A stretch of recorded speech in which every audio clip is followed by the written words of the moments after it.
A Baltimore City councilman is voicing his concerns over youth crime in the city, the changes he wants to see. And day 2 of jury selection in Marilyn Mosby's second federal trial begins today. Why there is a possibility Mosby could take the stand. Live from WBFF in Baltimore, this is Fox 45 Early Edition. Good morning to all of you. Welcome to Fox 45 Early Edition on this Thursday, January 18th. I'm Megan Gilland, waking up to a cold start here this morning. In just a few minutes, we're going to be checking in with meteorologist Amy Aronson. She's taking a look at today's forecast and our next weather maker, which could be significantly impacting us tomorrow. Right about now, we could be bracing for 1 to 3 inches of snow. We'll check in with her in just a moment. Meantime, our Len Stoller traffic network here, we are tracking 2 incidents at the moment. The first is on Maryland 176, the off-ramp onto 97. It is closed due to emergency utility work. Then in White Marsh, there is a disabled vehicle blocking the right lane heading northbound on I-95. In Annapolis today, Baltimore County Delegate Nino Mangione is planning to introduce a bill that would create more transparency from elected leaders when it comes to raising taxes and fees in Maryland. I think citizens obviously have a right to know how their elected officials are voting, and they especially have a right to know whether or not their elected officials are voting to raise taxes or fees. It comes one day after Governor Wes Moore unveiled his $63 billion budget proposal. One of the key investment areas is public safety. In just about 30 minutes, Shannon Lilly will be joining us live with breaking down where that money could be going. Think about, all the young people that live here in our community in reference to them walking the community and just not being safe. Baltimore City Councilman Antonio Glover says that city leaders need to take stronger action against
4:38 on this Thursday. We're already tracking our next weather maker. You can see it behind me there, kind of creeping its way in from the west.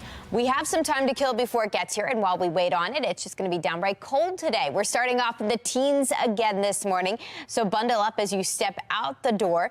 Kids heading to school today, I would certainly throw a nice warm, big, puffy winter jacket on them because temperatures are going to stay down again. So we are looking at an overcast day ahead of us, not much in terms of sunshine. Temperatures will be around freezing at lunchtime and then briefly in the mid-30s by pickup time. Temperatures will stay down all the way through week's end tomorrow, too, so temperatures will stay close to freezing. And with the cold air in place, we are tracking a new weather maker. This means another round of snow on the way. Coming up in 10 minutes, I've got an updated look at the timeline of this system, and I'll also let you know how much snow we're expecting from it. Megan? All right, Amy, thank you. Developing now, we are learning heavy rain and snow melt in recent weeks is leading to just massive backups in Baltimore's sewage system. The city's sanitary overflow map shows more than 14 million gallons of sewage water discharged in just one day. That was last Tuesday. More than 1 million gallons overflowed off of Bellaire Road, 4 million gallons off of East Preston Street, and 9 million gallons off of Falls Road. A water quality expert says that sewage overflows are nothing new in Baltimore, but it's not normal to see this level of flooding. 14 million gallons is a lot of sewage. It's a lot of bacteria, a lot of pathogens. It's very dangerous to public health, but that's way more than we should be seeing throughout the course of an entire year. And for that to be one event is really alarming. Fox 45 News asked the Department of Public Works why the city continues to see major overflows despite millions of dollars being spent on sewage repairs and infrastructure upgrades. So far, we have not yet heard back. DPW we know has faced backlash for its handling of a pair of water contaminations in recent years, including an E. coli outbreak that happened in September of 2022 and a bacteria affecting the GI tract in September of 2023. A well-known Pittsburgh restaurant is coming to Maryland when we could expect the grand opening of Primanti Brothers. So you got through the illness, but that chronic cough is still lingering. I'm Liz Bonus. What to know, especially for kids? That is just ahead. But first, here's what's ahead this morning on the National Desk. I'm Jan Jeff Coat. This morning on the National Desk, America's News now. Senator Rand Paul says Dr. Fauci deserves to go to prison for how he handled the COVID pandemic. We're talking to him live this morning on the National Desk. America's News now. Weekday mornings. You can watch the National Desk on our sister station, the CW Baltimore, weekdays from 6 to 9 a.m. It is 4:41. You're watching Fox 45 Early Edition, all local, all morning.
A health watch for you this morning. Several of the respiratory viruses making kids sick right now are leaving them with a cough that just will not quit. Medical reporter Liz Bonus shares what pediatricians say can help it go away. Hey there, everybody. With so many illnesses going around, it's tough to know which virus might have caused this chronic cough. And all of them have the potential to leave this lingering symptom, according to what Dr. Joe Bailey of Ohio's TriHealth Pediatrics says, is making kids sick. It's colds, flu. We're seeing a large amount of RSV.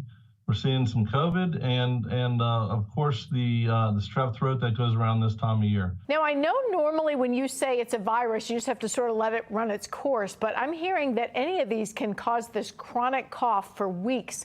So we have a few questions about that. Number one, what causes that? And number two, are you still contagious when you're sort of giving or having that cough? In the initial phases of the viral infection, you are contagious. Later on, which might be a week or even two later, you're not necessarily contagious, but your lungs are definitely irritated by the virus. So we recommend seeing your physician, find out if this is viral or if it's bacterial. He says if it is bacterial, that does need treatment quite often with medication. If it's viral, he suggests you avoid irritants if you're aware of something that triggers your cough. Drink lots of fluids. This can help thin mucus and will keep you hydrated. Avoid tobacco smoke and secondhand smoke. Soothe your throat with cough drops and try to moisturize the air. If you try all of these and the cough won't quit, he says see your pediatrician. Here's why. If the lungs get some fluid in them, they get mucus that builds up, you can get a secondary pneumonia. So if you have a pneumonia, you need antibiotics. Now, the other reason to get it checked out, of course, is to make sure, as Dr. Bailey says, it hasn't become another infection that needs a different treatment. I'm medical reporter Liz Bonus reporting.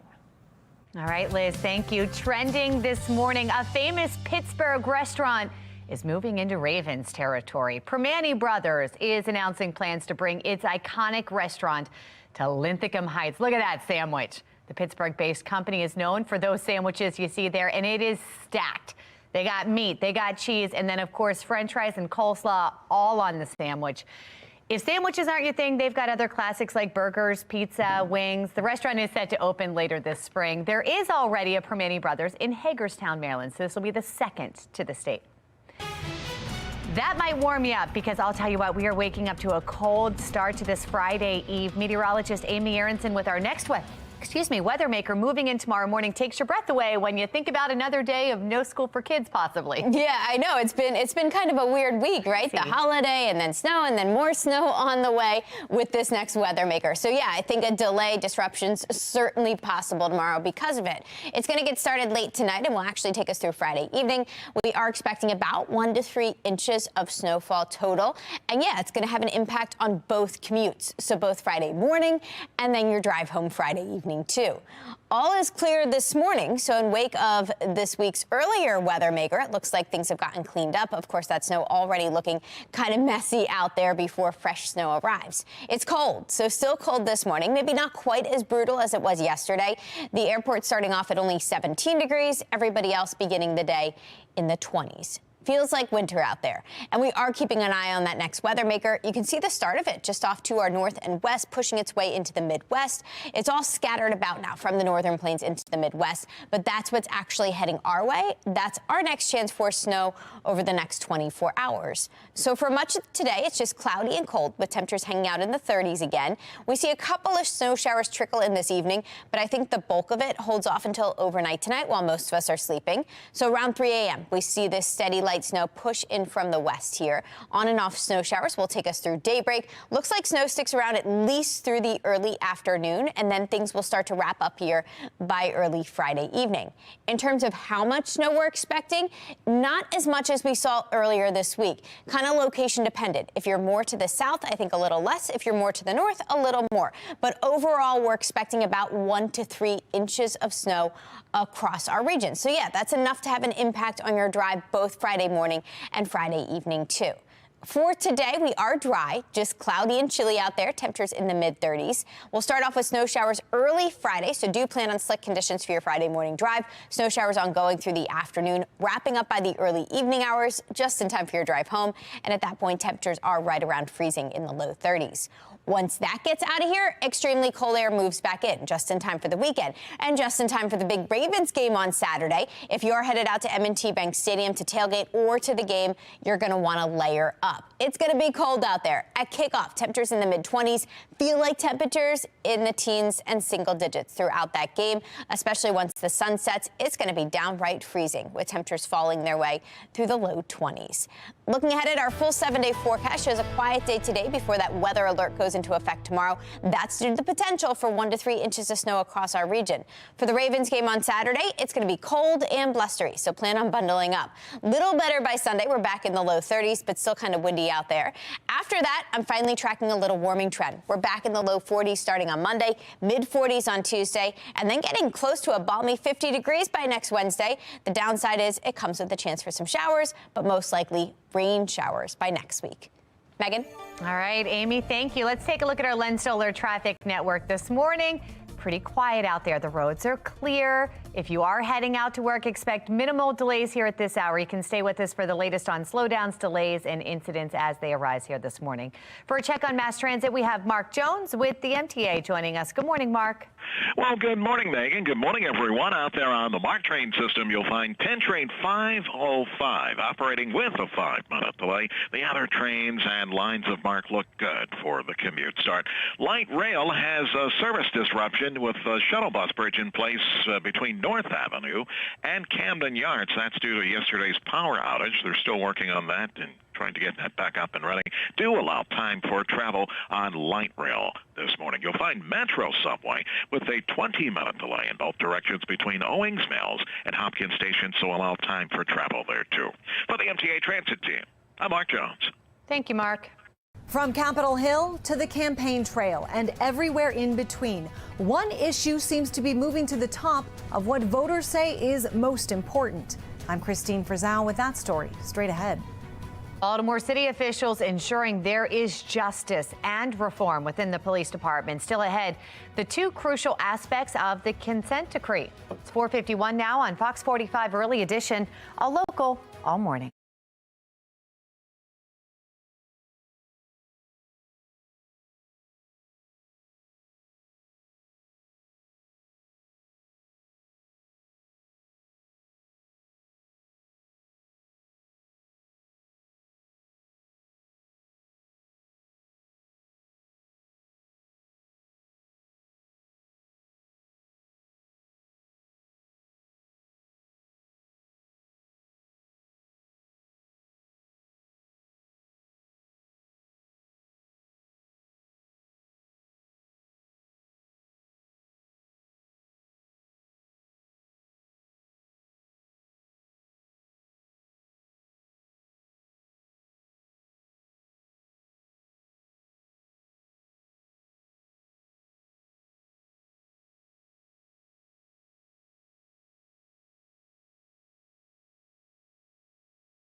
Making headlines this morning, a judge threatens to throw former President Donald Trump out of court after he ignored multiple warnings to keep quiet while writer E. Jean Carroll testified in her civil trial against him.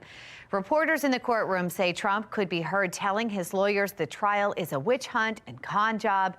Carroll is seeking damages, saying Trump ruined her reputation after she accused him of sexual abuse.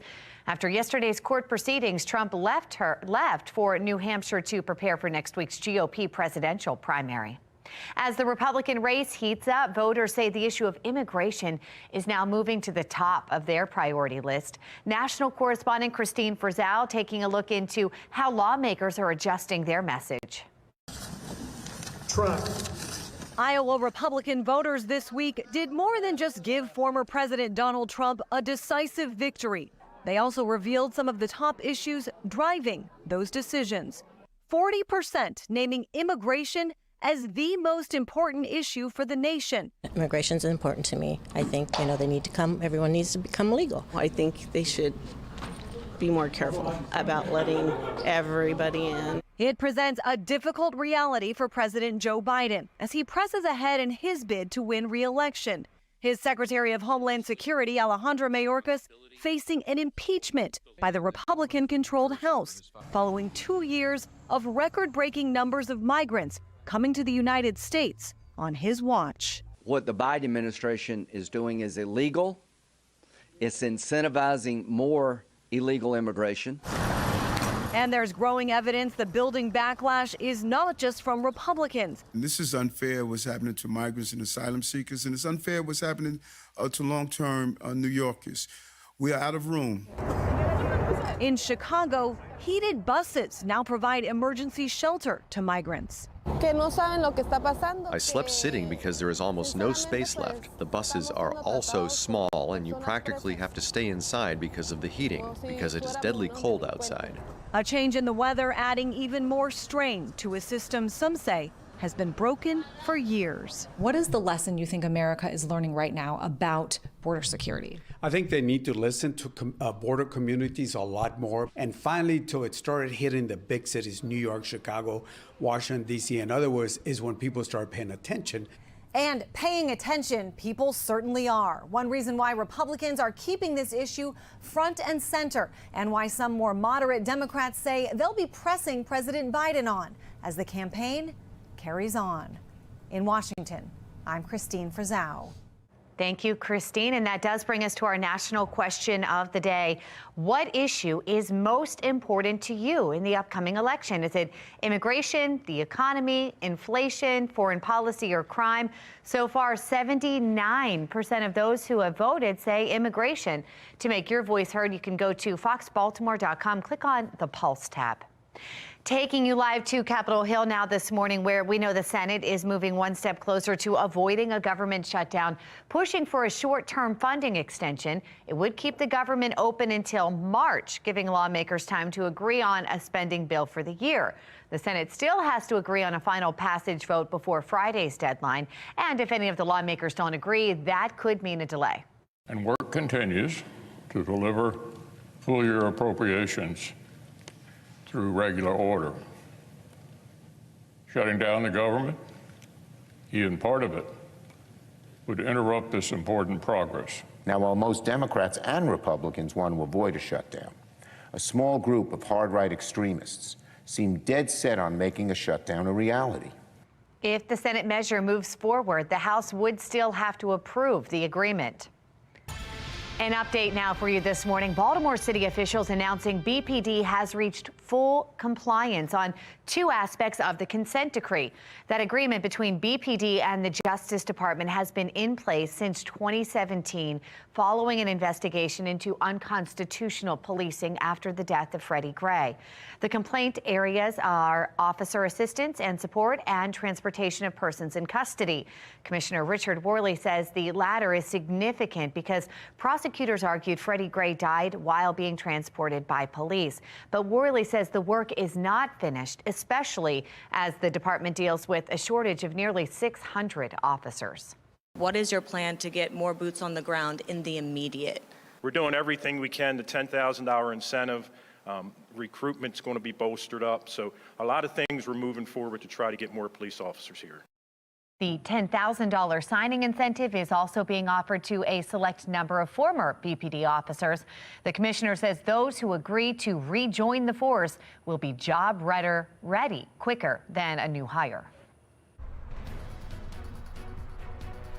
Governor Wes Moore is unveiling his new budget proposal for the state. Coming up, we will break down those numbers and talk about how he plans to tackle safety issues that are ongoing.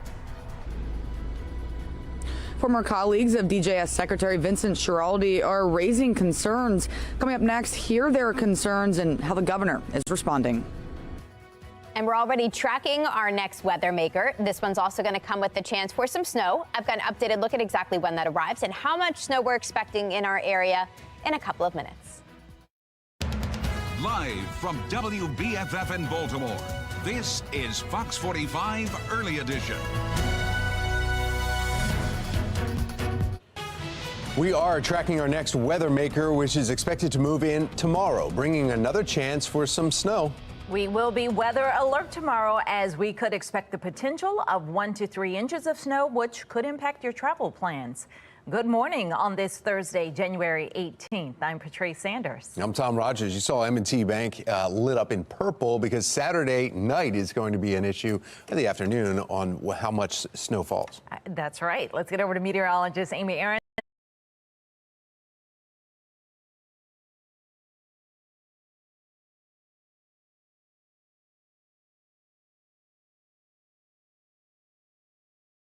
And see if she has any thoughts about the amount of snow. Yeah, it's not going to be as much as we saw earlier this week, so that should help them out there. But we are tracking some snow before we get to that game Saturday evening. Right now, it's the cold before that next storm arrives. We're starting off feeling like we're in the teens and single digits again. So bundle up as you head out to work and to school today. It's another very frigid morning out there. Not much better this afternoon. We're going to stay cloudy today out ahead of that next weather maker. Actual temperatures will make a run for the mid-30s. Feel like temperatures will just be a few degrees colder in the mid-20s and low 30s through the afternoon. And then late tonight, we're going to see snow showers return. Coming up in 10 minutes, I'll take you through the updated timeline for that next winter weather maker. And I've also got an updated look at exactly how much snow we're expecting around our region. And that includes at M&T Bank Stadium by Saturday. Back to you. All right, Amy, thank you. 5:02 now in your Session 2024 coverage in Annapolis today. Baltimore County Delegate Nino Mangione is planning to introduce a bill that would create more transparency from elected leaders when it comes to raising taxes and fees in Maryland. I think citizens obviously have a right to know how their elected officials are voting. And they especially have a right to know whether or not their elected officials are voting to raise taxes or fees. Now it comes one day after Governor Wes Moore unveils his $63 billion budget proposal. One of the key investment areas, public safety. Shannon Lilly is joining us live this morning with what is inside that proposal. Shannon. Yeah, we're seeing more funding, Patrice and Tom, go toward public safety with this proposal in several areas. And one of those areas is the Department of Juvenile Services, even amid controversy and concern over the department's effectiveness. But let's take a closer look at how all of this breaks down. Governor Moore's proposed budget includes $127 million for local law enforcement agencies, and that is $5 million more than last year. It also includes $10 million for his new Center for Firearm Prevention and Intervention, and an additional $16 million for programming inside the Department of Juvenile Services.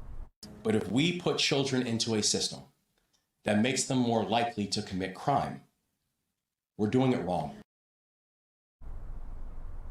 So Governor Moore says he does believe in accountability and consequences for young offenders, but as you just heard there, he also believes in rehabilitation, which is why he's pushing for more funding for programming specifically. He's asking lawmakers to approve $4.4 million to expand DJS's Thrive Academy from 190 juveniles to 300 statewide, and $12 million in new funding for enhanced community services. He also wants $3 million in new funding for assisted outpatient treatment. But remember, this budget process is really just getting started. We know, Tom and Patrice, that lawmakers can still shift money around here, but they are required to pass a balanced budget by the end of session. Shannon, have we heard from Republicans on their thoughts about the governor's proposed budget? Yeah, we have, Patrice. In fact, they put out a statement saying they are glad to see that this proposal doesn't ask for more tax increases, but they are warning for potential possibilities of fee increases with some of these proposals. And they say the proposal overall is not a fix for the long-term issues that we're dealing with budget concerns here in the state. Reporting live, I'm Shannon Lilly, Fox 45 News, Early Edition. Thank you, Shannon. Now, as she was just mentioning, the governor is also asking lawmakers for more than $4 million to expand the Thrive Academy within the Department of Juvenile Services. The program is modeled after Baltimore City's group violence reduction strategy, which provides services and then supervision for people who show a potential for violence. And the city's first launched GVRS in the Western District, which saw more murders than any other district in the city last year. He is copying the wrong answers from the dumbest kids in the class. We can't allow the Thrive Academy to be the substitute for violent individuals who have shown a propensity towards it and think that's the way we deal with them. Now, this brings us to our question of the day. With a looming budget deficit, what should lawmakers do to raise taxes or shrink government? And as you can see right here, so far, 92% of those who have responded say shrink government. If you'd like to make your voice heard, you can do that right now by heading to foxbaltimore.com/vote. Governor Moore is standing by the work of DJS Secretary Vincent Schiraldi amid concerns from Schiraldi's current and former colleagues. Vincent Schiraldi was a disaster. I'm telling you, as God is my witness, I could not believe what I saw. I know that I've reached out to him on multiple occasions. Unfortunately, there has been a level of unresponsiveness. Olivia Dance joins us live now with our questions to the governor about those concerns. Olivia. You know, Patrice, questions continue to surface about the previous job performance of DJS Secretary Vincent Schiraldi, and so do questions about his hiring process. Now those who worked with him last are speaking up. Take a listen. Nobody thought he did a good job. Nobody can say that he improved the criminal justice system or the jails in New York City. He made them much worse, period. He came in here with this mindset of providing everything for the inmate population and not providing things that we needed. You know, wasn't concerned about our well-being at all. From the New York City councilman who oversaw corrections to the union chief who oversaw correctional officers, both insist Vincent Schiraldi, who served 7 months as New York City's corrections commissioner, left New York's Rikers Island in critical condition. A year after leaving the New York position, Governor Wes Moore appointed Schiraldi to lead Baltimore's Department of Juvenile Services. For the past week, we've been asking the governor these questions right there on your screen. What steps did the administration take to vet DJS Secretary Vincent Schiraldi? Is Governor Moore aware of the humanitarian crisis that occurred on Rikers Island during Schiraldi's leadership? Are DJS facilities fully staffed? And finally, what actions have the administration taken to ensure public safety? The governor hasn't replied, but has indicated that questions about Schiraldi's past have already been answered. Now, we still have a lot of work to do. But if there's anyone who is up to the job, it's our Secretary of Juvenile Services, Vinny Schiraldi. Now, Schiraldi was the only appointee in the governor's cabinet that did not draw full support of the legislature. But for now, reporting live in Baltimore, I'm Olivia Dance, Fox 45, Early Edition. Thank you, Olivia. A Baltimore City councilman voicing his concerns over youth crime in the city. The changes that he wants to see. Day 2 of jury selection in Marilyn Mosby's second federal trial begins today. Why there is a possibility Mosby could take the stand. And we're tracking another cloudy and chilly day ahead of us before our next weather maker arrives. We're tracking the potential for 1 to 3 inches of snow for your Friday. Coming up next, I've got a closer look at who will see closer to 3 inches and who will see closer to 1 inch. It's 5:08. You're watching Fox 45 Early Edition.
5:11 and new this morning, U.S. forces continue to take action against Iranian-backed Houthi terrorists who are attacking merchant ships in the Red Sea. Let's get right over to Megan Gillen in our live center with reaction from Washington. Megan. Just continued develops here, guys. We're taking you live to Capitol Hill this morning, where the U.S. military now says it has conducted strikes on 14 Houthi missiles that were in Yemen, ready to attack U.S. Central Command. We've been following along, and you can see they are continuing to defend their actions here, saying, quote, these missiles on launch rails could have been fired at any time, prompting U.S. forces to exercise their inherent right and obligation to defend themselves, adding the U.S.-led strikes will degrade the Houthis' ability to continue their reckless attacks. After days of strikes, U.S. officials have consistently defended their actions in the Red Sea, and now Washington has renewed its terrorist designation of the Houthis. If the Houthis cease the attacks, we can certainly reconsider this designation.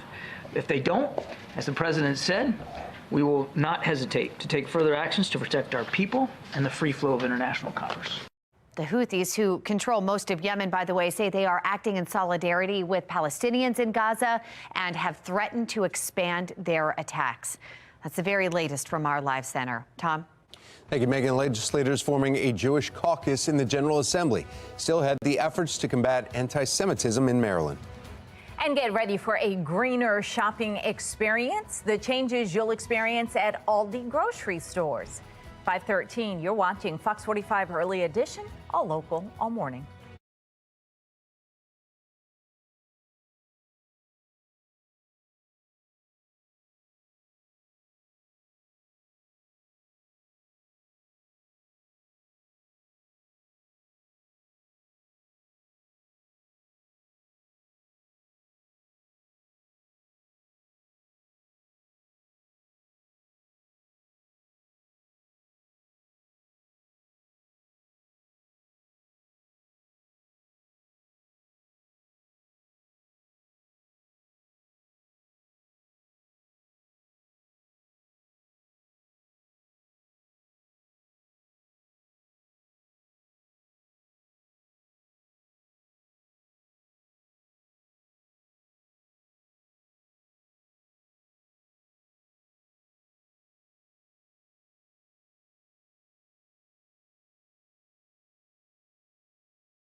Well, happening today, the family of a teen who was shot and killed outside Edmondson High School will once again urge for the arrest of a second killer still on the loose. Deontay Dorsey's family, along with former federal prosecutor Thuruvig Naraja, will renew their calls to police and prosecutors. Baltimore police made an arrest in Dorsey's murder 6 weeks after the shooting. Despite knowing the involvement of a second shooter who was seen on camera, nothing further has been done. That news conference happening at 11:30 this morning. 5:16, continuing our coverage on the war on Israel. Israel confirming 253 hostages were taken by Hamas during the initial attack October 7th. 130 hostages are still in Gaza. This is the first time Israel has given a firm number about the hostages. This comes as a bipartisan group of U.S. senators says the U.S. cannot forget about those hostages and should continue supporting Israel until they're freed. Maryland lawmakers are pushing back on incidents of anti-Semitism across the state as 20 members of the General Assembly form a Jewish caucus. Fox 45 News is speaking with several members of the Congress who say they're aiming to work with other caucuses. They'll likely consider legislation related to education, anti-Semitism, security, and civil liberties for all Maryland residents. When there are incidents of hate or intolerance, regardless of whether they're targeting specifically the Jewish community, but they might be targeting the African American community, the Muslim community, that we speak out. That's our goal. And, if you've got 20 people committed to that goal with the support of leadership, I certainly believe we might not be able to get all of our goals accomplished year one. I definitely believe we will make inroads. Well, in Baltimore City, council members failed to pass 2 resolutions condemning hate surrounding the Israel-Hamas war last month. The first resolution focusing on anti-Semitism didn't pass after 4 council members abstained. They argued support for the Palestinian people should have also been included. A resolution condemning all forms of hate was proposed 3 days later. That also did not pass. We will not be silent. There have been many people in the city of Baltimore that have experienced hate, Jewish and also Islamic. This resolution says to release hostages that are being held in Israel. I've never heard that before. The first time I've ever seen that was in this resolution. Jewish legislatures at the city and state level tell Fox 45 News they are interested in working with their non-Jewish colleagues. Now we're taking a look at the next weather maker heading our way, and it's a big weekend for this to be happening. Yeah, taking a look at M&T Bank Stadium and then over Towson, too, as less snow seems to be appearing. Roads look great this morning. We're expecting, though, another round as some lines are starting to be placed on the roads. Driving in this morning, some more brine lines were down as the potential of 1 to 3 inches of snow could impact your travel plans. Let's get over to meteorologist Amy Aronson. And we're not talking about a lot of snow, but you're saying it's an all-day thing and all the traveling in that time frame is problematic. Yeah, exactly. It's not a ton, but enough to certainly mess with our commutes on both ends, kind of, just because of how long it's going to last. Right now, looking down at M&T Bank Stadium, of course, all lit up early on this Thursday morning. It's cold, not quite as cold as it was yesterday. We're starting off in the teens this morning, and we are tracking high temperatures in the upper 30s today, so we should briefly get back above freezing. But yeah, we're tracking more snow tomorrow. It's going to be light, not a ton of snow expected, but certainly enough to cause some travel issues. We're also looking at a blustery weekend ahead of us, so even after the snow moves out, it's going to be downright frigid at M&T come Saturday for that big game. And then by next week, we're finally warming back up, so milder by early next week. Right now, all is quiet on the radar, but we can already see signs of that next weather maker. Here it is, cutting across the country's midsection. Some snow on the northern edge of it right now. That's what's all traveling our direction. Now let's talk timing. I think today we're just cloudy. It's overnight tonight while most of us are sleeping that we see the first snow showers show up. We'll actually start off with snow for northern regions and then a little bit of chilly rain if you're south down towards Anne Arundel County. Looks like that snow will be ongoing through early Friday morning, so you step out the door Friday for your morning drive, and I would plan on some steady light snow at that point. On and off snow showers then for the second half of the day. Looks like they'll continue through Friday evening before wrapping out of here. So here's a fresh look at exactly how much snow we're expecting. I think highest amounts across extreme northern parts of Maryland, 3 to maybe 4 inches of snow there. For most of us, this is going to be much less, 2 to 3 inches around the Baltimore region. Just south of the city, most likely 1 to 2 inches, and then extreme southern parts of the state, a trace to barely an inch expected. So that's what we're going to start your Friday off with, that weather alert because of the snow that's going to impact your drive Friday morning and Friday evening. After that, it's just blustery for the start of the weekend. Actual temperatures in the upper 20s, feel like temperatures stuck in the teens and the single digits on Saturday. So it's going to be a cold one at M&T Saturday evening. Sunday looks a little better. We will enjoy bright sunshine, but it's going to still be pretty chilly with temperatures stuck around freezing. We'll spend the second half of the weekend in the low 30s. So a lot happening in this 7-day forecast. We're cloudy and we're quiet today. We go weather alert tomorrow because of that chance for snow. Now, it's not as much as we saw earlier this week, but it's still travel impacting. So that's why we've got that weather alert thrown on there. Saturday, cold and blustery for the Ravens game. Actual temperatures in the upper 20s, feel like temperatures in the teens for that. So plan accordingly. Sunday, little better. We've got sunshine with highs in the low 30s. And then early next week, we've got a welcome change coming up. I think the 40s are going to feel fantastic after the stretch we've had this week. Low 40s return on Monday, mid 40s on Tuesday. By next Wednesday, we're tracking another weather maker, but this one will come in with mild air, so it will be all rain. Scattered showers by Wednesday with highs in the upper 40s. Remember, you can always use that QR code you see at the bottom of your 7-day forecast. If you want to use it, just scan it with your phone, and it's going to direct you right to our WBFF weather app. It would be great to have that app on hand, especially as we head into another weather alert day tomorrow. Tom, Patrice. All right, Amy, thank you. Looking now at our Lynn Stoller traffic network, roadways are clear for the most part. There's one incident that our cameras can't see.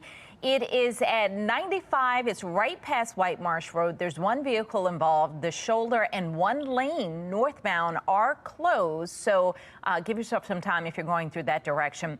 And we're also hearing about a utility problem in Anne Arundel County. It's at 176 East and 97. There's a shoulder and a ramp closed in that direction as well. Let's get a check now of mass transit. We've got Mark Jones with the MTA. Good morning, Mark. Good morning, Patrice. Good morning, everyone. On the MARC train system, you'll find Penn Train 413 canceled this morning, and we've got Brunswick Train 890 with a 5 to 10-minute delay. Allow time for travel. Light rail has a service disruption and a shuttle bus bridge in place between North Avenue and Camden Yards due to a power outage. Allow time for travel there as you will take delays on light rail. Metro subway running about 20 minutes late in both directions between Owings Mills and Hopkins Station, so allow time for travel there, too. For the MTA Transit Team, I'm Mark Jones. Thank you, Mark. The Maryland Judiciary is redesigning its case search website. Still ahead, the changes that will make the website more user-friendly. 5:23, you're watching Fox 45 Early Edition, all local, all morning.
Trending now, the Maryland judiciary says it's redesigning its case search website this year to make it more user-friendly.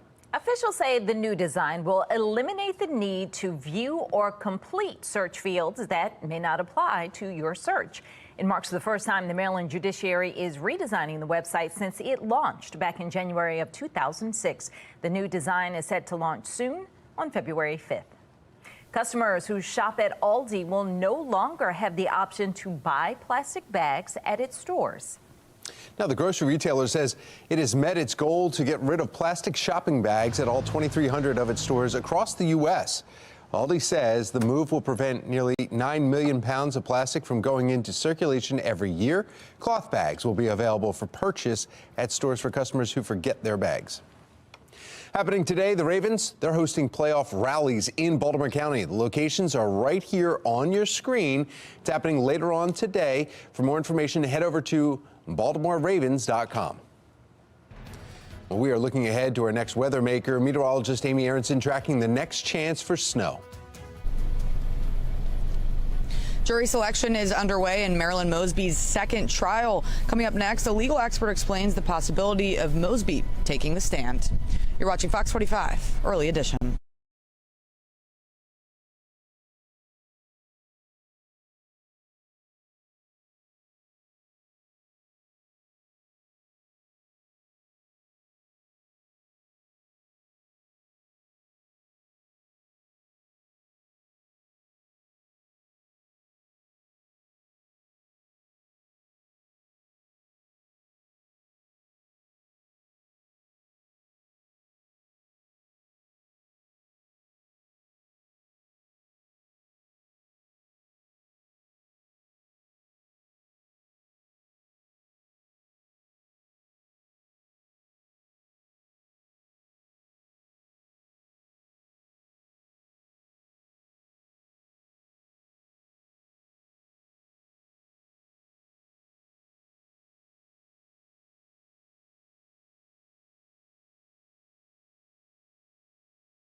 Live from WBFF in Baltimore, this is Fox 45 Early Edition. Welcome back on this Thursday morning. 5:30 is the time now. I'm Patrice Sanders. I'm Tom Rogers. We need to find out how much snow you will get tomorrow morning, and will that have an impact on your whole day? And schools. Yes. Meteorologist Amy Aronson taking a look at your forecast. Yeah, it's been quite a week for schools. The guarantee is that today I don't see any issues. So this morning it's cold, not quite as brutal as it was yesterday, but we are still starting off in the teens this morning. So make sure you bundle up the kids as they head out to the bus stop. I think all the winter accessories are definitely appropriate today. We are starting off in the teens. We make our way to near freezing by lunchtime. It's overcast at pickup time today with temperatures in the mid-30s. 30s. Now, I think tomorrow morning we're going to have some issues with drop-off and pickup because we are tracking another winter weather maker moving in.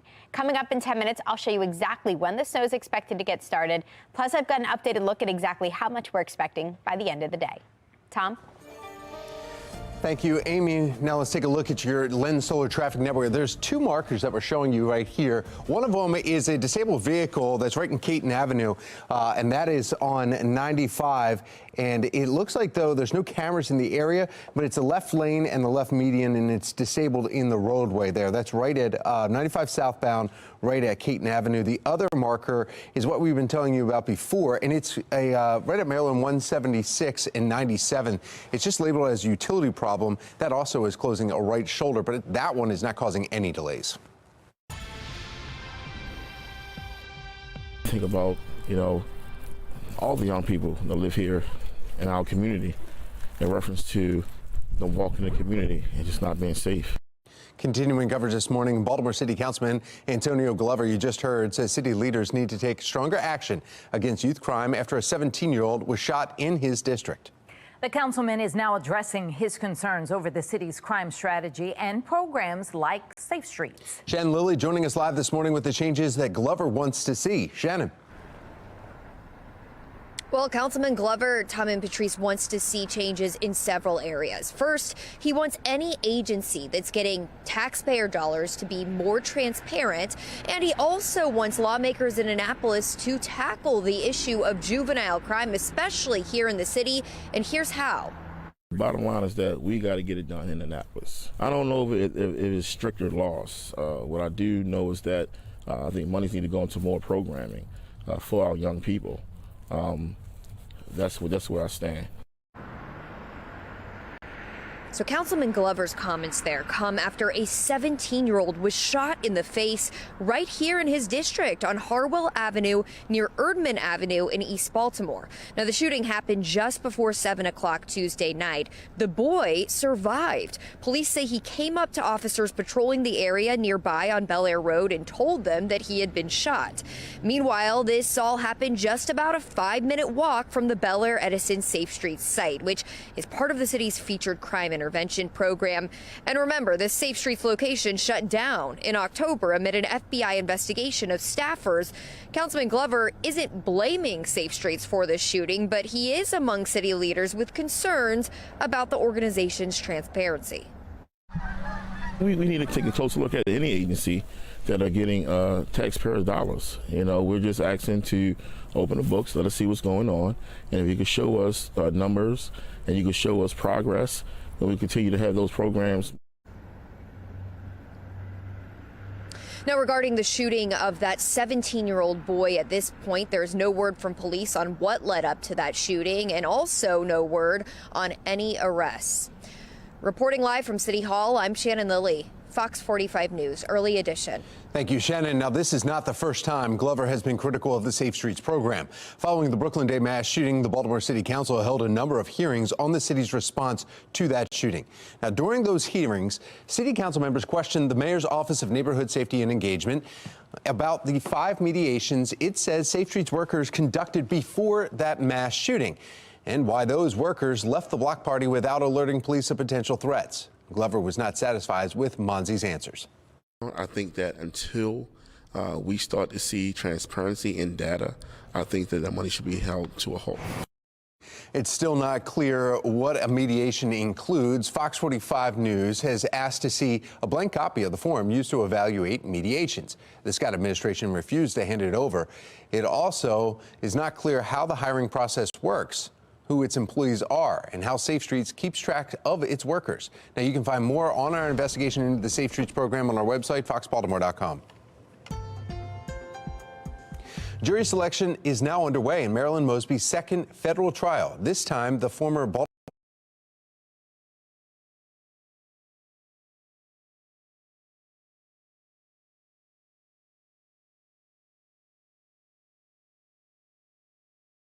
City State's attorney is facing 2 charges of mortgage fraud. Prosecutors say Mosby made false statements on loan applications for 2 Florida homes she purchased during the pandemic. Olivia Dan joining us live this morning with the latest updates from the trial. Olivia. Well, Tom, Patrice, that's right. Jury selection will continue today. It just started yesterday. But if Mosby's found guilty, she could face decades in federal prison. We spoke with attorney Jeremy Eldridge, who is not affiliated with this case, about the possibility of Mosby taking the stand. Certain types of cases almost demand it in practice, and this is one of them. How is Marilyn Mosby going to get her story in front of the jury? This is what I was living through at the time. This is what was going on with the taxes, and in order to tell that story, it's got to be her or Nick, and we've already saw what happened once where she chose not to take the stand. Mosby already faces up to 10 years in prison after 2 perjury convictions back in November. That trial took 10 days. Eldridge anticipates a similar timeline this time around, depending on if Mosby takes the stand. He says if she takes the stand, that itself could be a day and a half to 2 days long, depending on the length of her testimony. Mosby elected not to take the stand in her first trial, but Eldridge thinks there's a good chance that Mosby or her ex-husband and City Council President Nick Mosby will be on the stand this time. She won't be sentenced, though, for the perjury charges until the conclusion of this mortgage fraud trial. But for now, reporting live in Baltimore, I'm Olivia Dance, Fox 45, Early Edition. Fox 45 News has been following Mosby's legal troubles since they began. You can head to foxbaltimore.com for our complete coverage. The governor's new budget proposal includes new funding for DJS. How Governor Moore says he's prioritizing safety this legislative session. We are expecting another chance for snow tomorrow, when we could then expect some warmer temperatures to return. 5:37, you're watching Fox 45 Early Edition, all local, all morning.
.40 on this Thursday, we are tracking our next weather maker. Leading up to that, we've got a quiet day ahead of us and not quite as cold. Actually, we're going to get above freezing for the first time since Sunday, so it's been quite some time. Temperatures aren't going to be in the 40s, but we will be in the mid and upper 30s today. Tomorrow, we're closer to freezing as that next weather maker moves in, and that comes with the potential for some snow. Not a ton of snow, but certainly having an impact on your travels tomorrow. I'll let you know exactly when that snow arrives in your neighborhood in just about 10 minutes. Tom, Patrice. 5:40 now. Today, the Justice Department is expected to release its report on the police response to the deadly mass shooting at an elementary school in Uvalde, Texas. Megan Gillen is joining us now live in our live center with what we're expecting to learn any minute now. Megan? Yeah, guys, taking a look at some images. These are aerial footage from outside that school just moments after the shooting had happened. We know in the 20 months since the Justice Department announced its review of what happened there, footage showing police waiting in a hallway outside the classrooms inside Robb Elementary School here, where the gunman opened fire, has become really a target of national ridicule. Some of the officers involved even lost their jobs. U.S. officials were there yesterday ahead of today's release, including U.S. Attorney General Merrick Garland. You see him there, who visited murals and spoke with families of the victims. 19 children and 2 teachers were killed when that gunman opened fire inside the elementary school May 24th of 2022. Late last night, Justice Department officials did brief family members privately. I don't have a lot of words to say right now because I have to process everything that took place right now. It was a lot of information, and I guess the next step is to find out what will be done with this information. Hopefully that this will bring some changes and some accountability that we have been fighting and asking for since the very beginning. Now, right now, it's still unclear what new light the Justice Department review will shed. We're going to keep you posted right here from our live center as soon as those new details come in here today. Tom. Thank you, Megan. A warning from a top U.S. ally about threats from irrational actors like Russia and Iran. Coming up, what leaders say should be done now to prevent a worst-case scenario. The GOP race is down to 3 major candidates, what we can expect at the New Hampshire's first in the nation Republican primary. 5:42, you're watching Fox 45 Early Edition, all local, all morning. Fox 45 News, winner of 16 2022 Regional Emmy Awards, more than all other Baltimore news stations combined.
.45 trending this morning. Taco Bell's newest breakfast item. It's not like the others.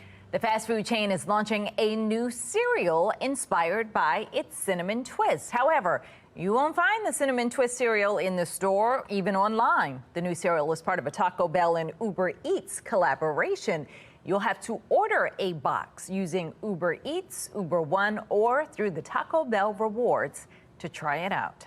Well, Kraft is trying to spice up your sandwiches with some different cheese flavors. Starting this month, the company is selling 3 new singles: jalapeno, garlic and herb, and caramelized onion. The cheese will be sold as a pack of 16 slices at stores nationwide. A famous Pittsburgh restaurant is moving into Ravens territory. Primanti Brothers has announced plans to bring its iconic restaurant to Linthicum Heights. Look at that. The Pittsburgh-based company is known for its sandwiches, which they pile high. How do you even get your mouth around that? They pile it high with meat, cheese, French fries, coleslaw. But if sandwiches aren't your thing, they also have classics like burgers, pizza, and wings. That restaurant is set to open later this spring. There is already a Primanti Brothers in Hagerstown. There's one right up over the PA line, too, if you're headed toward York. I've heard about this restaurant several times. Yeah. Worth trying out? It's all right. I had a cheesesteak there because I thought, oh, Pennsylvania connection, Pittsburgh and Philly, and they need to work on that. But the burger, you put an egg on everything. They're like, you have to kind of almost like ask to not have the egg on it. So, but yeah, everything. We have the to ask Megan. Right. Oh, yeah. Megan and Andrew, our EP, they have both talked about that. Yeah. Or it's just a news But did director. you see the sandwich? Too big. Yeah. I don't know. I'm a little person. It'd keep you warm tomorrow. Yeah. You can split it. It's a couple meals. You mean you can't unhinge your jaw? I know, to fit that in there. Yeah, but why not on a snow day? Right. Sounds like something that'll warm you up. We are tracking our next weather maker, and yeah, the potential for another snow day this week. This is coming up tomorrow, actually getting started overnight tonight through Friday evening. We're not talking a ton of snow, about 1 to 3 inches, but the timing is key. I think it will have an impact on both commutes, especially the morning commute with the coldest temperatures in place at that point. Now, dark and early this morning, I don't see any weather issues for your morning commute. Yeah, it's a little chilly out there, but nothing compared to yesterday. We're starting off at 18 at the airport, mid-20s elsewhere, actually low 20s in Westminster and in Columbia. The roadways looked pretty clear on my way in, and I think that's pretty much the case everywhere. So things have recovered from weather maker number 1 this week, but now we're tracking our next snow chance. Already you can see that on the weather map. See some snow showers streaming their way into the Midwest. That's just the start of our next system. That's what's going to travel our way over the next 24 hours. And by this time tomorrow, I think it's going to be actively snowing across our region again. So for today, it's just cloudy and chilly. Temperatures will make their way back above freezing briefly. We're back in the mid and upper 30s today. Here comes that next chance for some snow, though. Starts actually as snow for areas just north of Baltimore. If you're south down towards Anne Arundel County, the eastern shore, starting as a chilly rain. We all get that period of light snow right around daybreak tomorrow. Not good timing for your morning drive. And then some steady on and off showers continuing through the morning into the afternoon. This forecast model lifts the bulk of the snow out pretty early. I do think snow showers stick around for the early evening hours too before clearing out completely. So here's a fresh look at exactly how much snow we're talking. It's nothing compared to what we saw Monday night into Tuesday, but I think most locations could end up with at least an inch, 2 to 3 inches most likely across our region here. So enough to kind of mess with both drives. Here's a look at what all the different forecast models are predicting for this storm. Now these numbers right for Baltimore. So Baltimore Airport is where I'm using these numbers from. 2.3 inches, that's what the American forecast model is showing. The European one showing closer to 3, and then the NAM showing closer to 1.5. So I think anywhere between 1 and 3 inches of snow in the cards for your Friday. For today, it's just cloudy and chilly. Temperatures do end up in the mid and upper 30s at least, so briefly back above freezing. Tomorrow, we've got snow showers, steady to start, more scattered during the second half of the day, with temperatures hanging out right around freezing. And then things get really cold. So the snow ends long before kickoff for the Ravens game on Saturday, but it's going to be brutally cold at that point. Actual temperatures in the mid-20s, feel like temperatures close to 11 at kickoff. As the game continues and darkness really settles in over M&T Bank Stadium, it's going to feel like the single digits. So layers will be crucial. Weather alert tomorrow because of that snow chance having an impact, especially on your morning drive. Saturday's just cold and blustery with actual highs in the upper 20s. Things settle down for the second half of your weekend. And then early next week, I'm tracking a warming trend. The 40s are back. Finally, low 40s on Monday, mid 40s on Tuesday. We get close to 50 by next Wednesday with a chance for some scattered rain showers. Tom, Patrice. All right, Amy, thank you. Looking now at our Lynn Stoller traffic network, we have 2 incidents to report. We've been talking about them for the last half hour or so. There's one in Anne Arundel County, right at Maryland 176 and 97. And we know that that is a utility problem. We're not sure exactly what it is, but something to do with utility has closed one ramp, one shoulder. So just be mindful if you have to travel through that area. You should still be able to get by, no problem. And then in Baltimore City, there's a disabled vehicle at 95 South right before Caton Avenue. You've got one lane and shoulder southbound closed there, but again, you're still able to get by. Let's get a check now on mass transit. Here's Mark Jones with the MTA. Good morning, Mark. Good morning, Patrice. Good morning, everyone. Out there on the MARC train system, you'll find no major delays or issues on the Camden or Penn lines of MARC. You will find train 890 on the Brunswick line with the 5 to 10 minute delay. Allow time for travel there, perhaps. Light rail has a service disruption with a shuttle bus bridge in place between North Avenue and Camden Yards. That's due to a power outage. Allow time for travel there as you'll need it on light rail. Metro subway with a 20-minute delay between Owings Mills and Hopkins Station. Allow time for travel there, too. For the MTA Transit Team, I'm Mark Jones. Thank you, Mark. Governor Wes Moore showing support for DJS Secretary Vincent Schiraldi amid concerns from Schiraldi's former colleagues. How the governor is responding to those concerns. Americans are living longer, but are also sick for more of their lives. Still ahead, why the amount of your life you spend in good health is declining. 5:52, you're watching Fox 45 Early Edition, all local, all morning.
.555 in making headlines this morning. The U.S. and its allies face a growing list of threats around the world, from Russia to China to Iran. Now, the UK's top defense official warns that the world is entering a pre-war era.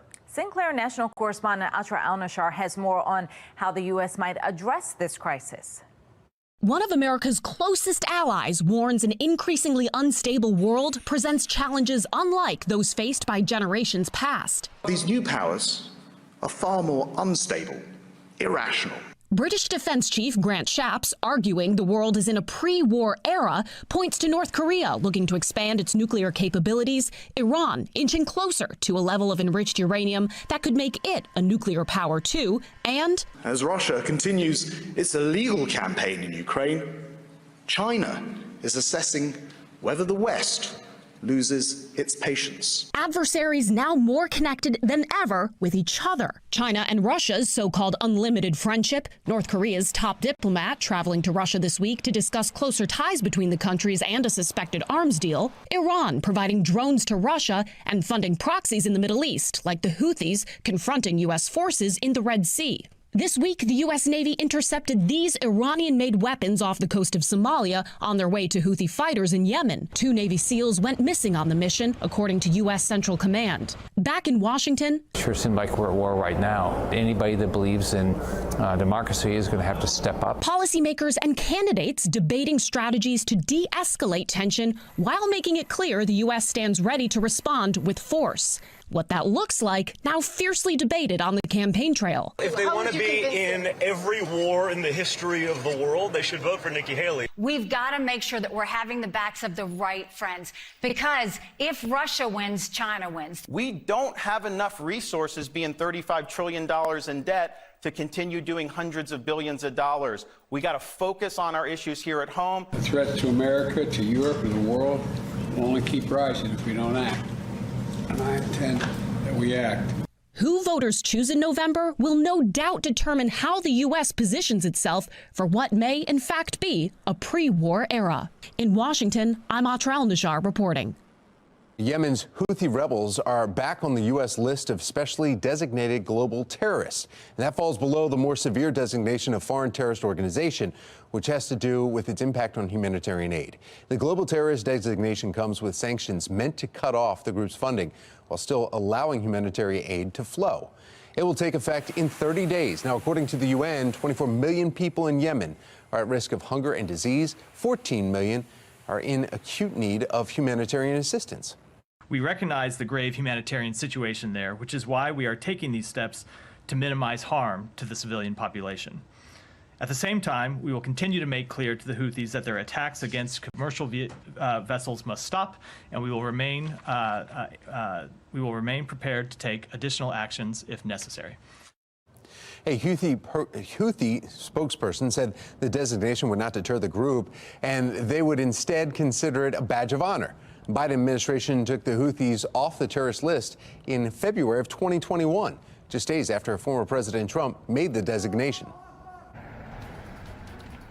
Governor Wes Moore is unveiling his new budget proposal for the state. Coming up, we're going to break down the numbers and how he plans to address juvenile crime.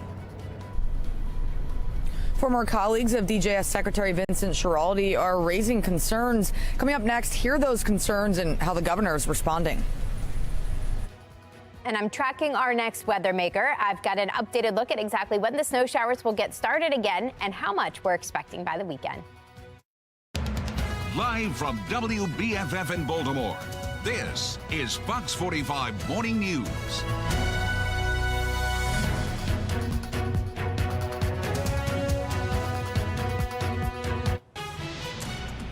We are tracking our next weather maker, which is expected to move in tomorrow, bringing another chance for snow. We will be weather alert tomorrow as we expect the potential of 1 to 3 inches of snow, which could impact your travel plans and also possibly the Ravens game Saturday.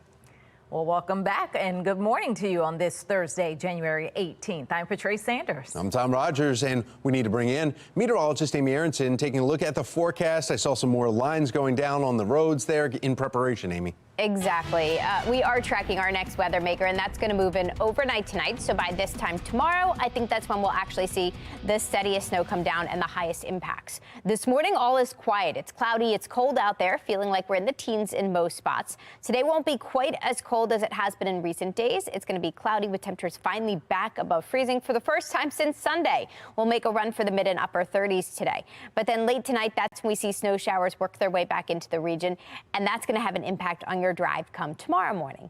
Coming up in 10 minutes, I do have an updated look at the timeline of this next system, and I'll also let you know exactly how much snow we're expecting in your neighborhoods. Tom, Patrice. Thank you, Amy. Now in your session 2024 coverage in Annapolis today, Baltimore County Delegate Nino Mangione is planning to introduce a bill that would create more transparency from elected leaders when it comes to raising taxes and fees in Maryland.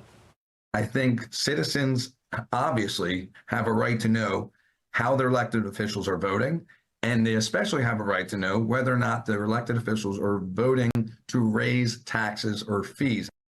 Now, this comes one day after Governor Wes Moore unveiled his $63 billion budget proposal.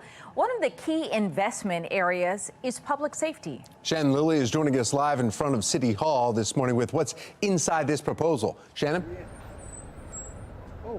Yeah, so we are seeing, Tom and Patrice, more funding go towards public safety in several areas with this proposed budget. And one of those is the Department of Juvenile Services, even amid controversy over the Department of Juvenile Services effectiveness. But let's take a closer look at how all of this breaks down. So the Governor Moore's proposed budget includes $127 million for local law enforcement agencies, and that is $5 million more than last year. It also includes $10 million for his new Center for Firearm Prevention and Intervention, and an additional $16 million for programming inside the Department of Juvenile Services. But if we put children into a system that makes them more likely to commit crime, we're doing it wrong. So Governor Moore there says he believes in accountability and consequences for young offenders. But as you just heard, he also believes in rehabilitation. And that is why he's pushing for more funding for programming specifically. He's asking lawmakers to approve $4.4 million to expand DJS's Thrive Academy from 190 juveniles to 300 statewide. He's also asking for $12 million in new funding for enhanced community services and $3 million in new funding for assisted outpatient treatment. But remember, this budget process is really at this point just getting started. Lawmakers, Tom, can still shift money around, but they are required to pass a balanced budget by the end of this session. Well, Shannon, have we heard from Republicans on their thoughts about the governor's proposed budget? We have, Tom. In fact, we got a statement from them saying that they are glad to see no tax increases, but they are warning of potential fee increases to pay for some of these proposals. And they also warn that this proposal overall does not fix the state's ongoing budget issues and concerns. Reporting live, I'm Shannon Lilly, Fox 45 Morning News.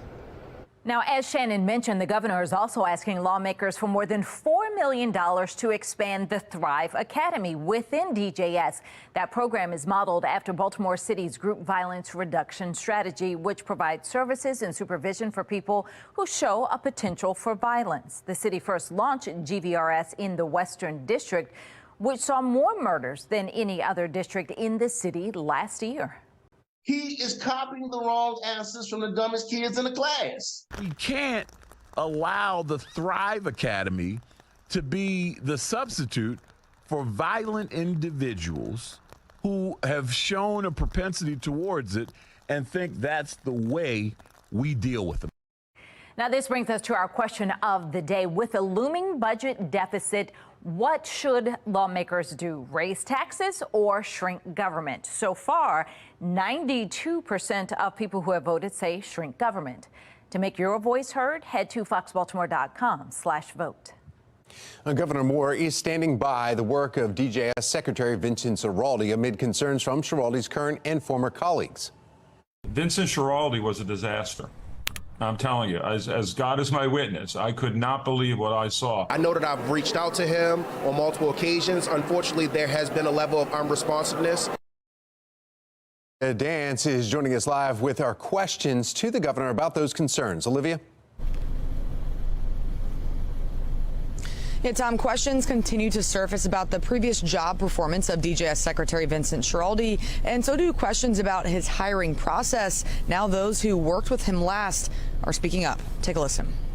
Nobody thought he did a good job. Nobody can say that he improved the criminal justice system or the jails in New York City. He made them much worse, period. He came in here with this mindset of providing everything for the inmate population and not providing things that we needed. You know, wasn't concerned about our well-being at all.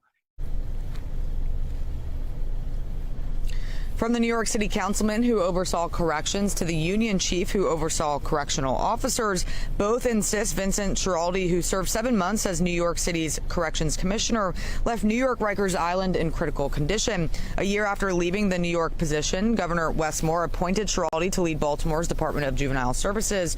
For the past week, we've been asking the governor these questions right there on your screen.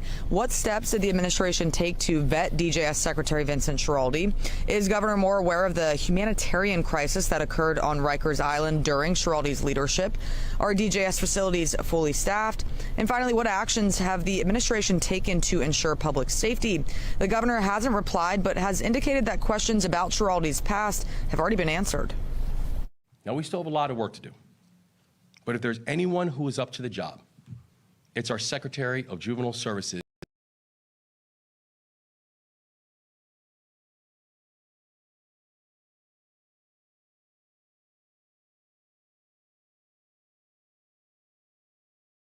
Vinny Schiraldi. Now, Schiraldi was the only appointee in the governor's cabinet that did not draw the full support of the legislature. For now, reporting live in Baltimore, I'm Olivia Dance, Fox 45 Morning News. A Baltimore City councilman calls for stronger resources to curb youth crime. In our next half hour, his demands after a 17-year-old was shot in his district. Jury selection now underway in Marilyn Mosby's second federal trial, while defense attorney says there's a possibility that Mosby may take the stand. And we're looking at a cloudy and chilly day ahead of us before more snow pushes in tomorrow. Coming up next, I'll let you know who's going to see closer to 3 inches of snow and who will see closer to an inch from this next winter weather maker. It's 6:07. You're watching Fox 45 Morning News, all local, all morning.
New this morning, U.S. forces continue to take action against Iran-backed Houthi terrorists attacking merchant ships in the Red Sea. We want to get right over to Megan Gillen. She's in our live center with reaction from Washington. Megan. Yeah, that's right. Actually taking you live to Capitol Hill right now this morning, where the U.S. military is saying it conducted strikes on 14 Houthi missiles that were in Yemen ready to attack. U.S. Central Command, we've been following along with them on social media this morning, and they continue to defend their actions, saying, quote, these missiles on launch rails could have been fired at any time, prompting U.S. forces to exercise their inherent right and obligation to defend themselves, adding the U.S.-led strikes will degrade the Houthis' ability to continue their reckless attacks. After days of strikes here, U.S. officials have consistently defended their actions there in the Red Sea, and now Washington has renewed its terrorist designation of the Houthis. If the Houthis cease the attacks, we can certainly reconsider this designation. If they don't, as the president said, we will not hesitate to take further actions to protect our people and the free flow of international commerce.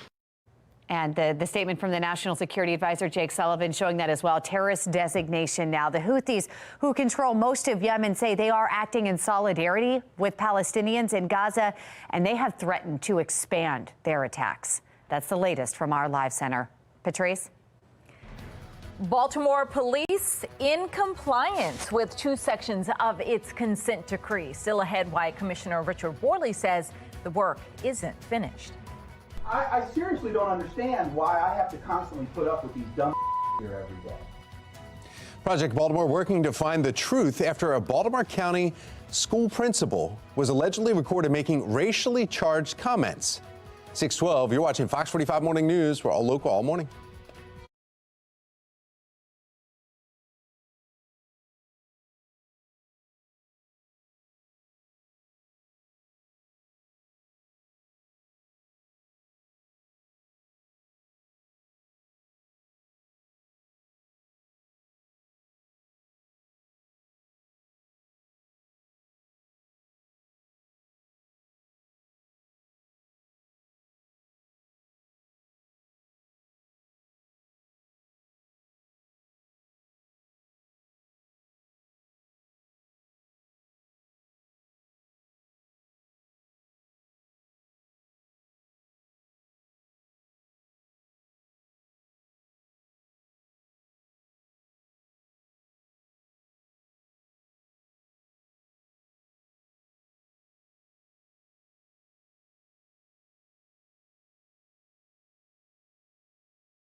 6:15, we have an education alert for you this morning. There appears to be a generational divide among Black Americans over affirmative action.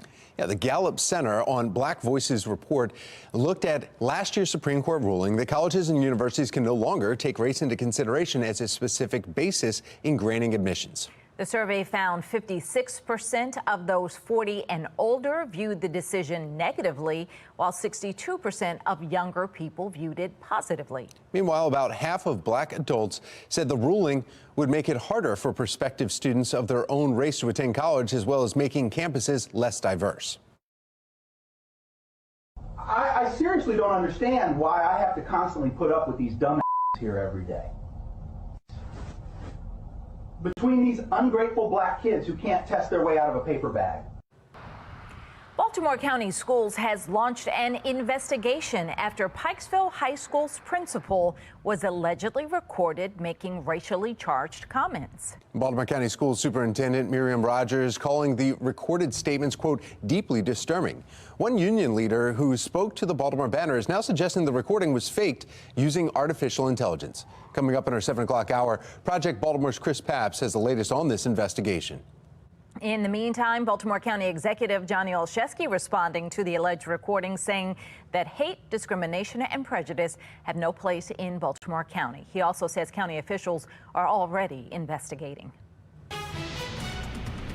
6:16 now, we are tracking our next weather maker, which moves in overnight through tomorrow. Yeah, we are making you weather alert before the second round of snow moves in this week. Let's get right over to meteorologist Amy Aronson. She's got our full weather authority forecast. Amy? Yeah, let's start off with that timeline. So it's overnight tonight between 2 and 4 in the morning that snow and rain will get started. If you're more north, it's going to be snow. If you are south of Baltimore, actually down in Anne Arundel County, starting off with the chilly rain. Then we've got the steadiest snow coming between 4 a.m. and 12 p.m. So just in time for your morning drive. I think that's when we'll see the coldest temperatures and the most accumulations. So expect slick spots to develop then. After that, the steadier snow will taper to more scattered snow showers. That happens for the second half of the day tomorrow after 12 o'clock through the early evening hours for your commute home. And then it looks like snow showers will be wrapping up shortly after that. And then for the rest of the weekend, it's just going to get really, really cold. So this morning, it's the calm before that next weather maker arrives in Baltimore. We're at 19 degrees currently, so dress for the teens this morning. We do make a run for above freezing temperatures today for the first time since Sunday. Upper 30s, that's where we're headed. Then we are tracking more snow moving in tomorrow, having impacts on both your morning and your evening commutes. A blustery weekend will follow. It's going to turn frigid again by Saturday, but early next week we are tracking a much needed warming trend. Right now all is quiet. You can see some snow showers off to our north and well to our west. That's the start of this next weather maker. Doesn't look too impressive right now, but it's going to ramp up as it heads our direction, and we're going to see this period of snow develop for us. Let's talk timing. Today, we're dry. We see clouds roll in. A couple of brief showers show up this evening, but not enough to impact your travels. It's overnight tonight that we see this rain-snow mix get started, and then some steady snow for us for your morning drive. So right around this time tomorrow, I think that's when we are dealing with the steadiest snow. After that, showers become more scattered as we head through the afternoon and the early evening hours. Here's an updated look at exactly how much snow we're tracking. Not a ton. I think highest amounts will be across extreme northern parts of the state heading into Pennsylvania. For most of us, this is 2 to 3 inches of snow. If you're just south of the city, I think most likely a little less, 1 to 2 inches. And then down towards Annapolis, actually in extreme southern Maryland, most likely just a trace to an inch tops. So for tomorrow, we are weather alert. I know it's not a ton of snow, but it's going to have an impact on your drive in the morning and then in your drive in the evening, too. So that's why we're weather alert tomorrow. It's blustery on Saturday behind this system. Actual temperatures in the upper 20s, feel like temperatures in the teens. Little better by Sunday, still chilly with highs close to freezing. So I did throw that weather alert on there for Friday because of that snowfall potential, 1 to 3 inches in most spots. By Saturday, it's just cold and blustery for the Ravens game at M&T Bank Stadium. Sunshine is here to stay through the end of the weekend on Sunday, and then here comes that much needed warming trend next week. Low 40s on Monday, mid to upper 40s next Tuesday and Wednesday. Tom, Patrice. All right, Amy, thank you. Looking now at our Lynn Stoller traffic network as we take a look around the beltways in our area. No major incidents to report. You see everybody moving along up to speed. The only minor issue this morning, we've been hearing about a utility problem at 176 East, right at 97. The off-ramp and shoulder are closed in that area eastbound, not causing much of a delay, though, just something to be mindful of. Let's get a check now on mass transit. We've got Mark Jones with the MTA. Good morning, Mark. Well, good morning, Patrice. Good morning, everyone. Out there on the BART train system, you'll find 10 train 413 canceled, 10 train 511 with a 5-minute delay, and 10 train 400 running 10 to 15 minutes late. Allow time for travel in those instances. Light rail is service disruption, has a service disruption and shuttle bus bridge in place between North Avenue and Camden Yards. That's due to a power outage. Allow time for travel there as you'll need it in your commute. Metro Subway operating with a 20-minute delay in both directions between Owings Mills and Hopkins Station. Allow time for travel there. For the MTA Transit team, I'm Mark Jones. Thank you, Mark. Janae Bowens here in Washington with a look at why Americans are spending less time in good health, even though they're living longer. One city councilman is raising alarm bells after a 17-year-old was shot in his district. Coming up, the changes he says are needed now. You're watching Fox 45 Morning News, all local, all morning.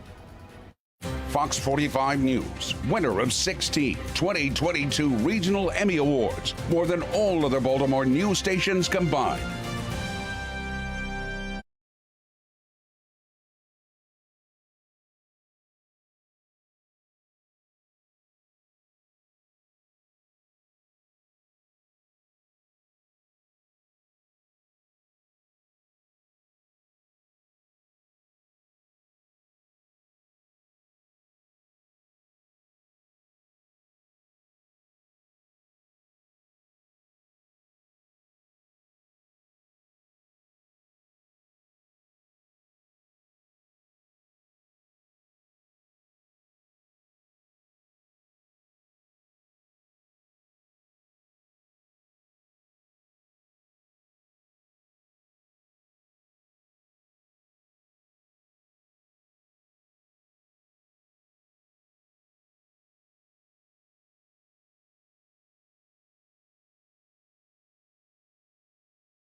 .624, and we have a health alert for you this morning. Americans are living longer, but are also sick more during their life. National correspondent Janae Bowens explains why the amount of your life you spend in good health is declining. If I can make it to that 100, then I'll get excited. Dr. Benny Fleming told our Rhode Island station about what it was like to turn 100 years old and, of course, advice for longevity and happiness. Try to help somebody along the way. And, you know, just don't try to be so negative. The centenarian still walks 2 miles every day. She drives and is an avid gardener. But not everyone who enjoys long life has good health.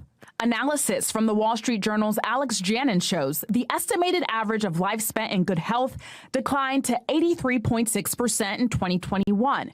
That's down from 85.8% in 1990. This is all based on data from the Institute for Health Metrics and Evaluation. We've had these big treatment advances for major killers like heart disease and cancer that have turned these fatal illnesses into chronic ones.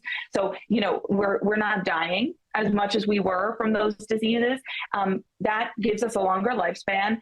That longer lifespan gives us the opportunity to develop more of those age-associated conditions. Dr. Teo Voss says developing diseases earlier in life also impacts a person's good health span. Substance use disorders, both alcohol and drugs, and most worryingly in the U.S., of course, the huge problem with opiate dependence. Experts say the key is more preventative measures so more Americans can not only live longer, but live healthier too. I don't have any physical diseases that, you know, other people some have and that keep you from doing things. So I've been lucky in that way. Now, experts say people are sicker because millions of Americans have not just one chronic disease, but several at the same time, like diabetes, heart disease, dementia, cancer. And of course, that all takes a toll on the quality of life, even if people are living longer. Now, driving this burden are tobacco use, obesity, and a lack of mental health care, just to name a few. In Washington, Janae Bowens. We are looking ahead to our next chance of snow and how it may impact your weekend's Ravens game plans. Coming up, meteorologist Amy Aronson timing it all out for us in her full Weather Authority forecast. Jury selection is underway in Marilyn Mosby's second trial. Coming up next, a legal expert explains the possibility of Mosby taking the stand. You're watching Fox 45 Morning News, all local, all morning.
Live from WBFF in Baltimore, this is Fox 45 Morning News.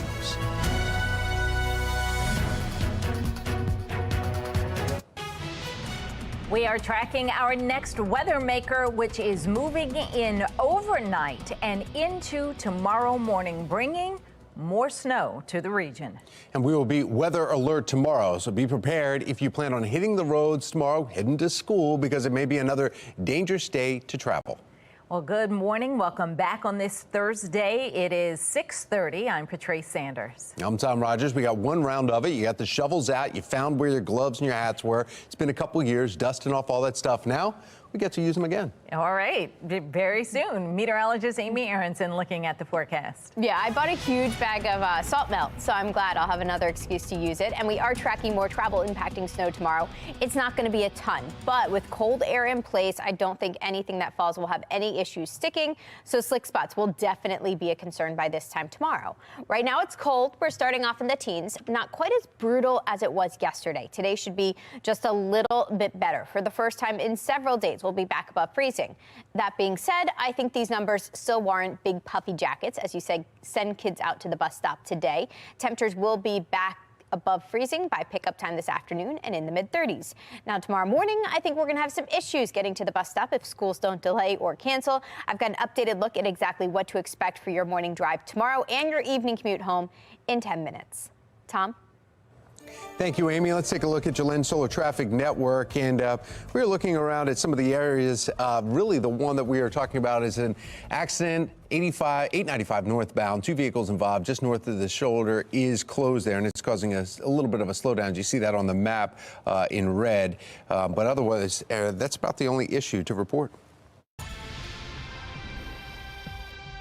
Think about, all the young people that live here in our community in reference to the walk in the community and just not being safe.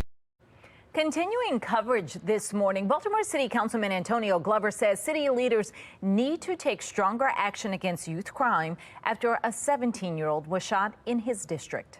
Now, the councilman is now addressing his concerns over the city's crime strategy and programs like Safe Streets. Shannon Lilly joining us live in front of City Hall with the changes that Glover wants to see. Shannon?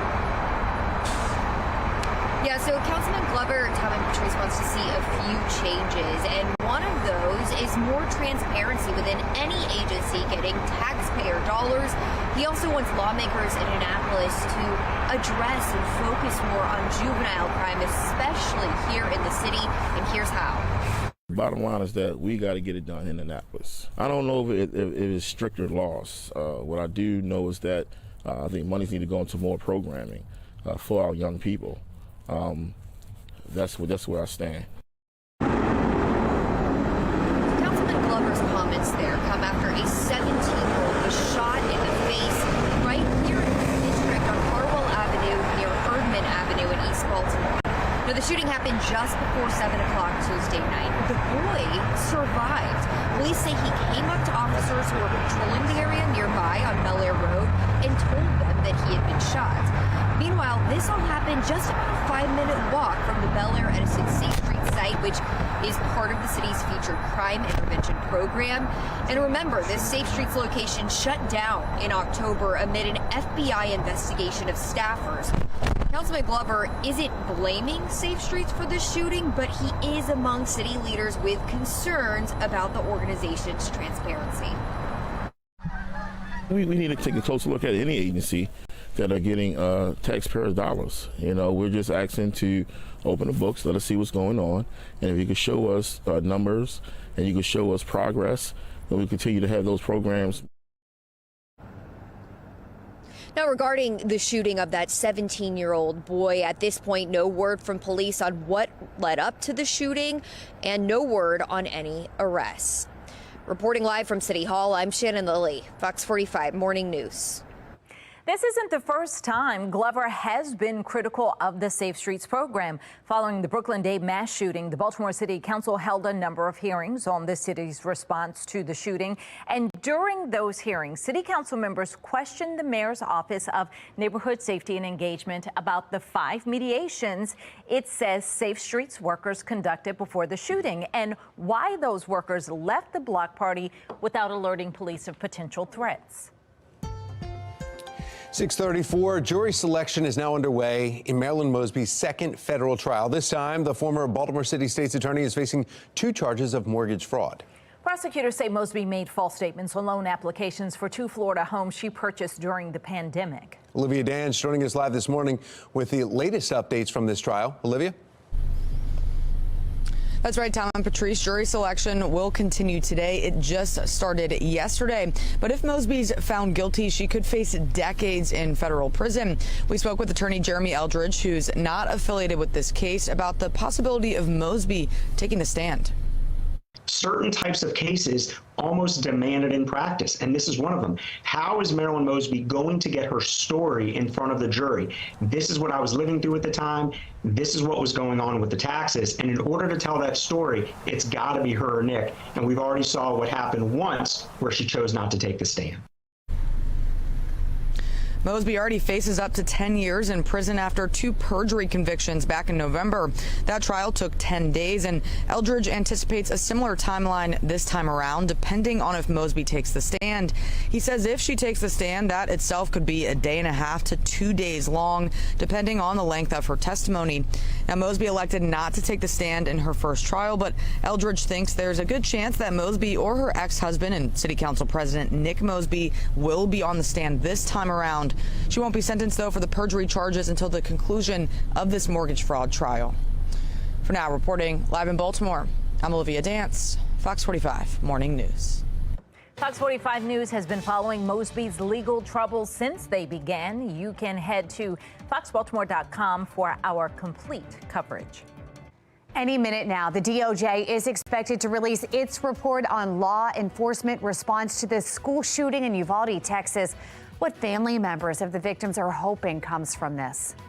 Plus, Governor Moore has revealed his new budget for 2025 fiscal year. Still ahead, how he's making safety a top priority. And we are tracking our next weather maker and preparing for tomorrow's weather alert day. Coming up, meteorologist Amy Aronson timing this winter storm in her full Weather Authority forecast. 6:37, you're watching Fox 45 Morning News. We're all local all morning. Weather Window, presented by the National Weather Desk. Sizable icicles spotted during a winter walk in the woods of central Alabama, and this iced over fall leaf just another sign of winter's firm grip on most of the country. The promise of meteorological and astronomical spring remains several weeks away. Meanwhile, near Salt Lake City, snow shoveling chores were delayed a tad by a playful pooch. For more content like this, follow the National Weather Desk on Instagram.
Today, the Justice Department is expected to release its report on the police response to the deadly mass shooting at an elementary school in Uvalde, Texas.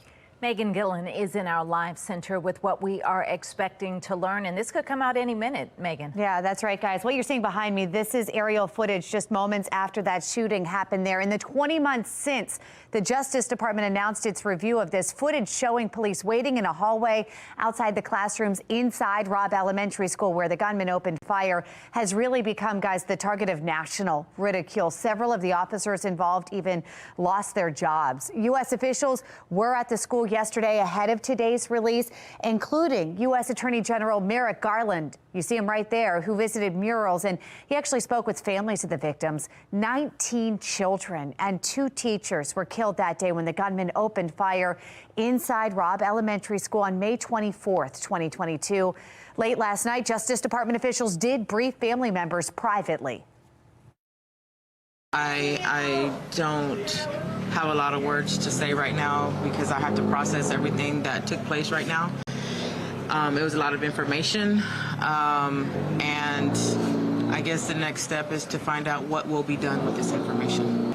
Hopefully that this will bring some changes and some accountability that we have been fighting and asking for since the very beginning. Now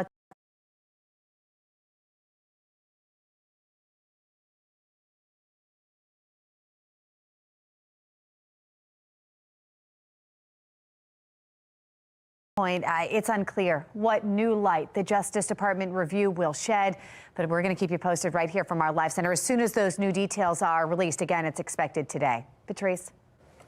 Governor Moore defends DJS Secretary Vincent Schiraldi amid growing controversy. Coming up, we question the governor about his support.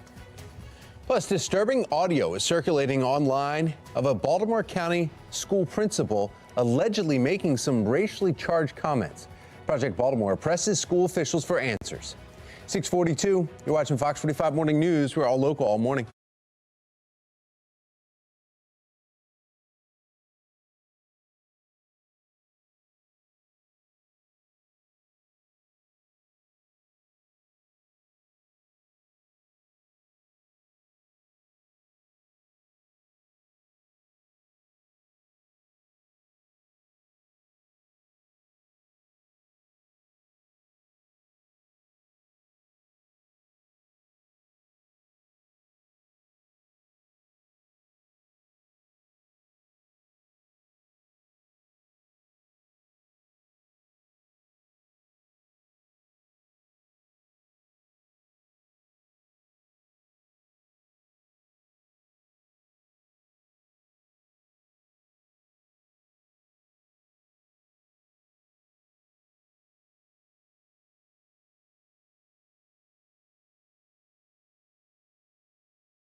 .644, topping your morning rush, Governor Wes Moore is unveiling his $63 billion budget proposal. Shannon Lilly joins us live this morning with the key investment areas. Shannon. Yeah, so one of the biggest areas, Patrice, the Governor Moore wants to focus on with this budget proposal is public safety. And that breaks down into several ways. He wants to allocate a good chunk of money to law enforcement. He also wants to allocate a good amount of money to fund programs to help juveniles get out of a life of crime when it comes to the Department of Juvenile Services. But this also comes as there is a good amount of concern and criticism centering around the Department of Juvenile Services and just how effective that department is. So coming up in the next 15 minutes, we're going to take a closer look at how these numbers break down, and we'll talk more about those concerns. Now back to you. Thank you, Shannon. Governor Moore is standing by the work of DJS Secretary Vincent Schiraldi amid concerns from Schiraldi's current and former colleagues. Olivia Dan joining us live this morning. Olivia, what are the concerns being raised and how's the governor responding? Yeah, well, Tom, questions continue to surface about the previous job performance of DJS Secretary Vincent Schiraldi, and so do questions about his hiring process. Now, a year before he was appointed as Maryland's DJS Secretary, Schiraldi served as New York City's Corrections Commissioner. Some of his former colleagues say that he made the jails in the city much worse. But despite that, Governor Moore continues to defend him. So we sent the governor some questions about Schiraldi's vetting and hiring process. So far, though, we haven't heard back yet, but coming up in just about 15 minutes, hear some of those concerns directly from Schiraldi's former colleagues. Back to you. We are taking a live look over Towson and the Inner Harbor as we are tracking our next weather maker, which could bring another round of snow to the Baltimore region. Our Fox 45 News Weather Authority team is tracking how this winter weather maker will impact road conditions and any of your weekend travel plans. Love that beautiful shot, and the sun's starting to come up here in a couple more minutes. We'll have a sunrise. Yeah. For now, we want to go right over to our meteorologist, Amy Aronson, and she's talking about the snow. Yeah, you won't see the sunrise tomorrow morning, right? Yeah, tomorrow morning's going to be harder, but we've had some incredible sunsets and sunrises in the winter. What happens is the air is really dry, so it allows some more vibrant colors to show through it, and we're actually seeing that this morning. But tomorrow morning, we're going to throw some white back into the mix, and that's our next weather maker, sending us another round of some snow. Get started actually overnight tonight, and we'll wrap up by tomorrow evening. Not a ton of snow with this system, about 1 to 3 inches, but enough to impact both commutes because temperatures will be down below freezing. So I don't think we'll see any issues seeing that snow stick and create some slick spots. In Towson this morning, you can't see much of a sunrise just yet. It's cold out there. We're starting off in the teens and 20s, just kind of depending on where you are. Not quite as cold today as it was yesterday. We still have that chill to begin, though. Now, we are tracking some snow showers well north and west of here currently. This is the start of our next weather maker. That's really going to come together over the next 24 hours and arrive here by this time tomorrow. Let's talk timing. I also threw temperatures on here so you can see where they're headed today. We're eventually back above freezing. Not by much. We make a run for the mid and upper 30s today. We see a couple of snow showers trickle in later this evening. Tomorrow morning, that's when most of this ramps up. Early tomorrow morning, around 3 a.m. We start off with some steady snow and some rain to the south. Then snow showers will continue to push through the area right around daybreak and have an impact on your entire morning drive. Light snowfall amounts are expected, but remember, it doesn't take much to create some slick spots. It looks like things will taper to more scattered snow showers for the second half of the day. We are just tracking some scattered snow showers for tomorrow evening. So here's an updated look at exactly how much snow we're expecting. You'll notice it's not a ton. It's not as much as we saw earlier this week, but we are tracking at least an inch in most spots. I think closer to 2-3 inches from Baltimore on northward. And that's what's going to lead to some slick spots and some tough travel tomorrow morning and then tomorrow evening, too. Here's a look at all the different forecast models and what they're calling for Baltimore. As you can see, it's anywhere from 1.5 inches of snow close to 3 inches. So I think that's the range we're really looking at as we head through the day tomorrow. Today, we're not tracking any snow just yet. It's going to be overcast. Temperatures will end up in the mid and upper 30s today. Tomorrow is our best bet for the snow showers, starting overnight tonight, ongoing tomorrow morning, and then becoming scattered as they wrap up tomorrow evening. Temperatures will be hanging out right around freezing tomorrow with highs only in the low 30s. And then here comes the really, really cold stuff. If you're headed out to M&T Bank Stadium on Saturday, it's going to be frigid out there. Winter football getting underway. Mid-20s at kickoff. You factor in some winds. It's going to feel like only 11 degrees. As the game continues, remember, sunset will happen. Under darkness, temperatures are going to fall even more. We'll wrap up the game in the low 20s, but feel like temperatures only in the single digits. Pretty cold stuff, so plan on layers. Bundling up if you're headed out there on Saturday. Tomorrow, we've got that weather alert day. Delays and disruptions, travel disruptions, certainly possible because of that. We do have the Ravens game on Saturday. It's going to be cold for it. After that, temperatures gradually improving, and the 40s are back next week. Actually, by the end of the 7-day, we are flirting with 50 degrees by next Wednesday. Tom, Patrice. All right, well, anytime inclement weather hits, you can stay ahead of this storm by downloading the FOX45 Weather Authority app. Search WBFF in your app store.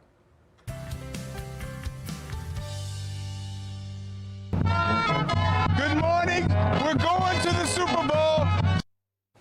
Yeah, we are. Safe to say the excitement is contagious in Baltimore. Just yesterday morning, we brought you live to the fans getting Ravens logos stenciled on their cars in anticipation for this weekend's divisional round playoff game. That's right, they were putting on the Don't Blink new one.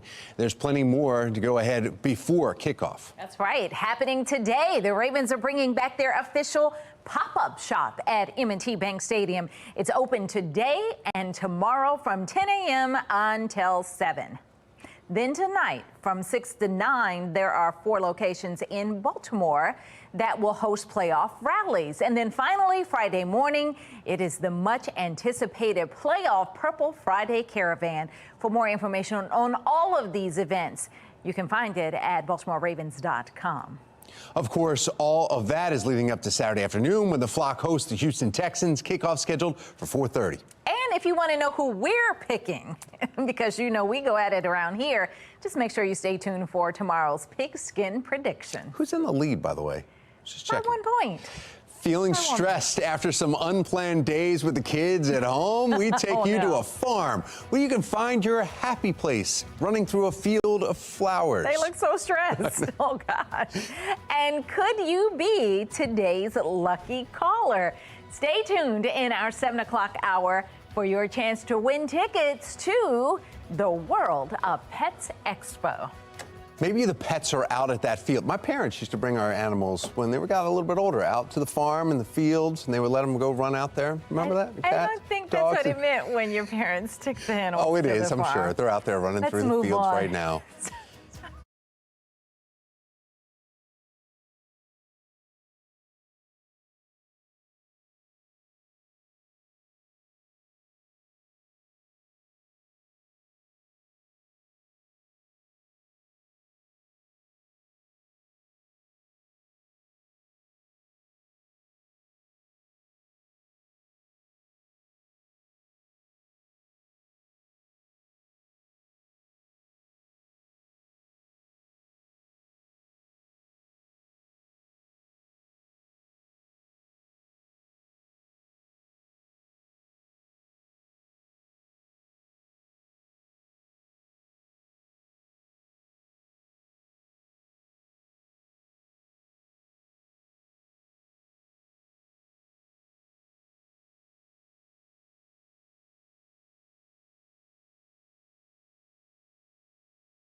6:55 and taking a live look over the Inner Harbor and Towson here, where all is calm for now. But our next weather maker is on the way just in time for the weekend. We are expecting snow early Friday morning through Friday night. We can expect between 2 to 4 inches. That's combined with the snow from earlier this week. In just a few minutes, meteorologist Amy Aronson tracking the timing of the system ahead in her full Weather Authority forecast. Well, turning now to the crisis in the classroom, the 5th U.S. Circuit Court of Appeals is striking down a Texas law that would have required booksellers to rate their books based on sexual content before being allowed to do business with public schools.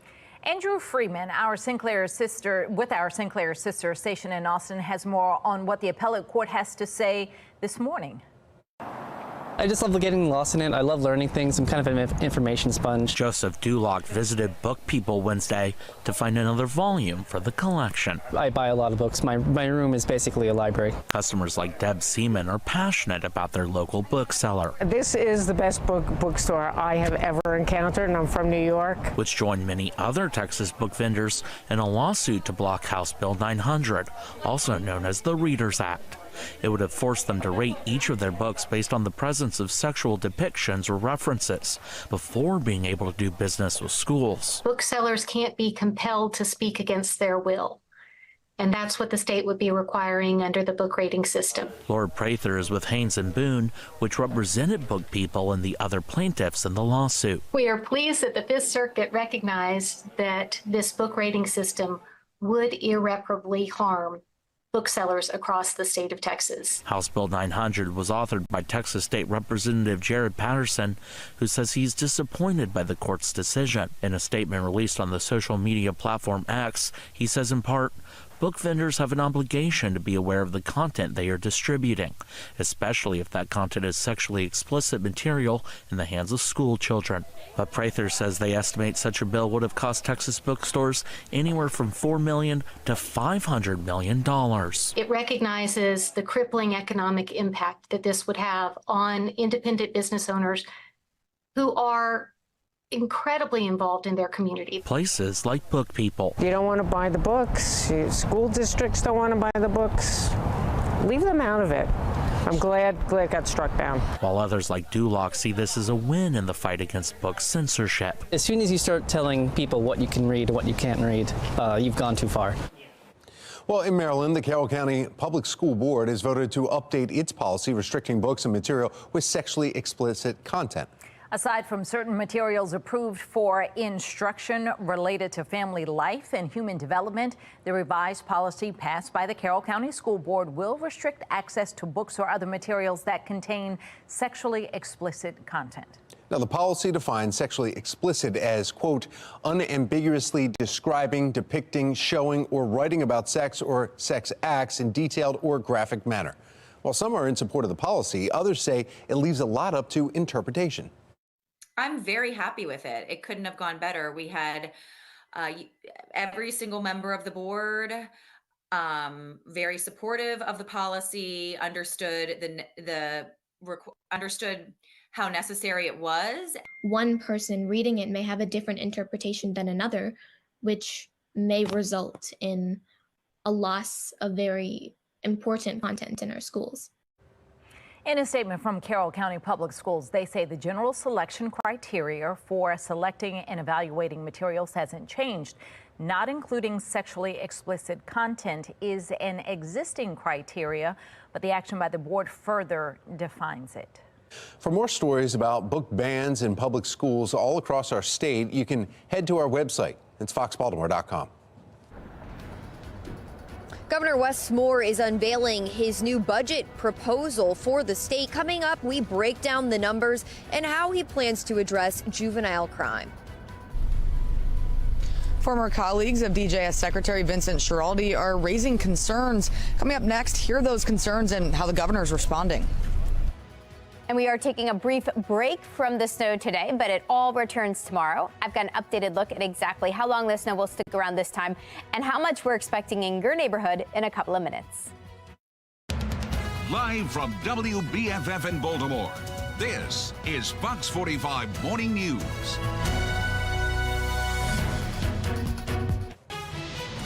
We are tracking our next weather maker, which is expected to move in tomorrow, bringing another chance for snow.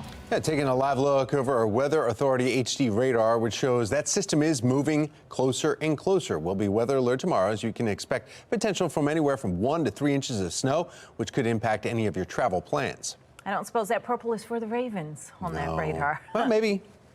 Maybe. We've got that game keeping an eye on.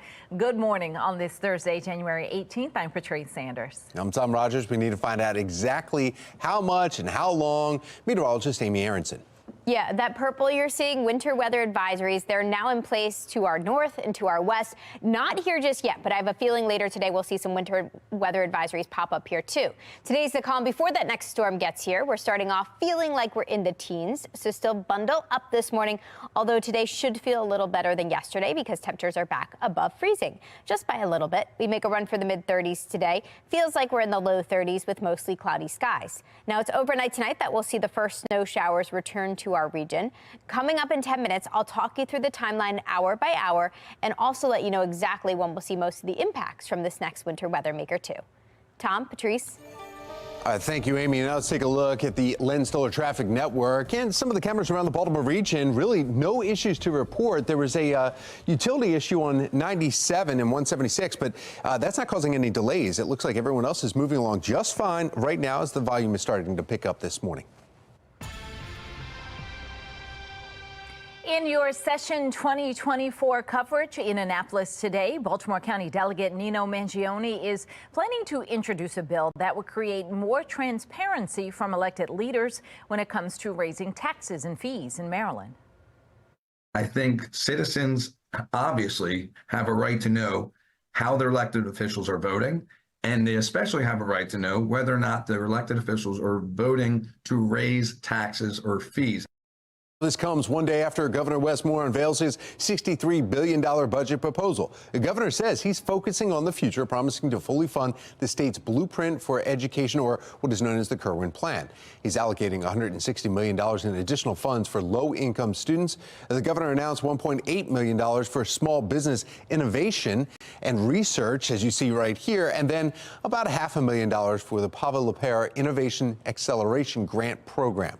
Now, the state's rainy day fund will sit at $2.3 billion, which remains within the recommended savings level. Governor Moore announcing he's pulling $150 million from that fund to offset the transportation deficit, despite a warning from former Governor Larry Hogan as he left office.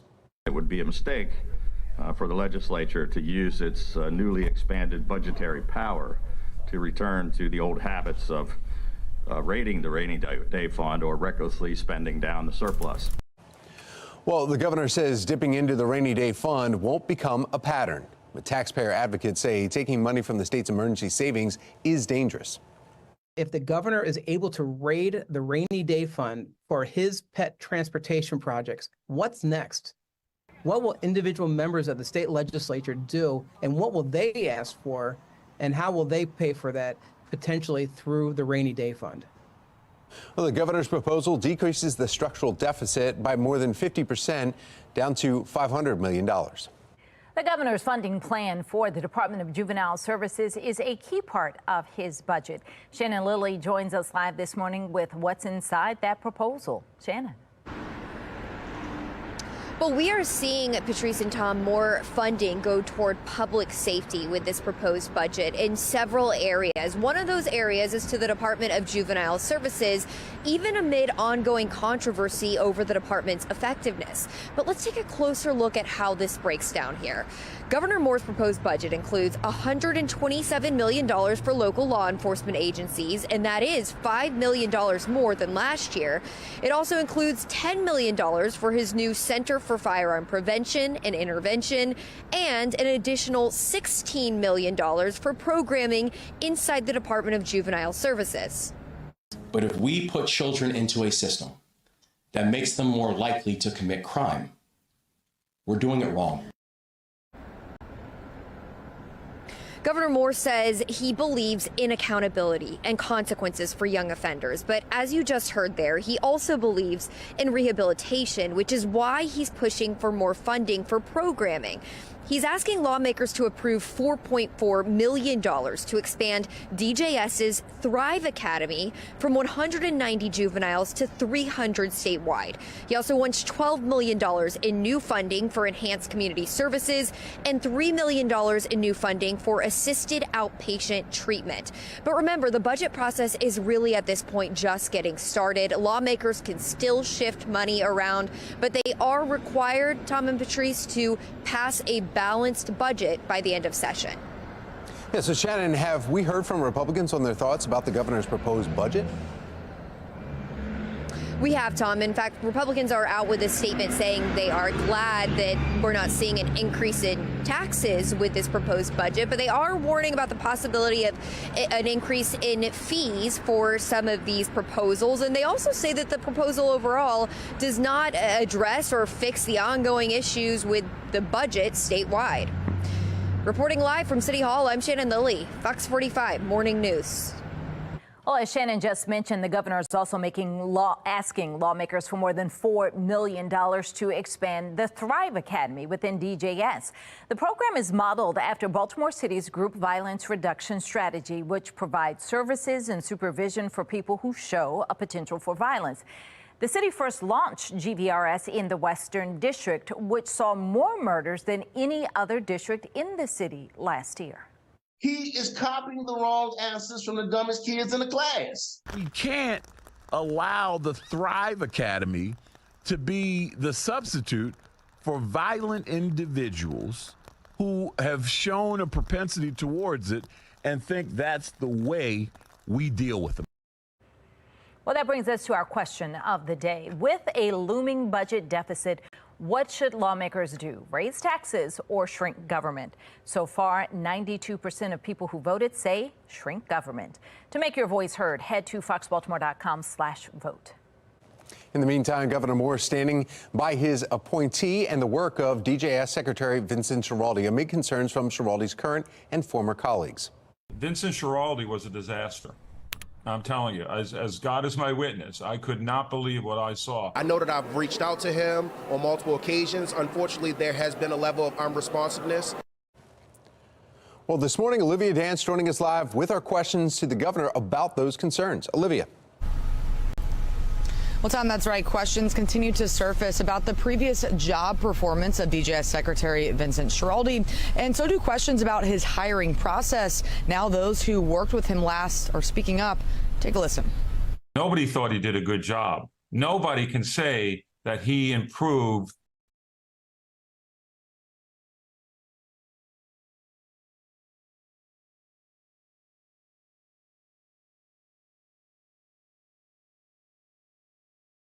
the criminal justice system or the jails in New York City. He made them much worse, period. He came in here with this mindset of providing everything for the inmate population and not providing things that we needed. You know, wasn't concerned about our well-being at all.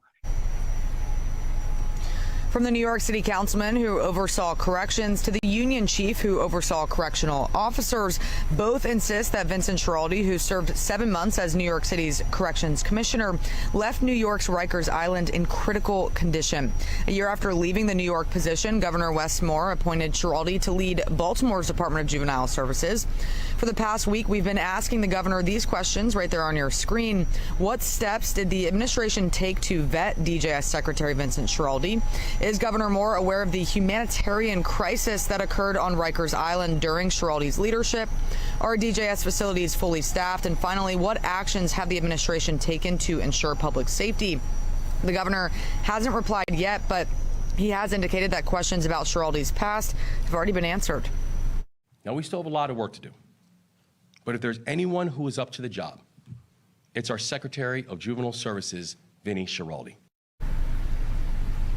Now, Schiraldi was the only appointee in the governor's cabinet that did not draw the full support of the legislature.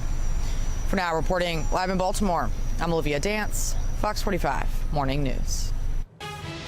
It's 7:09. We want to get another check of our forecast. Meteorologist Amy Arrington has been busy all week long, and again, it starts tomorrow for you, too. Yeah, we've had bookend snowstorms this week. One kicked off the week, and now we're going to wrap one up with a little more snow. So here's exactly what I'm tracking over the next couple of hours. We are looking at a cloudy and cold day today. Then by tomorrow, that's when we're tracking 1 to 3 inches of additional snow. So that's going to cause some slick spots in the morning and in the evening. And then this weekend, the snow gets out of here, but it's going to be downright cold. See that little guy there shivering? It's going to be blustery. That's how folks are going to look if they're out at M&T Bank Stadium come Saturday evening. So plan on snow showers tomorrow with highs in the mid-30s. They're out of here by Saturday, but it is downright cold. Actual temperatures in the 20s, feel like temperatures in the teens. Little better by Sunday, still breezy with highs close to freezing. Now, coming up in 10 minutes, I'll show you my updated snow map and let you know exactly how much snow we're expecting all across Maryland. Tom, Patrice. Well, thank you, Amy. New this morning, U.S. forces continue to take action against Iran-backed Houthi terrorists attacking merchant ships in the Red Sea. Let's get over to Megan Gillen in our live center. She's got reaction from Washington. Megan. Yeah, a lot of it coming in, guys, too. Taking you live to Capitol Hill here this morning, where the U.S. military now says it conducted strikes on 14 Houthi missiles that were in Yemen, ready to attack. We've been watching U.S. Central Command here. They are continuing this morning to defend their actions here, saying, quote, these missiles on launch rails could have been fired at any time, prompting U.S. forces to exercise their inherent right and obligation to defend themselves, adding the U.S.-led strikes will degrade the Houthis' ability to continue their reckless attacks. After days of strikes, we know U.S. officials have consistently defended their actions in the Red Sea. And now Washington has renewed its terrorist designation of the Houthis. If the Houthis cease the attacks, we can certainly reconsider this designation. If they don't, as the president said, we will not hesitate to take further actions to protect our people and the free flow of international commerce. That's been the major concern there, the commerce going in and out of the Red Sea. The Houthis, who control most of Yemen, say they are acting in solidarity with Palestinians in Gaza and have threatened to expand their attacks. That's the very latest from our live center. Tom? Thank you, Megan. Here's a look at the stories that are making your headlines this hour. There is no reason for someone convicted of a first-degree sexual offense that they should be able to get out almost 5 years early. Period. Full stop. Closing loopholes, legislative session, how one proposed bill could keep sex offenders behind bars longer. I seriously don't understand why I have to constantly put up with these dumb here every day. Troubling audio of Pikesville High School's principal allegedly making racially charged comments. It has spread like fire online. Why some believe the recording is fake, and the response from Baltimore County Schools. 7:12, you're watching Fox 45 Morning News, all local, all morning.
7:15 on this Thursday. We are tracking our next weather maker. Let's start off talking timing. Things will get started overnight tonight, so between 2 and 4 a.m. while most of us are sleeping, that's when some snow and some rain is going to get started. Snow to the north, some rain to the south. Should be some accumulating snow for everybody early tomorrow morning between 4 a.m. and actually 12 p.m. I think that's when we'll see most of the accumulations and most of the impacts, with slick spots developing quickly because of the cold air in place. After that, turning to more scattered snow showers during the second half of the day, taking us into the evening hours. And then I think that snow quickly ends after 7 p.m. and wraps up for the week. Let's start off with this sunrise, though. Isn't this incredible? We've had some really beautiful sunsets and sunrises recently. With the dry air in place, you see some more vibrant colors in the sky, and that's exactly what we're seeing this morning. So pretty cool start to your Thursday. Actually, a decent day ahead of us, not quite as cold. We're at 22 degrees right now. We do make a run for above freezing temperatures today. First time we've seen that since over the weekend. Highs headed for the upper 30s. But more snow will follow tomorrow with our next weather maker. And then we are looking at a blustery weekend behind it. So the cold air makes a very speedy comeback before a warming trend will actually take over early next week. Right now, we are seeing the first signs of that next weather maker to the north and to the west of here. This storm is getting its act together and will continue to travel our direction today. Main impacts will arrive overnight tonight. And Future Scan shows that. Future Scan shows a couple of snow showers trying to trickle in this evening, but I think most hold off until well after sunset.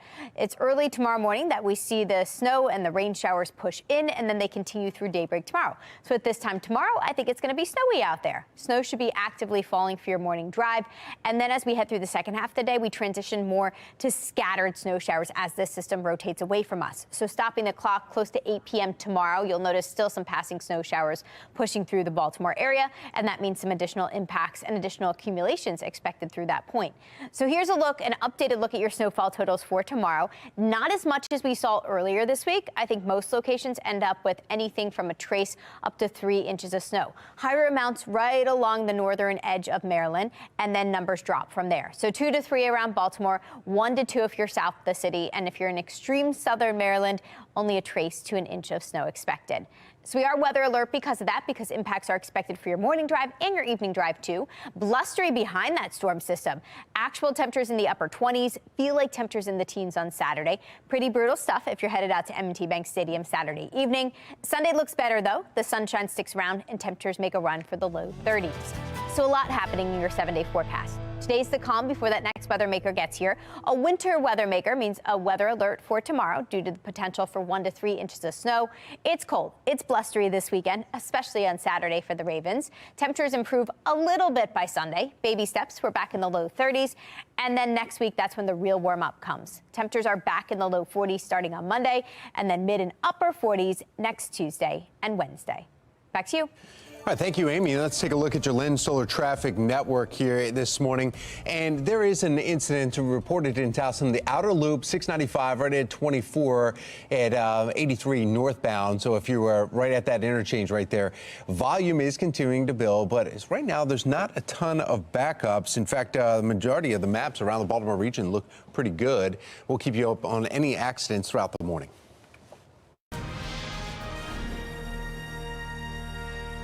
One example, one time is one time too many. We want to make sure that we put laws in place that will keep all the citizens protected. The Pavel Marie-LePere Act would end early release for good behavior for first-degree sex offenders. The bill is named after 26-year-old tech company CEO Pavel LePere, who was killed in her apartment building last September. Her alleged killer had a history of sex offenses.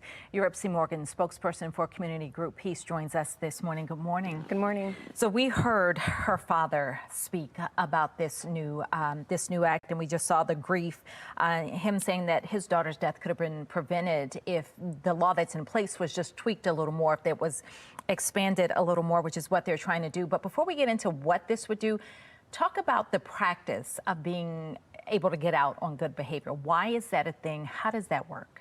You know, it's interesting. There's a lot of things that go on behind the scenes in the criminal justice system that I think the public is not always privy to or doesn't quite understand how it works. I think the idea behind it was that if you behave in jail, right? Because we know that there are also a lot of instances where people cause trouble not only when they're outside of jail, but when they're inside the jail as well. So that if they are behaving, if they are, acting right, if they are, on a better path, and then we're able to rehabilitate them and put them out into the public, then there's the idea that if you give them an incentive to earn, time off for good behavior, then they will do so. In this particular case, there is a law in place that says certain sex offenders cannot get time off for good behavior, and that was if those crimes were committed against some of the younger population. This would now expand that. Yes, it would now expand that, and I think it would also give the board more leeway, because in this particular case, it sounded like he was released on automatic, these good time credits, which had accrued, and there was no room for any board to say, hey, look, as they had in the past when he had been up for parole, and the board at that point had said no, but then this automatic diminution of credits kicked in, and so they had to release him. Taking away that authority when you have reasonable people sitting around saying, no, this person should not be released, but then they are because of the automation, right? That's what needed to be fixed. Which seems odd in a case like this. I mean, just because they were being good in prison and they didn't commit that kind of crime in prison where you don't have that opportunity, but once you're back out on the streets, that's one of the first things that he went and did, again, was to reoffend in the same way that got him in prison in the first place. Yes, and it's also important to recognize, like, when we look at the criminal justice system, this man, I believe, had gotten 30 years, all but 14 suspended. And that's the kind of negotiation that goes on behind the scenes in the courtroom. There's a big role for the state's attorney. In this case, it was the former state's attorney's office that played a role in what he was initially given, which led to the point of diminution of credits on 14 years, not the original 30 years. So there are a lot of players in this game. Some people will say, this is just a knee-jerk reaction. We're all grieving about what happened to Pava, and this will just make people feel good because of what happened to her that we're saying this. Will this really make a difference? Could this have made a difference in her death? I think in this case it could have made a difference, particularly because it took what had been lacking, which was giving more control to reasonable people on a board to say, no, this person shouldn't be released, or yes, this person should be released. It made it automatic, and that was the issue that could affect many cases going forward. All right, Ripsy, thank you so much. Thank you. It's 7:23 now. We'll be right back.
7:25 and wake up and smell the roses. Well, today, wake up and smell the lavender. No, don't you usually go to sleep smelling the lavender? Calms you down. Mark Clark is live at Starbright Farms with all the ways you can add lavender to your life. Mark, you're going to come back smelling good. That's right. And, we always talk about what we put inside our bodies, but sometimes we don't focus on the biggest organ, the skin, what we put outside our body. Right, Helen? That's right. See, she just blasted me with one of your products. This is lemon verbena hydrosol. It's the floral water of the lemon verbena plant that we distill here at Starbright Farm. We are an aromatic and medicinal herb farm with an emphasis on lavender.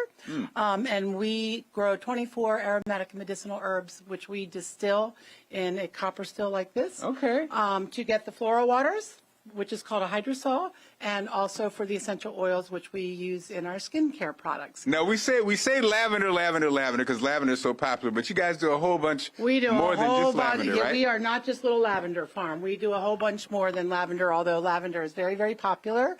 But as I said, we do 24 aromatic and medicinal herbs. Everything is started here on the farm.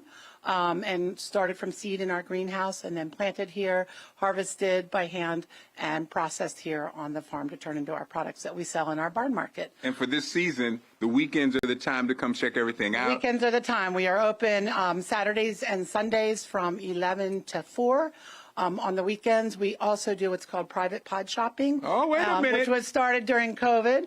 But we started that so people could come with a small group and book the place and get a little bottle of champagne and shop and have the space to themselves. We're going to wrap it up here. We're here having fun. When I come back, I'll be moist. I'll be moist. Have you ever been moisturized? You look good. You look good. I like the private shopping aspect of it. That's pretty cool, too.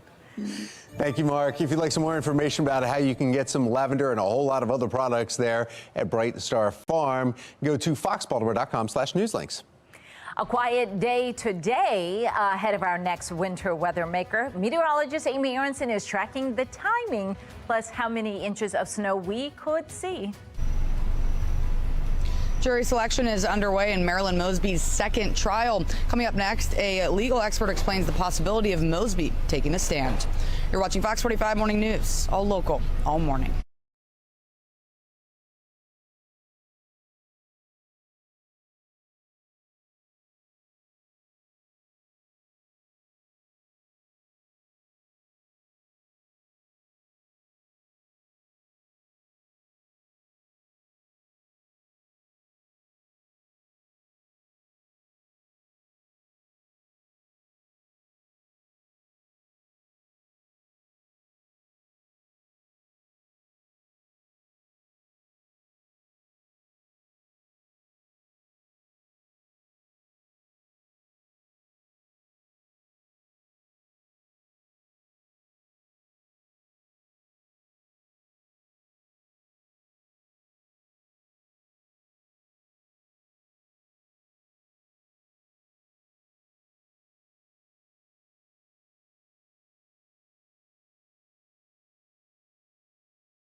Live from WBFF in Baltimore, this is Fox 45 Morning News.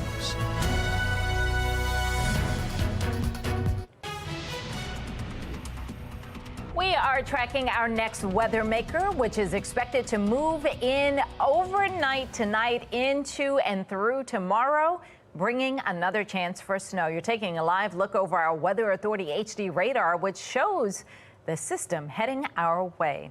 Welcome back on this Thursday. 7:31 is the time. I'm Patrice Sanders. I'm Tom Rogers. Yeah, if you're in Shrewsbury or in New Freedom right now, there's a little pop-up that's happening. A little bit of flurries are falling this morning. Well, let's get over to meteorologist Amy Aronson and see when the most of us will get it. Yeah, that's just kind of a little appetizer for what's coming to all of us tomorrow. Now, we are starting to see some action on the radar. We've got winter weather advisories north of here. Nothing locally just yet, but that's going to change. I think we'll see some advisories pop up later today. It's just cold this morning. We're starting off in the teens and low 20s, so make sure you bundle up as you head out to work and out to school. Maybe our only full school day this week. So as you head out to the bus stop, don't forget all the winter accessories. You're going to need them. At lunchtime, we're at freezing. By pickup time, yes, we're above freezing, but not by much. Temperatures only climb into the mid-30s.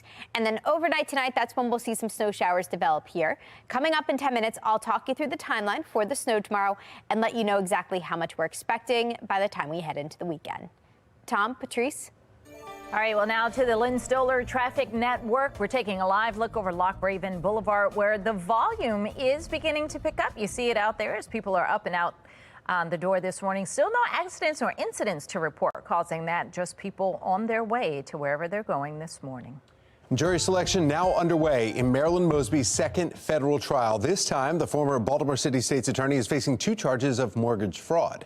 Prosecutors say Mosby made false statements on loan applications for 2 Florida homes she purchased during the pandemic. Olivia Dance joining us live this morning with the latest updates from this trial. Olivia? That's right, Tom and Patrice. Jury selection will continue today. It just started yesterday. But if Mosby's found guilty, she could face decades in federal prison. We spoke with attorney Jeremy Eldridge, who is not affiliated with this case, about the possibility of Mosby taking the stand.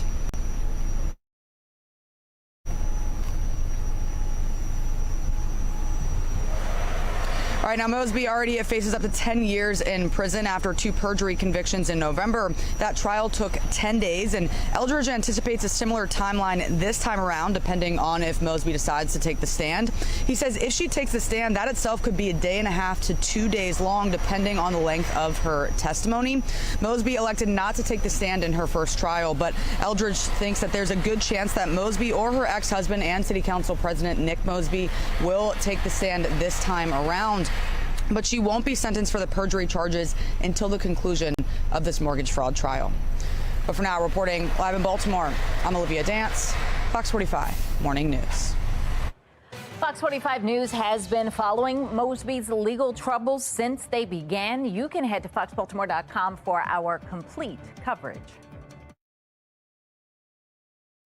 7:34 now. Baltimore County Schools has launched an investigation after the principal of Pikesville High School was allegedly recorded making racially charged comments. Now, the recording, which is about 40 seconds, is now circulating online, including derogatory remarks about students and staff, the community. A state senator says it's his understanding that the principals union claims that the recording was generated using artificial intelligence. Project Baltimore's Chris Papps has the latest on this investigation. In an email to parents Wednesday afternoon, Baltimore County Schools Superintendent Dr. Miriam Rogers called the statements in the recording deeply disturbing, but said they cannot confirm the veracity of the recording at this time. I seriously don't understand why I have to constantly put up with these dumb here every day. Between these ungrateful black kids who can't test their way out of a paper bag. That voice allegedly belongs to Pikesville principal Eric Eiswert, seen here on the school's website. The clip is 41 seconds long, beginning with racially charged language about black students and their academic performance. A few seconds later, the derogatory comments turn from students to staff members. Should have never been hired. And don't let me get started on I'm going to drag his black out of here one way or another. In the final seconds of the recording, the conversation turns again to the community. And if I have to get one more complaint from one more Jew in this community, I'm going to join the other side. Kathy, I'm done. We do not know who recorded the comments or the context in which they were made. It's unclear when or where the statements were recorded. But as you heard, the speaker addresses someone named Kathy. Parents tell us they believe that's Assistant Principal Kathy Albert, though we cannot confirm that. Baltimore County State Senator Charles Seidner released a statement saying, "After listening to the audio recording, I immediately reached out to Baltimore County Public Schools. It is my understanding that the principals union claims that this recording is AI generated. While our system entitles individuals to due process, the nature of these comments warrant an extensive investigation." Eiswert has worked for Baltimore County Schools since 1997, according to his online biography. Before moving to Pikesville 3 years ago, he was an assistant principal at Newtown High School. Before that, he spent 20 years at Catonsville as a teacher and assistant principal. Project Baltimore tried to get in touch with Eiswert at his home Wednesday. My name's Chris Pabst. I'm from FOX45 News. I was looking for Principal Eiswert. The person who answered the door told us he was at work. When we called Pikesville High School, we were told the principal was not in the building. In an email Wednesday afternoon, Baltimore County School Superintendent Dr. Miriam Rogers told parents, "We are taking this matter seriously and have launched an investigation. Once we have determined the facts, we will swiftly address this incident." Project Baltimore spoke with several Pikesville parents who did not want to go on camera, but told us the comments were disturbing. Baltimore County Executive Johnny Olszewski has offered his administration's full support to BCPS during the investigation, saying in a statement, "Hate, discrimination, and prejudice have no place in our community, especially in our schools." I'm Chris Pabst, and this is Project Baltimore. Fox 45 will stay on this story as the investigation continues to evaluate the authenticity of the recording. Now, in the meantime, Project Baltimore wants to hear from you. Do you have a story that you'd like to share about your child's education or a concern that you would like our team to investigate? You can call that tip line. You see it right there on your screen, 443-377-3108, or you can send an email to projectbaltimore@foxbaltimore.com. You can also find us on social media. Governor Wes Moore is unveiling his new budget proposal for the state. Coming up, I'll break down the numbers and how he plans to address juvenile crime.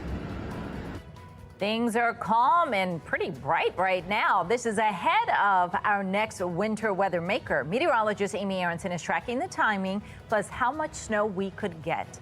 7:38, you're watching Fox 45 Morning News, all local, all morning.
7:41, and we are tracking our next weather maker. You can see the start of it right now showing up on the HD radar. We've got winter weather advisories posted for areas well north of here, and a little blip of snow also popping up well north of here. You can see that popping up there in Pennsylvania, so right over the border. Nothing for us yet. I have a feeling we'll be included in that purple later today. That will be a winter weather advisory for us because we are tracking some travel impacting snowfall here too. Today, temperatures will actually make their way slightly above freezing, mid-30s. That's where we're headed today. Tomorrow will be closer to freezing as that light snow develops and pushes through the region. Coming up in 10 minutes, I will let you know when the snow showers get started again here and how much snow we're expecting by the start of the weekend. Tom? Thank you, Amy. 15 requirements for Baltimore police, and 7 years later, just 2 have been resolved. Coming up, we ask a former police commissioner his thoughts on why more issues have not been solved faster. Get those phones ready. Your chance to win tickets to the World of Pets Expo is coming up. 7:42, you're watching Fox 45 Morning News, all local, all morning.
Well, Governor Wes Moore is pushing his top legislative goals for the legislative session. This as Baltimore Police Department completes 2 of its 15 requirements after 7 years under the consent decree, according to the mayor, DOJ, and police. Joining us now for this week's Fox Undercover, former police commissioner, current talk show host, Ed Norris. Good morning, Ed. Good morning.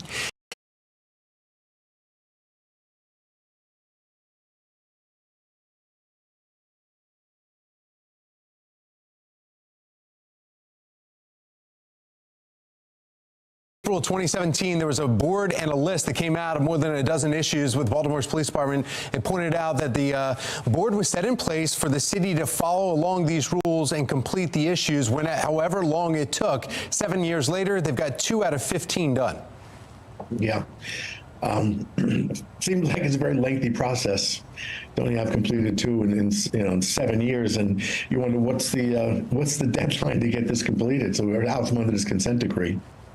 We had a police commissioner who was hired specifically because he was able to do work under a consent decree and move that along in New Orleans. Do you think his influence had anything to do with this, or is there a delay because it's a different city, a different consent decree? I have no idea. I know I would not have agreed to that consent decree. I read it when it came out. There were things of unfunded mandates in there of all kinds that weren't going to be fulfilled. I think the things they put in there put people in danger in the city. And the fact is that the commission you're talking about was so focused on the consent decree, murders went up to an all-time high, and no one seemed to give a care about the fact that people were dying in this city. All they cared about was checking boxes in this consent decree, and I thought it was a disgrace. January 2017, it was Baltimore Police Department transports detainees in a manner that keeps them safe. That was one on the list of the 15. That's the one, the focus this week, saying, okay, they've done that if they're in compliance for the next year. Yeah, I just don't know why that would take 7 years to complete or we could get in compliance. I know they changed the the regulations. Drivers have to have both hands on the wheel. There's all kinds of different things now they have to do when they put a prisoner in a van. I'm just at a loss of why it would take this long for this thing to be completed. And the fact is that commissioner is gone now. He's left. With a very incomplete consent decree, and it seems like a lot of time, other things could have been accomplished. This is going back to Freddie Gray when he was being transported in that van, and what is specific in here saying, congratulations, you've done that if you can do it for the next year, staying in compliance. So it technically would be 8 years for that one issue. They're saying this is a very, very rare, though, in the police departments for someone to die while in police custody during transportation. Of course it is. But people do die in police custody, unfortunately, and, still had no cause of death, and the officers were not charged. They were charged and then, it was all thrown out because there was an agenda behind it.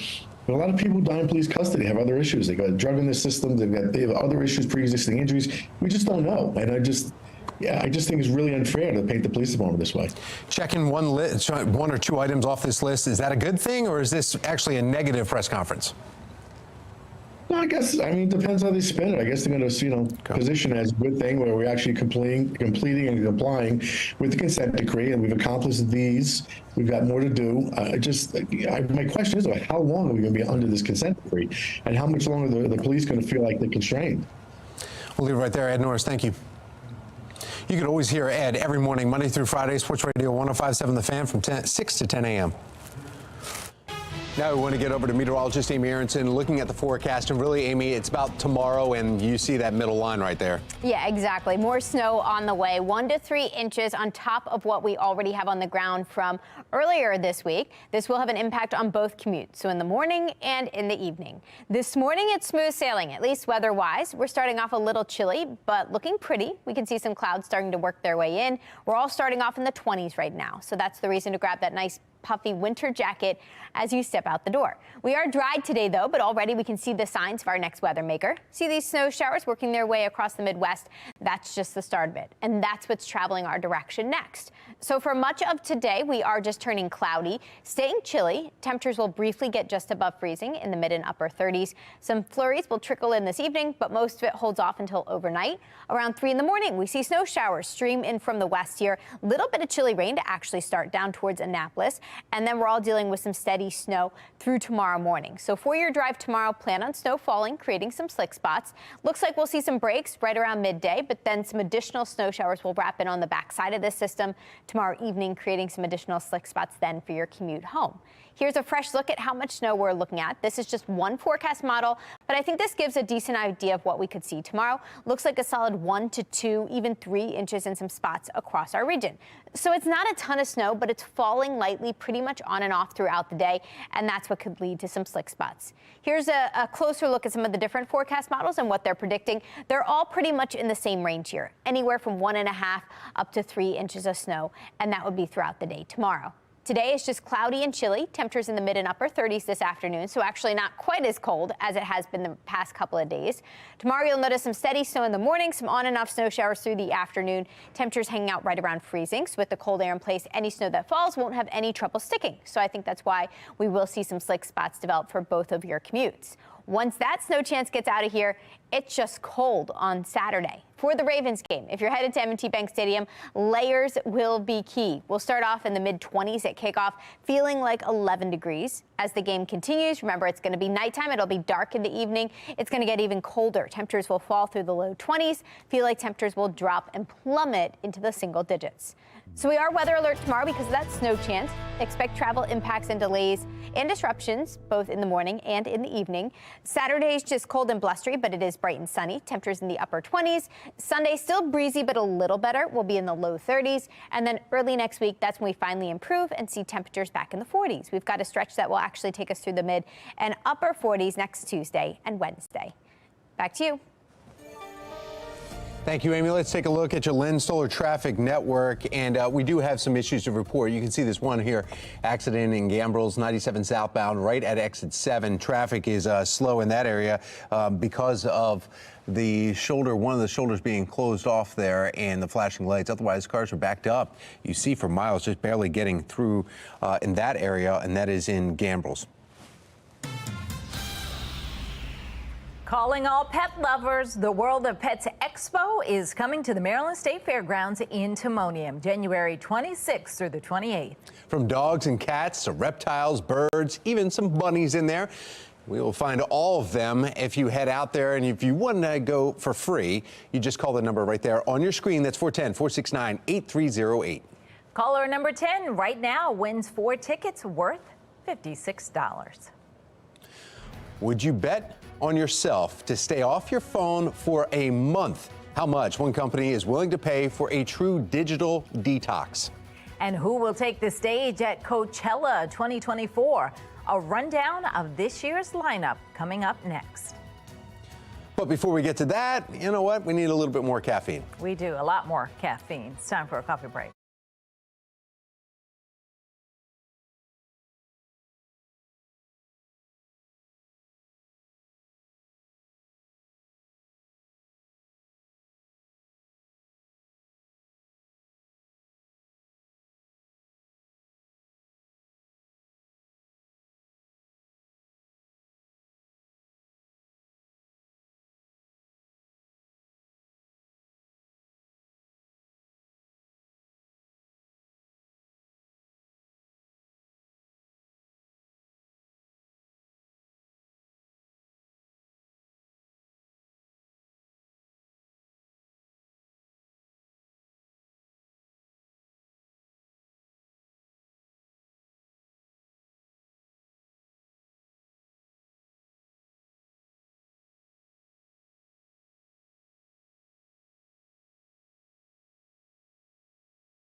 $7:55 and trending now. If you think you can go without your phone for 1 month, There's a company willing to pay you up. We were just talking about this. You Yep. say yes, no problem. Yes, no problem. Dairy company Siggy's Dairy is offering $10,000 if you are able to do a digital detox. Oh, come on, bring it. The company will choose 10 participants based on their submission essays. You got to submit an essay. Siggy's will then send them a lockbox, a flip phone. This is like yogurt company, right? Okay, all right. A lockbox, flip phone, prepaid SIM card, good for 1 month.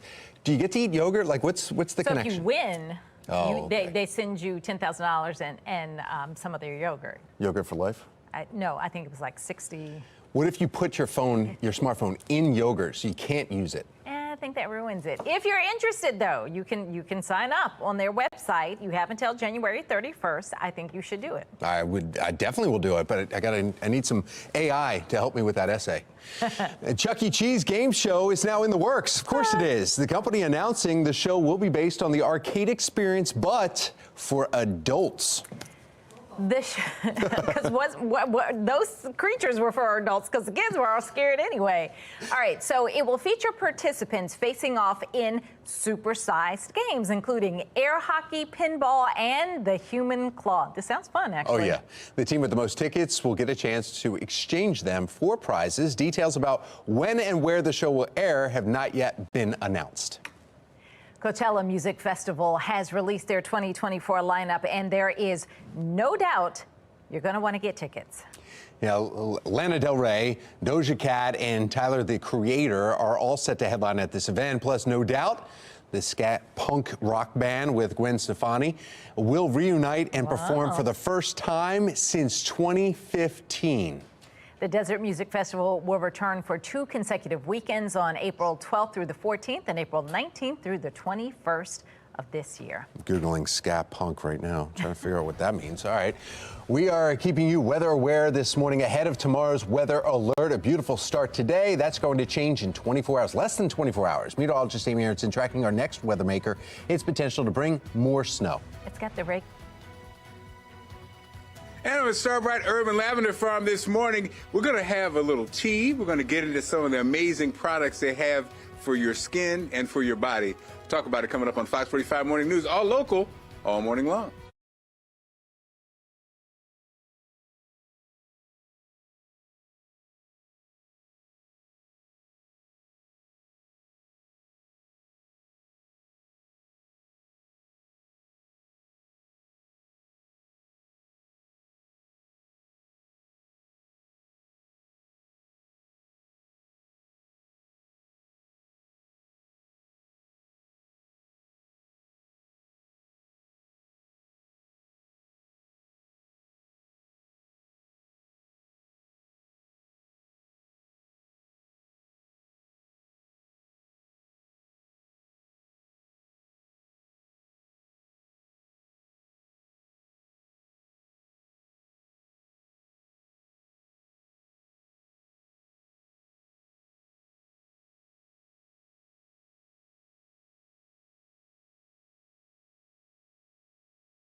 Live from WBFF in Baltimore, this is Fox 45 Morning News.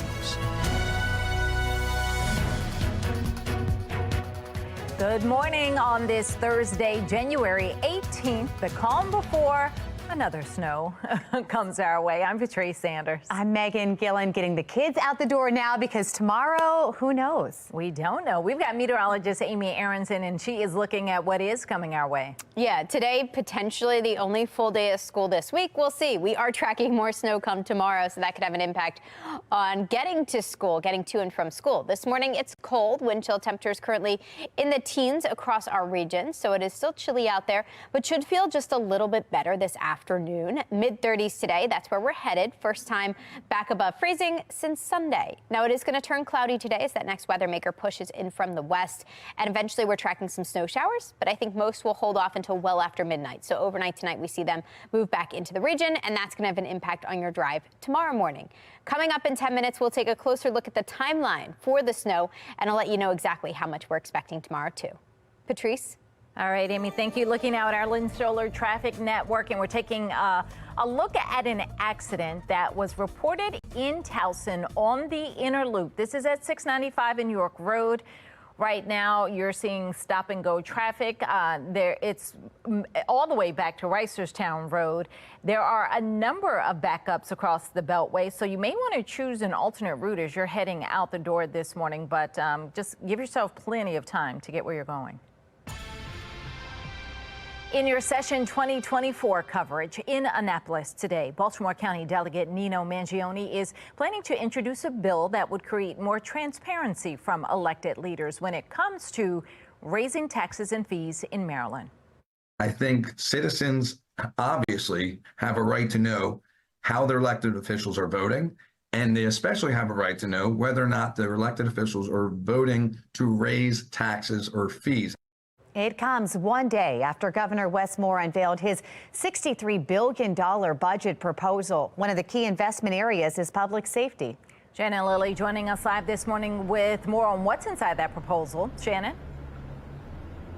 Yeah, so we are seeing more funding, Patrice and Megan, go toward public safety in several areas with this proposed budget. And one of those areas is the Department of Juvenile Services, even amid controversy over just how effective that department is. But let's take a closer look at how these numbers break down.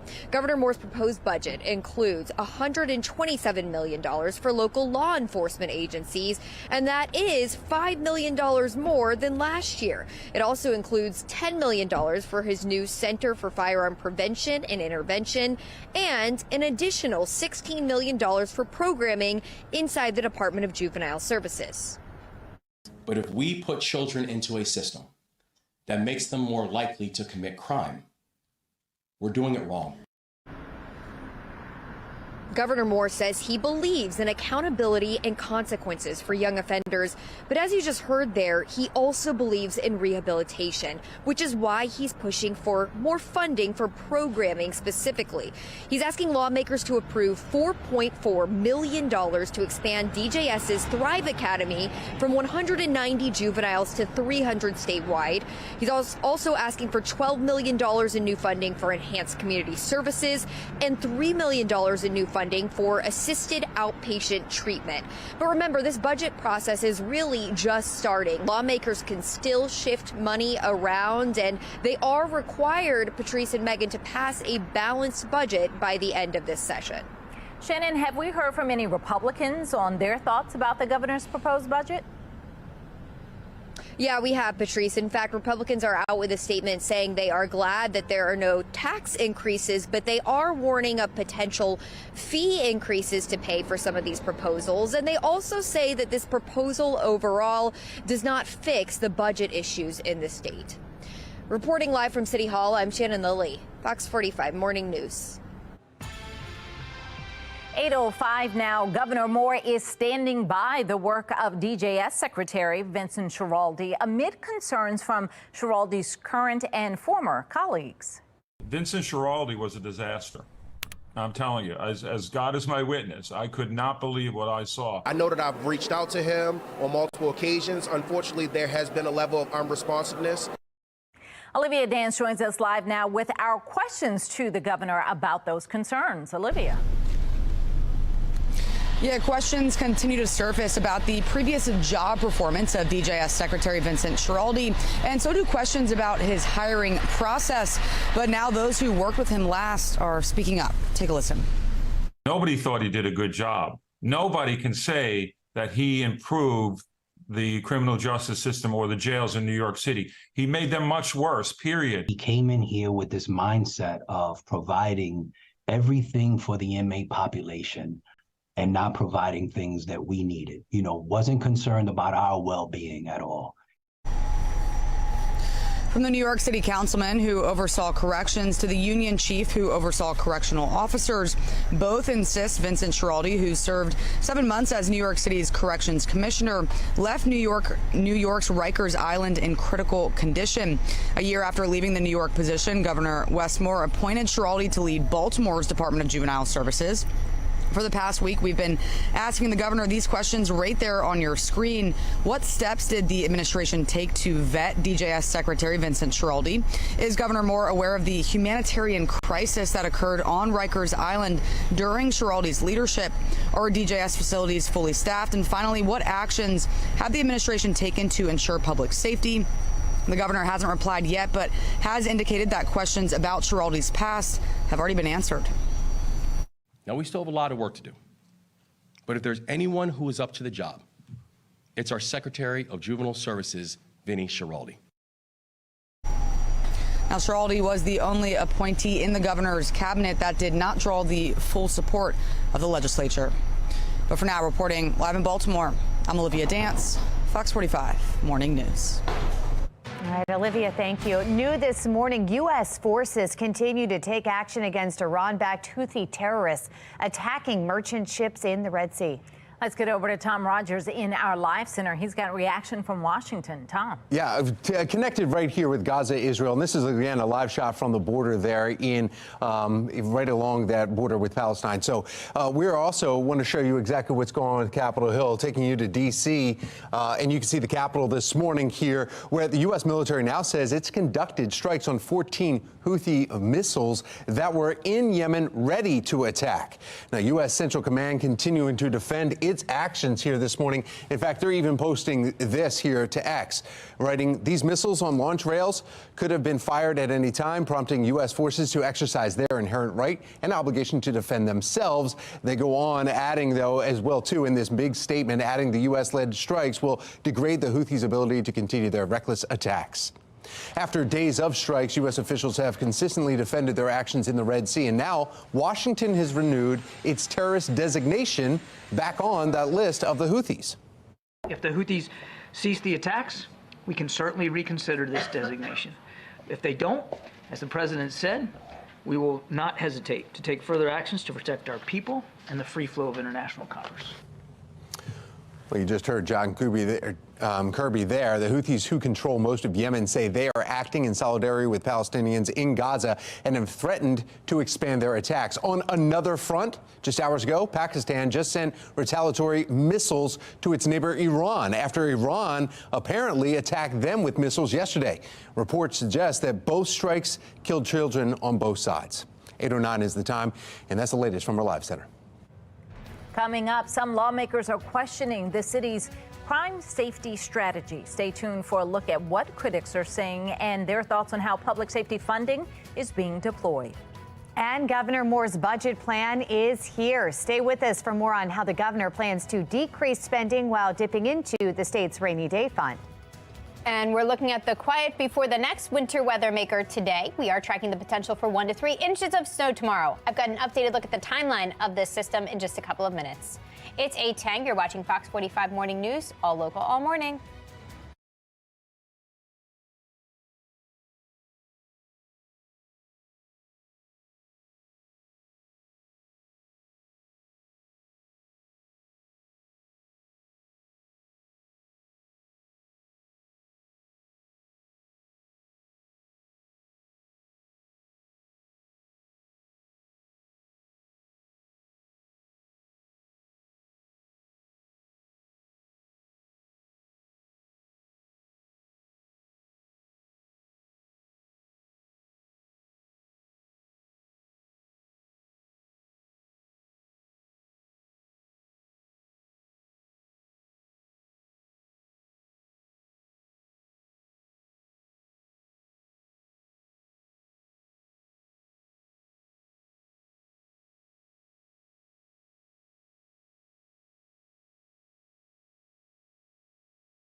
8:12 on this Thursday morning, and we are looking ahead to our next weather maker and when it arrives. Looks like things will get started overnight tonight with snow showers ongoing tomorrow. A light, steady snow through much of the afternoon, and because of that, we're weather alert. Highs in the mid-30s on Friday.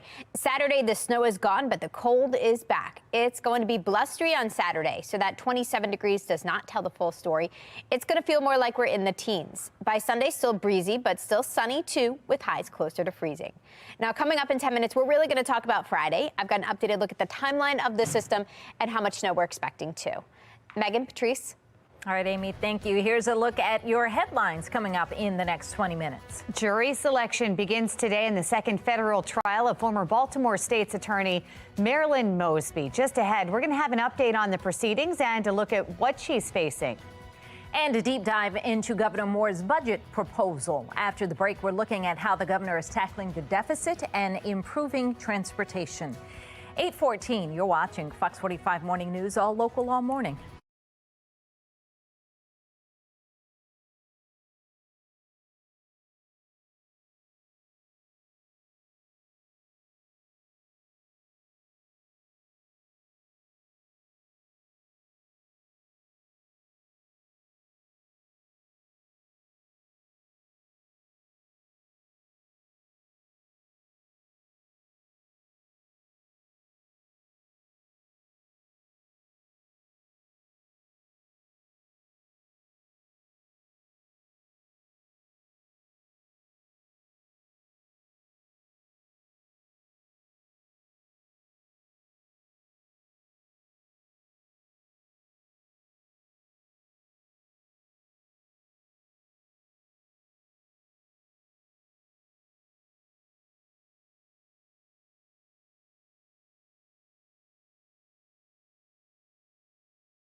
Our aspirations to make Maryland safer, to make it more affordable, to make it more competitive, and to make it the state that serves. And we are going to realize these aspirations in a fiscally responsible way. Governor Moore there announcing his 2025 budget proposal. It shows an overall decrease in spending to keep up with the state's projected deficit due to federal COVID relief funds drying up. But it does include one-time increases in spending for transportation projects using the state's rainy day fund. This morning, we have David Williams with the Taxpayers Protection Alliance joining us live this morning to analyze the budget. David, good morning. Do you think this budget adequately addresses the structural deficit? Good morning, Megan. This is a really important budget for the governor because this is his first full budget, right? And also there's a structural deficit. There's a lot of financial problems, and it doesn't address a lot of the financial problems. Now, he claims to cut spending, and he claims that this is a fiscally responsible budget. But if you look at it, it's very interesting because there are 12 different areas of spending for the Maryland state government. Well, half of those get spending increases. So there are a lot of increases in this budget. And the one thing that really jumps out at me is that the one spending cut that he talks about is the special reserve fund. Last year, they put $1.4 billion into it. This year, it's $300 million. And the reason why that's significant is because that $900 million difference is paying for education, is paying for the Kerwin Commission, the state's share of the Kerwin Commission. So this is going to be a long-term liability for the state. So this is kind of, a budget gimmick at the best. You know, one of the increases, David, the governor says he's going to use the rainy day fund to pay for the transportation projects. Is that a good idea? Is that what the rainy day fund is for? Well, the rainy day fund is for when it's raining, and it's raining in Maryland right now, figuratively. But the problem is when you raid that fund is your credit rating goes down, right? So it's going to be more costly to borrow money for construction projects. So it's going to have long-term implications. Plus, you're going to have legislators going, wait a second. You're rating the fund for your projects. We want some projects, and we want our own projects. So there's going to be a lot of horse trading going on in the next few weeks or next month. And that's my concern, is that 150 could balloon up to $200 or $300 million when state legislators say,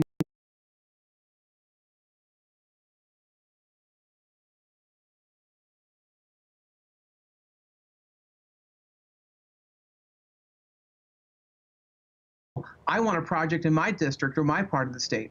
Very interesting. All right, David, we thank you for analyzing it. Appreciate it. Thank you. All right, let's get back over to meteorologist Amy Aronson now with a look at what is coming our way. Just was talking to Naomi on her way out to school, saying, bring home whatever you might need because possibly. So the timing of this, Amy, as we bring her into this conversation, how's it looking for tomorrow? Yeah, so things are going to get started overnight. So 2 a.m. to 4 a.m., I think that's when the snow and rain starts, kind of depending on where you are. If you're more south, you'll start off with a little bit of chilly rain. But then we are expecting accumulating snow starting around 4 a.m. up through midday. So right in time for that morning drive. Impacts will be seen there. We've got cold air in place. The snow should not have issues sticking. And then after 12 o'clock, I think we're tracking more scattered snow showers. That will take us through the early evening hours. And then snow should end shortly after 7 o'clock tomorrow night. So it's kind of an all-day event. Snow should be steady and light, but that's going to lead to some accumulations. This morning, it's the calm before the storm gets here. You can see the clouds actually creeping in on what was an amazing sunrise this morning. We're starting off in the cold low 20s, upper 30s where we're headed today. We are tracking more snow tomorrow with the potential for delays and disruptions. After that, it gets out of here, but it's going to be blustery for the start of the weekend before a much-needed warm-up will follow early next week. Right now, that next weather maker is well west and north of here. It's starting to get its act together. You can see an area of low pressure there with a cold front and a warm front attached to it.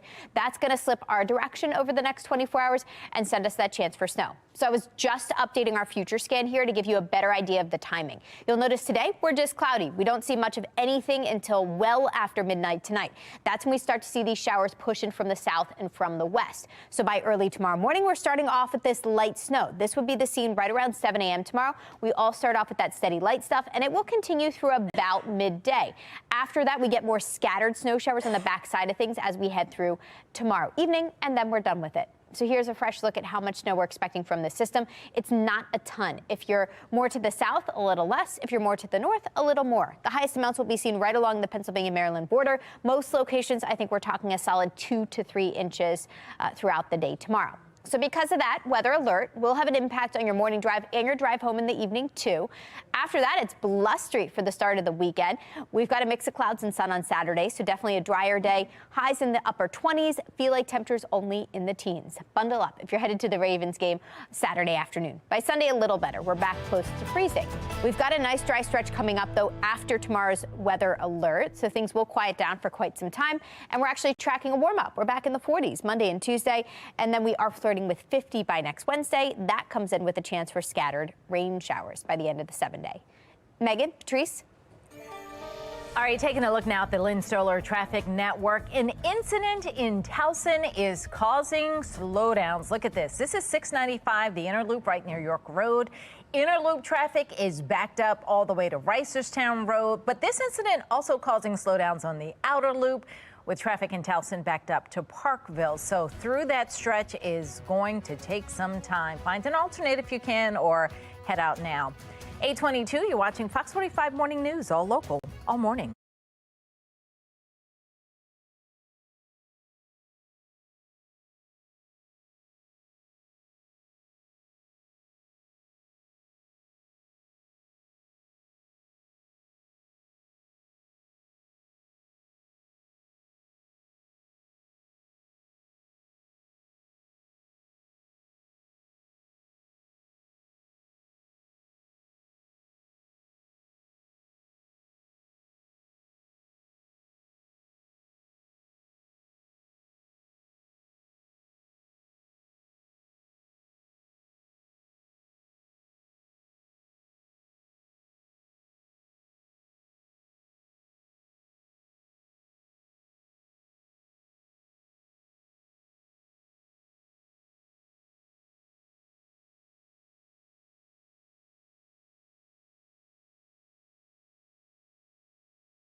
Everyone loves the smell of lavender, and there are so many uses for it. Relaxes me just thinking about it. Mark Clark, live at Starbright Farms with all of the ways you can incorporate that smell into your life. Hey, Mark.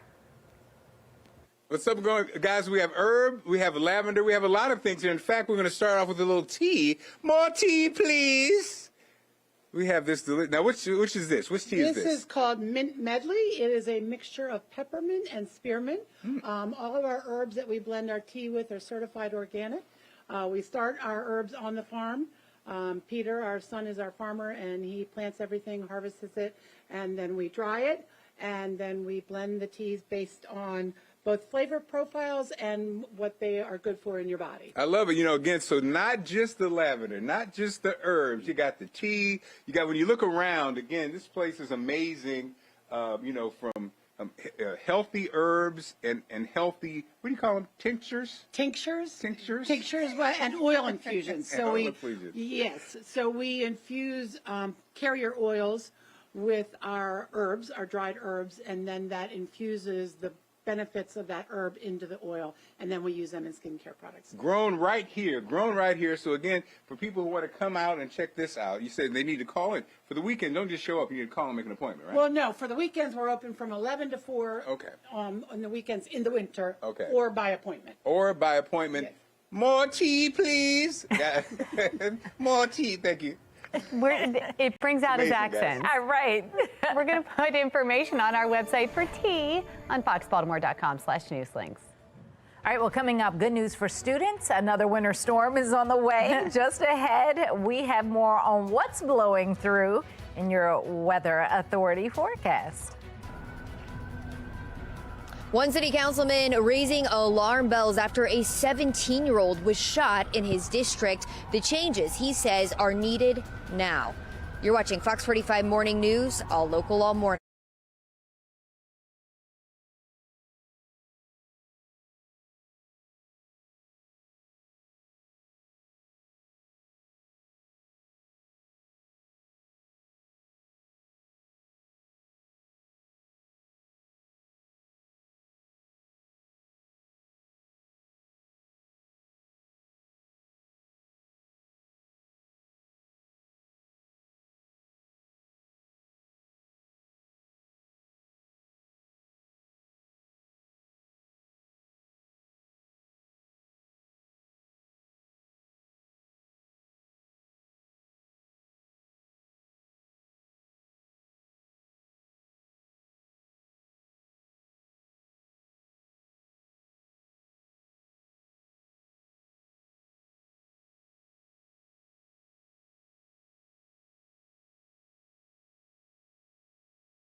Live from WBFF in Baltimore, this is Fox 45 Morning News.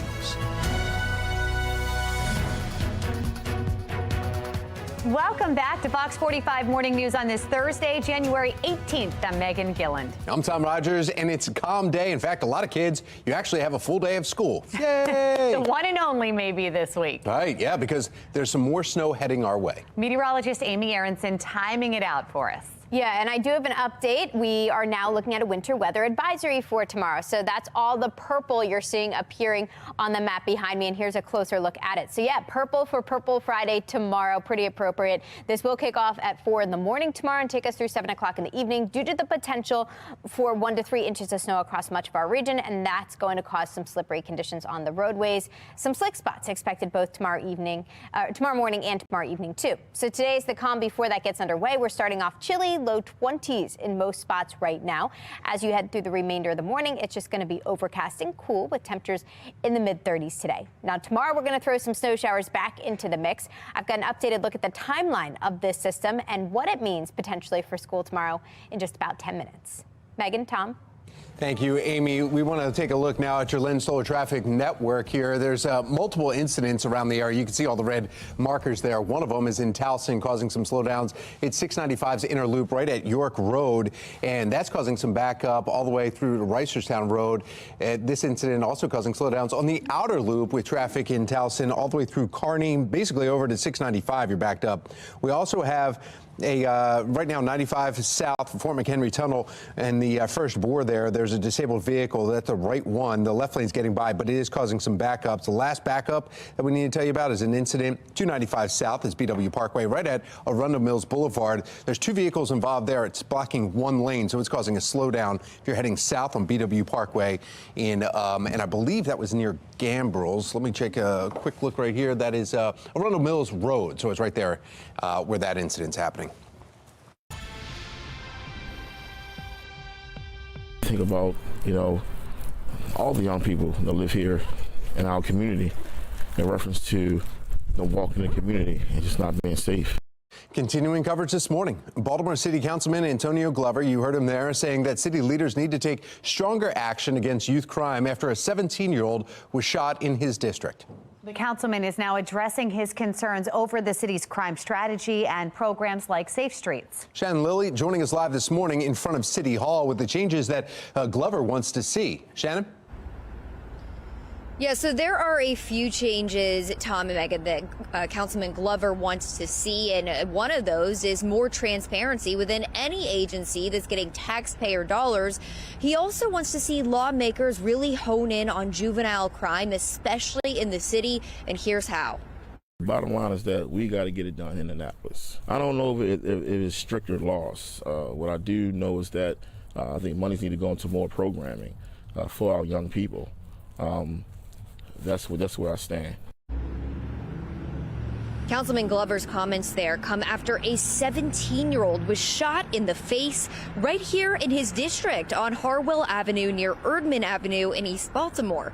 Now, the shooting happened just before 7 o'clock Tuesday night. The boy survived. Police say he came up to officers who were patrolling the area nearby on Bel Air Road and told them that he had been shot. Meanwhile, this all happened just about a 5-minute walk away from the Bel Air Edison Safe Street site, which is part of the city's featured crime intervention program. And remember, this Safe Streets location shut down in October amid an FBI investigation of staffers. So Councilman Glover isn't blaming Safe Streets for the shooting, but he is among city leaders who have concerns about the organization's transparency. We need to take a closer look at any agency that are getting taxpayers' dollars. We're just asking to open the books, let us see what's going on, and if you could show us numbers and you could show us progress, then we continue to have those programs.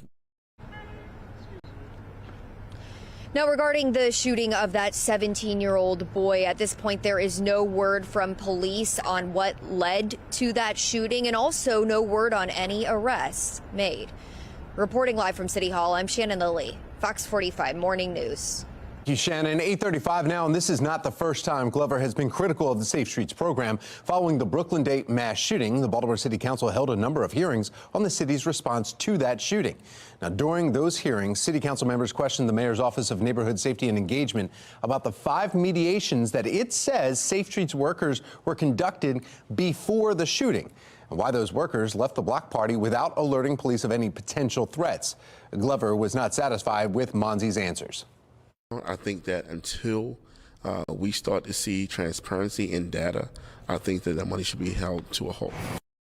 Now, it's still not clear what a mediation includes. Fox 45 News has asked to see a blank copy of the form that's used to evaluate those mediations, but the Scott administration refused to hand it over. It's also not clear how the hiring process works, who its employees are, and how Safe Streets keeps track of its workers. You can find more on our investigations into the Safe Streets program right on our website. That's foxbaltimore.com. Jury selection is now underway in Marilyn Mosby's second federal trial. This time, the former Baltimore City State's attorney is facing 2 charges of mortgage fraud. Olivia Dance joining us live now with the latest updates from the trial. Olivia. Megan, that's right. Jury selection will continue today. It just started yesterday. But if Mosby's found guilty, she could face decades in federal prison. We spoke with attorney Jeremy Eldridge, who is not affiliated with this case, about the possibility of Mosby taking the stand. Certain types of cases almost demand it in practice, and this is one of them. How is Marilyn Mosby going to get her story in front of the jury? This is what I was living through at the time. This is what was going on with the taxes, and in order to tell that story, it's got to be her or Nick, and we've already saw what happened once where she chose not to take the stand. Mosby already faces up to 10 years in prison after 2 perjury convictions back in November. That trial took 10 days, and Eldridge anticipates a similar timeline this time around, depending on if Mosby takes the stand. He says if she does take the stand, that itself could be a day and a half to 2 days long, depending on the length of her testimony. Mosby elected not to take the stand in her first trial, but Eldridge thinks there's a good chance that Mosby or her ex-husband and City Council President Nick Mosby will be on the stand this time around, and she won't be sentenced for the perjury charges until the conclusion of this mortgage fraud trial. But for now, reporting live in Baltimore, I'm Olivia Dance, Fox 45 Morning News.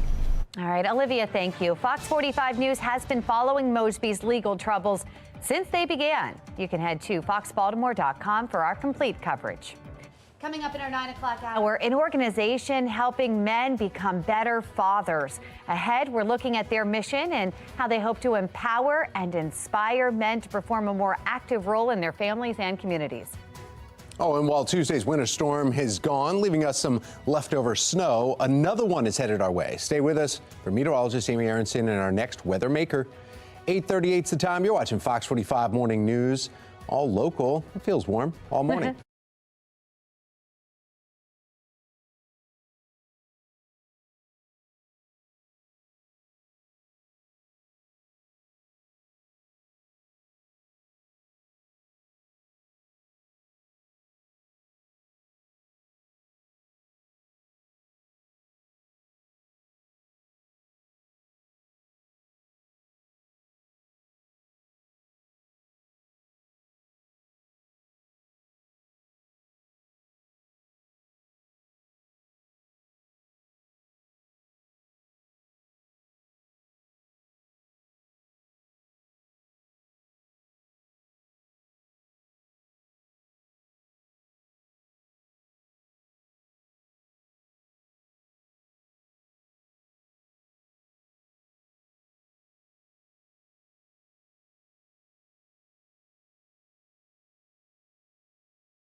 Well, making your headlines at 8:40 in the morning. In Greenland, the world's second largest ice sheet is melting, apparently at an alarming rate, according to some researchers. So according to those researchers at NASA's Jet Propulsion Lab, Greenland's glaciers have shed roughly 20% more ice in the past 4 decades than previously estimated.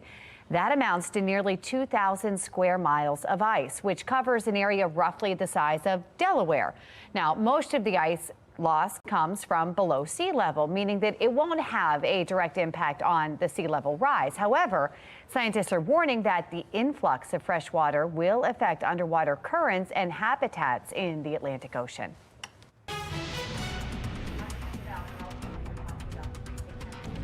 Yeah, freezing temperatures and more snow on the way here, of course.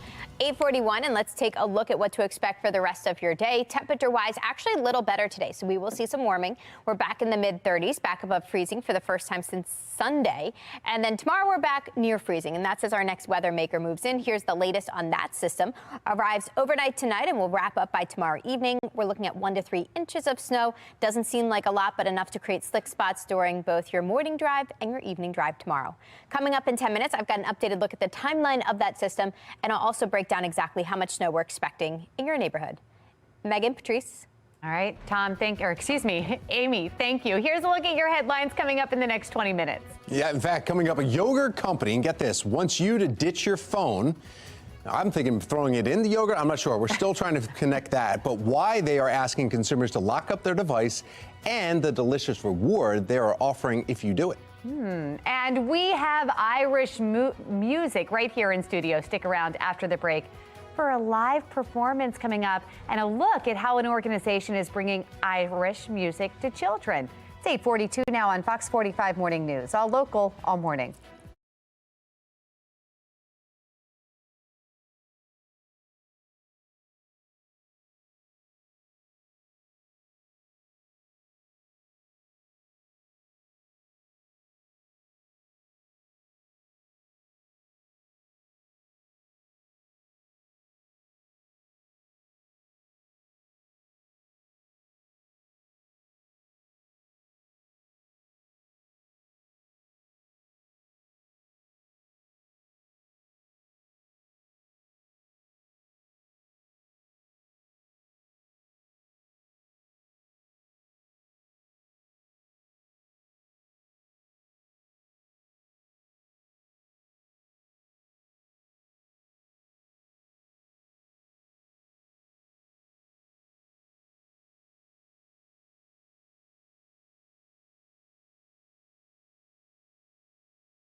Big deal. Can you play a little bit for us right now? Okay. Let's hear this.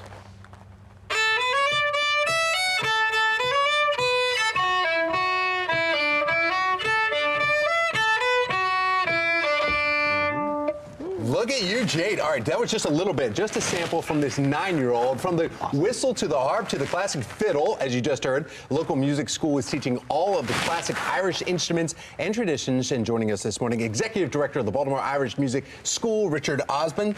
And we have along fiddle student Jane Nolte and her fiddle teacher, Tess Hardis. Tess, thank you very much for coming in and bringing one of your students here. Tell us, how long does it take to learn the fiddle or just to play a little tiny ditty like she just did? I would say to make as good of a sound as Jade is making on her fiddle, probably at minimum 3 years. 3 years, okay. Yeah. All right. And so Jade, you're 9 years old. You're in what grade? Are you in high school yet? I'm in 3rd grade. 3rd grade, I was close. All right, and you're supposed to be in school right now, right? Oh, yeah. But you're not because you want to show us how amazing you are at the fiddle? Yeah. Okay. How long did it take you to learn just to play a couple songs on the fiddle? Like, it took me, like, I've been practicing, like, each week I go to, like, I used to do online classes with a teacher named Miss Lexi. Okay. And so you've been learning for a little while now, almost a year? Almost like 2 years. Almost 2 years. So since you were 7, you've been learning how to play. Yeah. One thing though, do you like to dance too while you're doing it? Yes, I do. I do Irish dancing. Can you do both at the same time, dance and play? I don't know. Okay, that's still pretty good. I mean, maybe when you're 10, you could start doing that. I mean, you know, let's set some goals here, right? Yeah, no problem at all. All right, so tell us about the school. Tell us about how long and where it's located. Yeah, so the Baltimore Irish Music School is a nonprofit that has been around for a few years. It was based in Odenton for a while, and we just moved it to Baltimore last semester in the fall. We have about 40 kids enrolled in the program, and yeah, the registration for the spring is live now. We start our first day of classes on January 21st, which is this Sunday. Coming up. Yeah, kids have chances in the school to play and learn, play with other kids, compete. There are opportunities to perform at different little festivals around and different little gigs. Yeah. So yeah, there's a lot to it, and we're excited to bring it to kids in the area. Age range, like a minimum to the oldest age, where are we looking at? We accept kids. We have a whistle class for the younger kids, which Tess teaches, our whistle one. We have kids as young as 6. Okay. And then after 18, you age out of the program. All right, and then you can become a teacher if and you then want. You can become a teacher if you like, or a helper, you know. Yeah, and Tess, how many different fiddles are you dealing with at one time in the classroom? Fiddle students? Yes. How many fiddle students are we going to be having? I think this year Tess is teaching a repertoire class for all instruments, so not just fiddles. Oh, And so I think all- currently there are about 20 kids in the class at a time. That's great. So. All right, well, I want to ask Jade if you can play a little bit more for us real quick. Your favorite song, whatever one you want to perform, if you need to stand up or if you can do it sitting, can you just let us get a little sample of how much fun it is at the Irish School of Music? Okay.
As soon as you started playing, both of the teachers started tapping their foot, almost like they were ready to just get up and dance. You probably had people dancing at home.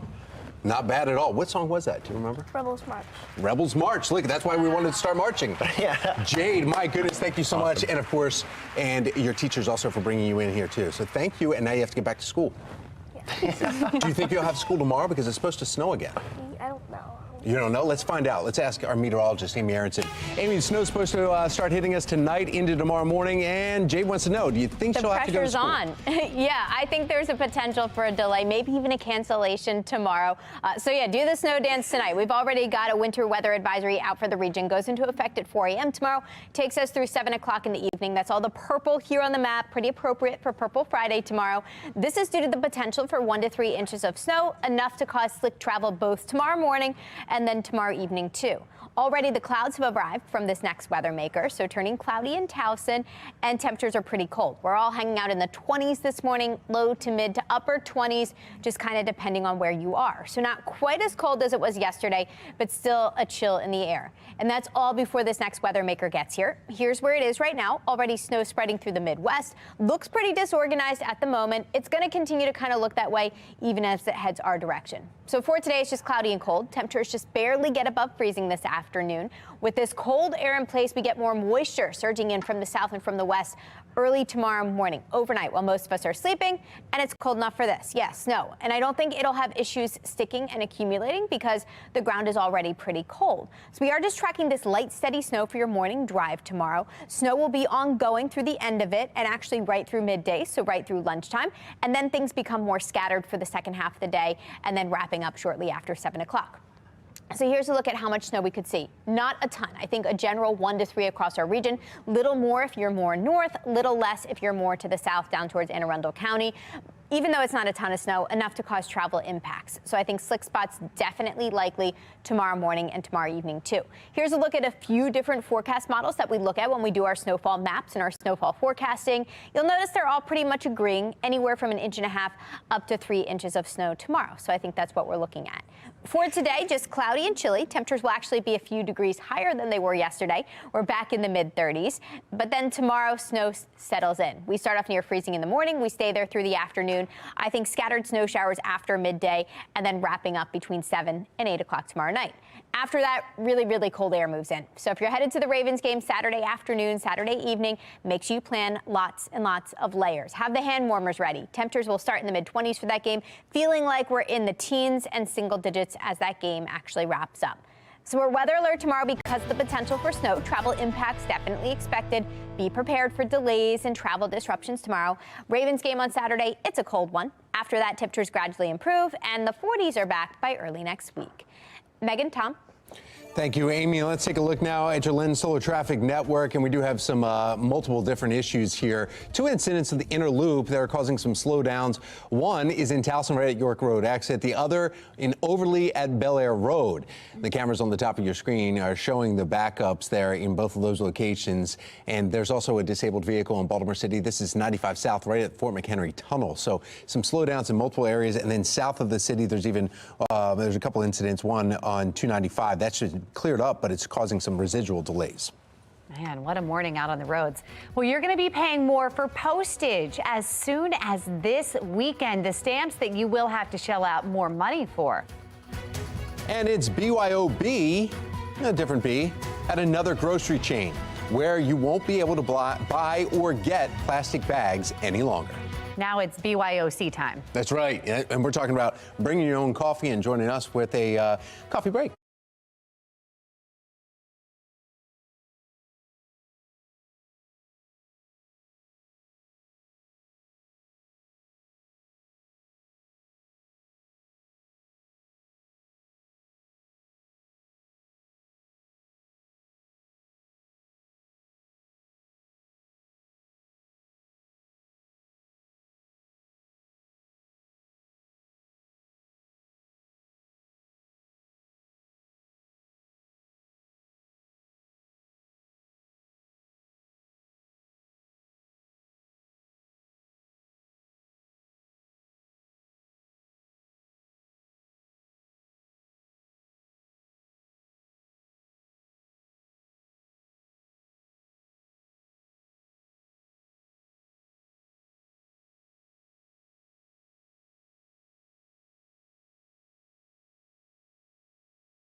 Topping your morning business report, if you can go without your smartphone for 1 month, there's a company that's going to pay up. Dairy company Siggy's Dairy is offering $10,000 if you go on a digital detox. The company says it's going to choose 10 participants based on the essays they submit when they sign up. To make sure participants don't cheat, Siggy's will send them a lockbox and a flip phone with a prepaid SIM card for 1 month.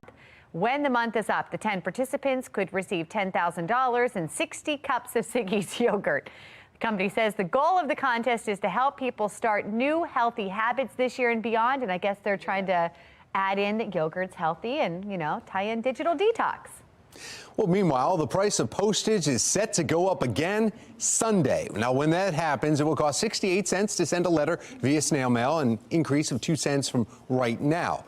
Though forever stamps are good forever, no matter when you bought them. They were just 41 cents when they first came out 2007. The price of majority and priority mail and ground advantage are also going up more than 5%. Now it's time for today's America Steals and Deals.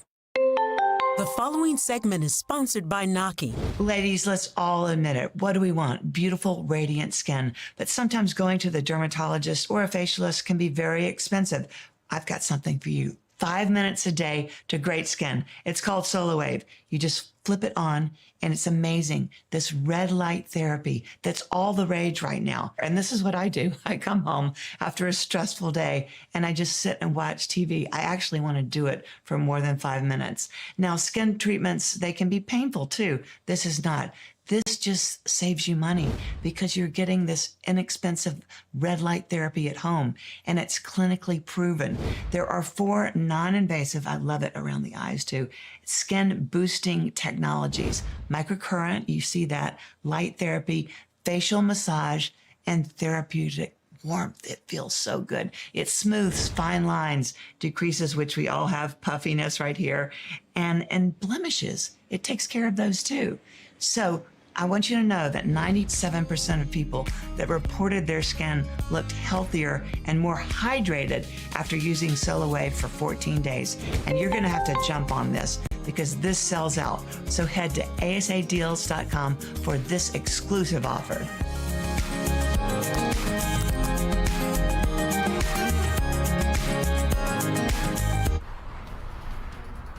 Governor Wes Moore is unveiling his new budget proposal in the state. Coming up, we'll break down the numbers and how he's addressing juvenile crime.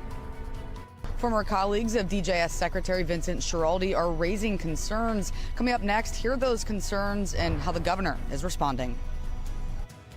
And we are looking at another chilly morning ahead of us, and now we're bracing for more winter weather tomorrow. I've got an updated look at all the alerts popping up behind me in just a couple of minutes. Live from WBFF in Baltimore, this is Fox 45 Good Day Baltimore.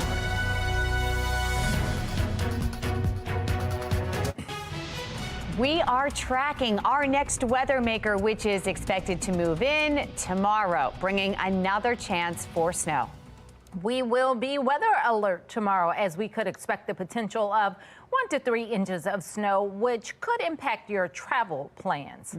Good morning on this Thursday, January 18th. I'm Patrice Sanders. I'm Megan Gillen. Travel plans may be school for many students across the region. It's time to get a check of that forecast. We've got meteorologist Amy Aronson, and the only reason for school is just because of the time. It's an all-day thing, Amy. Yeah, and it's going to be light, so it's not going to be a ton of snow, but it's the timing that's going to be crucial with it. Right now, it's just cold. Here's a look at wind chills. Dress the kids for the teens in low 20s this morning if they're still heading out the door. A nice big puffy jacket, great idea today. It's not going to be as cold, as brutal as it has been the past couple of days. We should make a run for above freezing temperatures today. Mid and upper 30s, feels like low 30s. But definitely staying cold enough for snow to arrive tomorrow. So by this time tomorrow, I think we're going to be in the middle of it. Light, steady snow arrives by your commute tomorrow morning. Coming up in just about 10 minutes, we'll take a closer look at the updated timeline of it and how much snow we're expecting too. Patrice? All right, well, let's see what's happening on the roads in our Lynn Stoller Traffic Network. We've been talking about incidents throughout the morning. 2 still on the inner loop that are causing slowdowns, as you can see in the cameras there. One is in Towson, right near the York Road exit. The other is in Overley at Bel Air Road. The cameras right there at the top of the screen are showing those backups. Then there's a disabled vehicle in Baltimore City. That is 95 South, right at the Fort McHenry Tunnel. So give yourself some time if you're heading out. In your Session 2024 coverage in Annapolis today, Baltimore County Delegate Nino Mangione is planning to introduce a bill that would create more transparency from elected leaders when it comes to raising taxes and fees in Maryland. I think citizens obviously have a right to know how their elected officials are voting, and they especially have a right to know whether or not their elected officials are voting to raise taxes or fees. It comes one day after Governor Wes Moore unveiled his $63 billion budget proposal. And one of the key investment areas is public safety. Shannon Lilly is joining us live this morning with what is in that proposal. Shannon? Yeah, so we are seeing more funding, Patrice and Megan, go toward public safety with this proposed budget in several areas. And one of those areas is the Department of Juvenile Services, even amid controversy over that department's effectiveness. But let's take a closer look now at how this budget breaks down.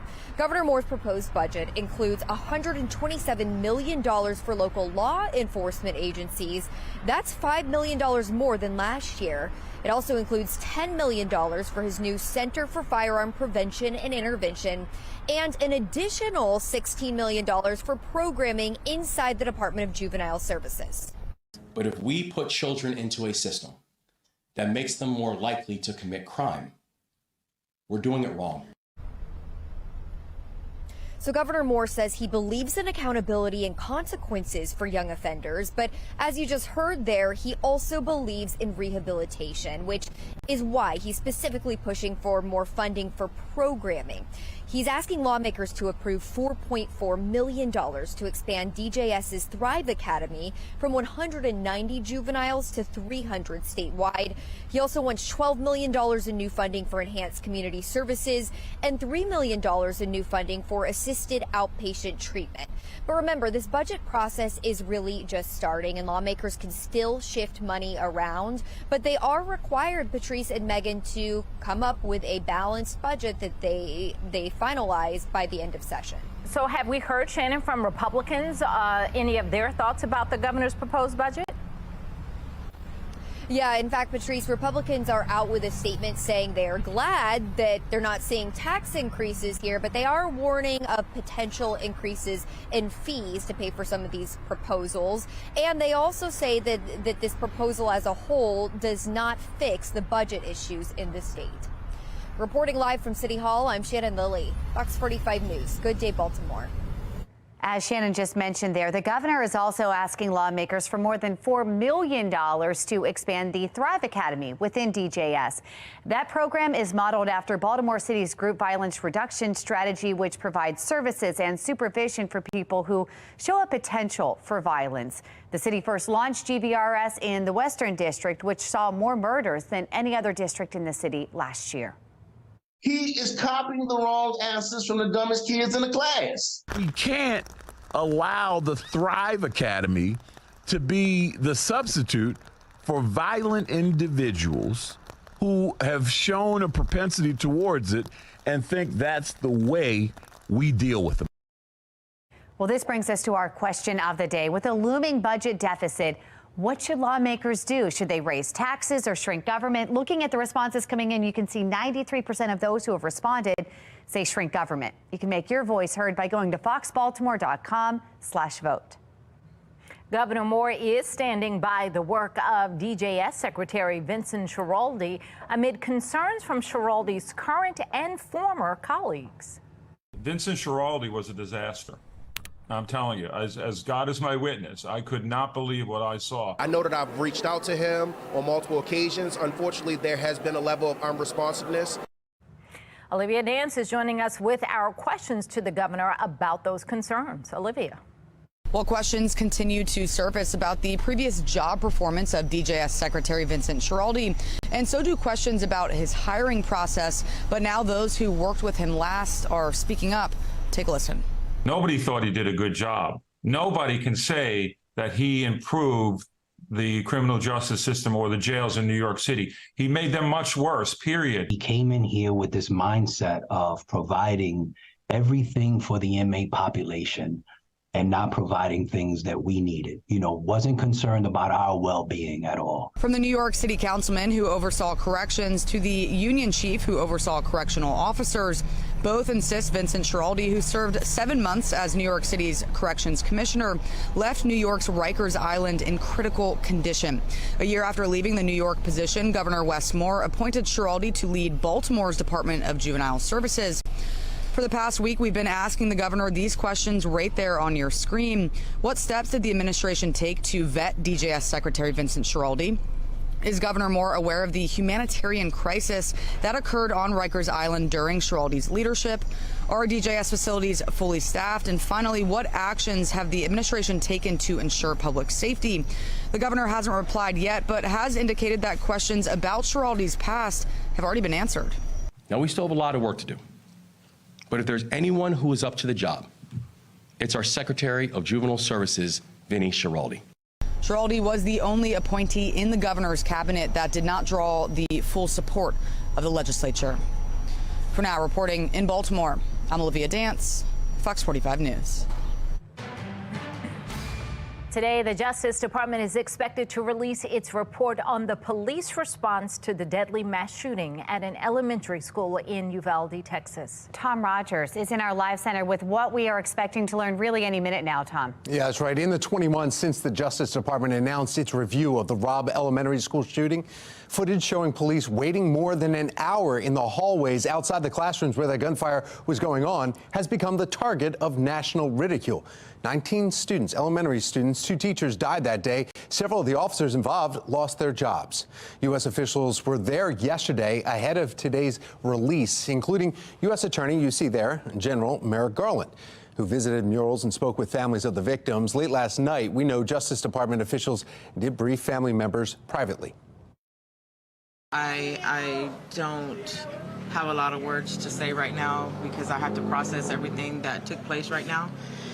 It was a lot of information, and I guess the next step is to find out what will be done with this information. Hopefully that this will bring some changes and some accountability that we have been fighting and asking for since the very beginning.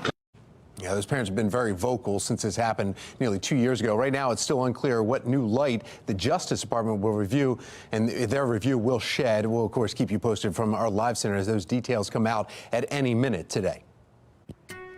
All right, Tom, thank you.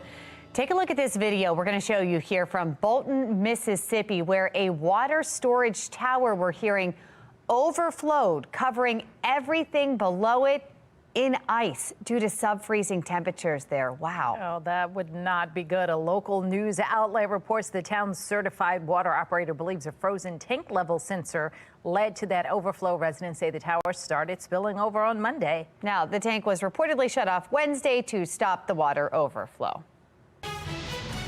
All right, well, we would have that same predicament had that happen here with these temperatures. Yep, meteorologist Amy Aronson tracking the cold here today and the snow tomorrow. Right. It's been below freezing actually here since Sunday. So we've kind of been stuck in Arctic conditions too. That's going to change today. We're back above freezing and that trend will continue tomorrow, but we are throwing some snow back into the mix. So plan on some light, steady snow for your drive tomorrow morning, wrapping up the snow showers for your evening drive. So travel impacts expected from that. The weekend, cold and blustery. We're going to be back below freezing on Saturday, just barely reaching it by Sunday. Coming up in 10 minutes, we'll talk more about our snow chances for tomorrow and how much we're expecting. Megan? All right, Amy, thank you. Let's go ahead and take a look at our Len Stoller traffic network here. We are still tracking 2 incidents on the inner loop causing major slowdowns out there. One in Towson at the York Road exit, the other in Overley at Bel Air Road. Beltway, not great. Just it's been slow all morning long. If you're heading out this morning in either of those directions, just make sure to account for those delays. Maybe find a different direction if possible. Coming up, the latest on the White House's sanctions for the Houthis' renewed terrorist status and what this means for U.S. forces battling in the Red Sea. It is 9/11 on Fox 45. Good day, Baltimore.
Developing news, confrontations between U.S. forces and Iran-backed Houthi rebels in the Red Sea continue to escalate, pushing the Biden administration to put Houthis back on an official list of global terrorists.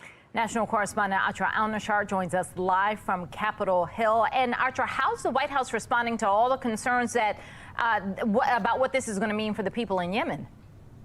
Right. For civilians. Good morning, Patrice and Megan. So let's first look at how we got here. You know, in the final days of the Trump administration, the former president designated these Iran-backed Houthis in Yemen as global terrorists and a foreign terrorist organization. Soon after, when President Biden took office, he reversed that, citing obstacles these sanctions present to humanitarian efforts getting to the Yemeni people, who, according to the World Food Program, face an unprecedented level of hunger. 17 million people are food insecure.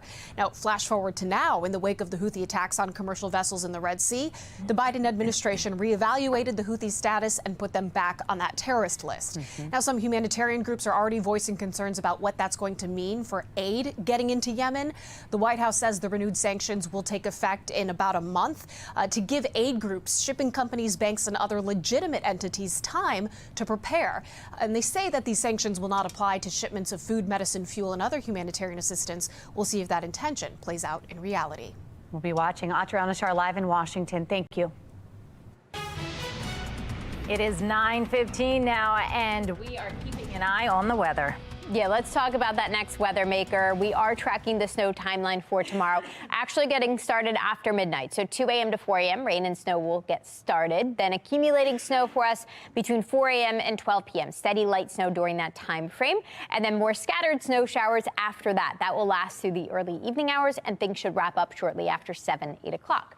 We're seeing the start of it now in the form of some clouds. Clouds have taken over Baltimore. A cold 23 degrees this morning. More snow on the way come tomorrow, and then a blustery weekend will follow. The good news is the warm-up is coming next week. Temperatures will be back in the 40s at that point.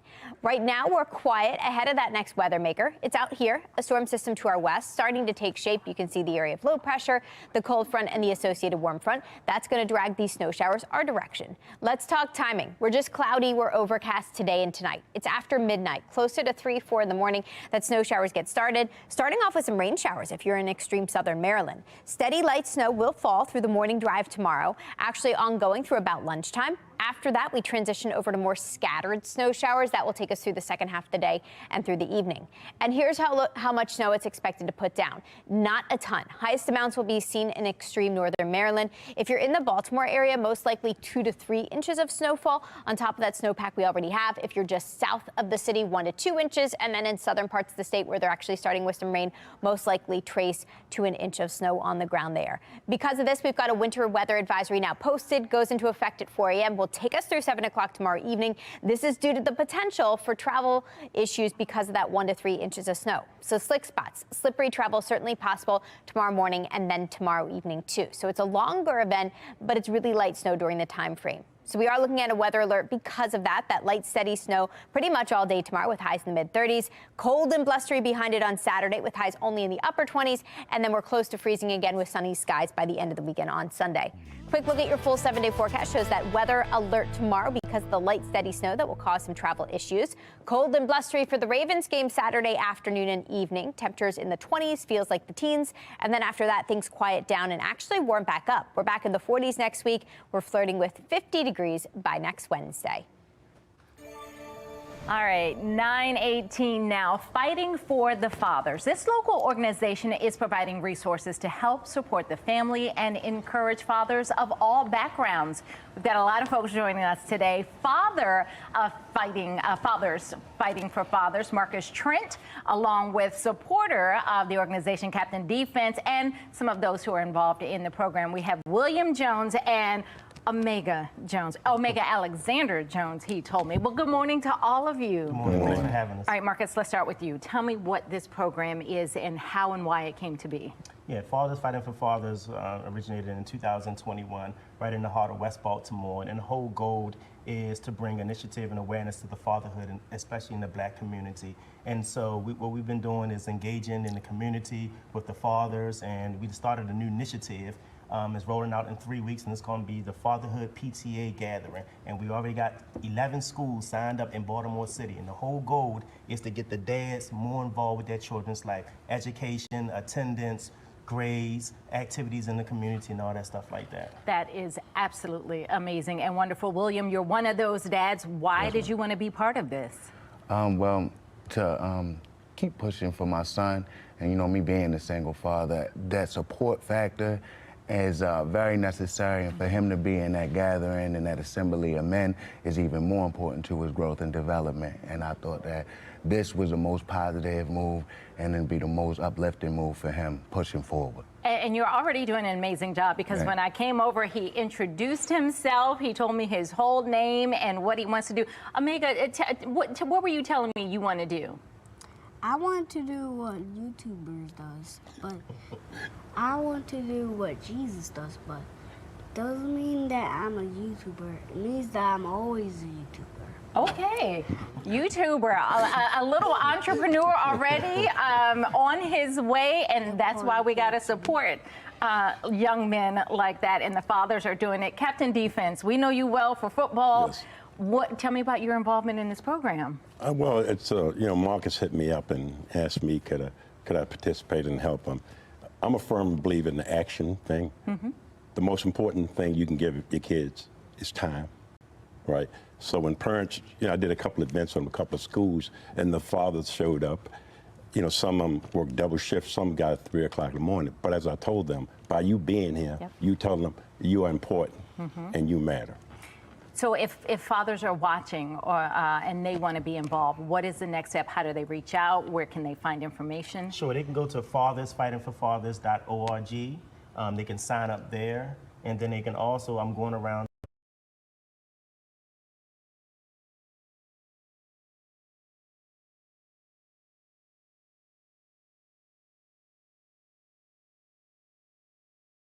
more Baltimore City public schools, working with the principals and the coordinators to do more fatherhood PTA meetings. But fathersfightingforfathers.org, they can go there. All the information is listed there, contact information there. Reach out to us. Any partnerships, donations, and all that stuff is welcome. What a tremendous thing you're doing, all of you.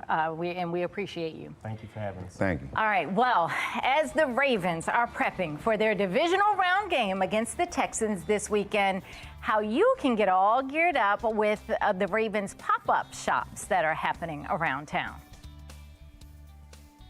And with the Starbright Herb and Lavender Farm, you want to smell good? Smell good, feel good, and all that. We'll tell you all about it coming up on Fox 45 Morning News, all local, all morning long. Fox 45 News, winner of 16 2022 Regional Emmy Awards, more than all other Baltimore news stations combined.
Mary. Mary, quite contrary. How does your garden grow? Well, this garden is full of lavender. Mark Clark is live at Starbright Farms with all their flowery options for us, Mark. Well done. I didn't know where that was going. Well done. Well done. So back with Helen this morning. Helen, is this the gift box? This is our lavender gift box, and in the gift box we have our Hydrosol, which is our all-natural facial mist toner. This is our body and hand cream, vanilla lavender hand cream. We have a lavender lip butter, which is very moisturizing for your lips. And then we have a new product, which is our face oil, which is infused jojoba oil with our lavender and then some other precious oils mixed in. And then in the gift box, you get this postcard, which is an illustration of our lavender plant done by a local artist named Kelly Roman, and we are super excited about all of our botanicals being illustrated. We love it, and it started from the garden, now it's here. It started from the bottom, now we're here. That's how the song goes, but it's true. Your stuff starts out here in the farm. It starts out here in the farm. And then you make the magic happen. We make the magic happen. And voila! Voila. So again, when can people come? How can they come as we wrap it up? They can come in the wintertime. On the weekends, we're open from 11 till 4. And then also we do private group shopping, so you can book an appointment and bring a group of 4 to 6 or more people. And you can have the store to yourself and shop privately with your friends. So cool, so cool. So cool gift ideas and cool things for our skin, because we all want to be moist. Megan, we want to be moist. You look I don't want to wrap. fabulous. I just want to see where he's going to go with this. See how much longer he's going to go. All right. Well, because we know he can, we're going to cut him off and just let you know. If you want information, it's on foxbaltimore.com/newslinks. Jury selection is underway in Marilyn Mosby's second trial. Coming up next, a legal expert explains the possibility of Mosby taking the stand. One city councilman raising alarm bells after a 17-year-old was shot in his district. Coming up, the changes he says are needed now. You're watching Fox 45 News. Good day, Baltimore.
Live from WBFF in Baltimore, this is Fox 45 Good Day Baltimore.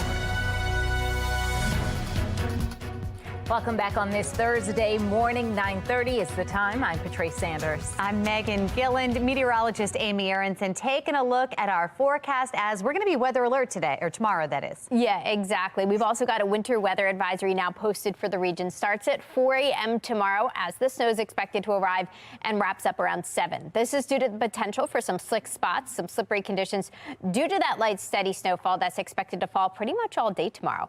And it's cold enough for snow. We've got temperatures starting off in the 20s, low 20s this morning. Ground is pretty frozen, so any snow that does fall tomorrow morning won't have any issues sticking. Now, today is quiet, so if you have errands to run, anything to do, today's a great day to do it while conditions are dry. An overcast afternoon ahead of us with highs eventually in the mid-30s. Now, tomorrow's planner is going to look a little different. Coming up in 10 minutes, I'll break down the timeline of the snow hour by hour.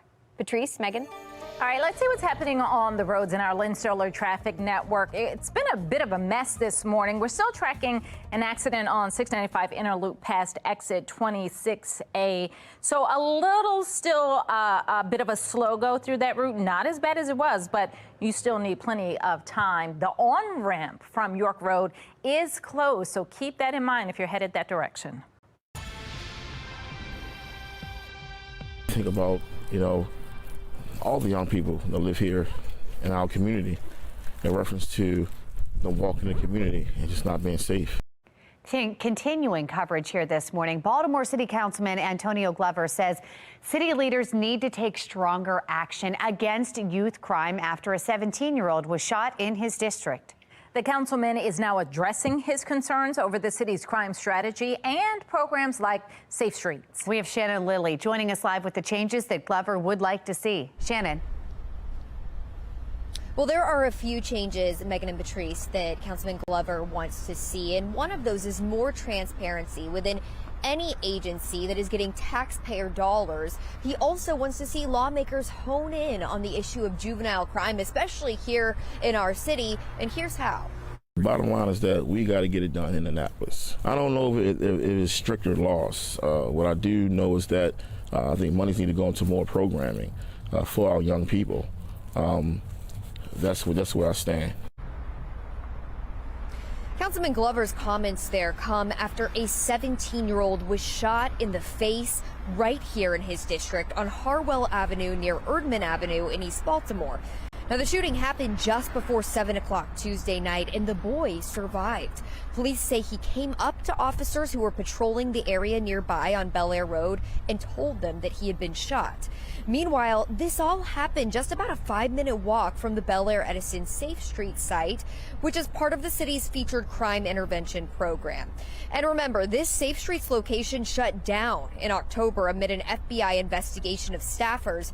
Councilman Glover isn't blaming Safe Streets for this shooting, but he is among city leaders who have concerns about the organization's transparency.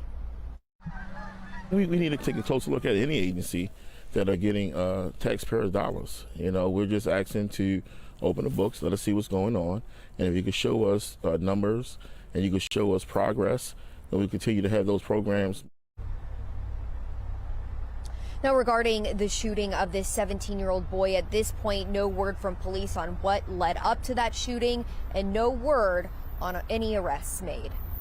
Reporting live from City Hall, I'm Shannon Lilly, Fox 45 News. Good day, Baltimore.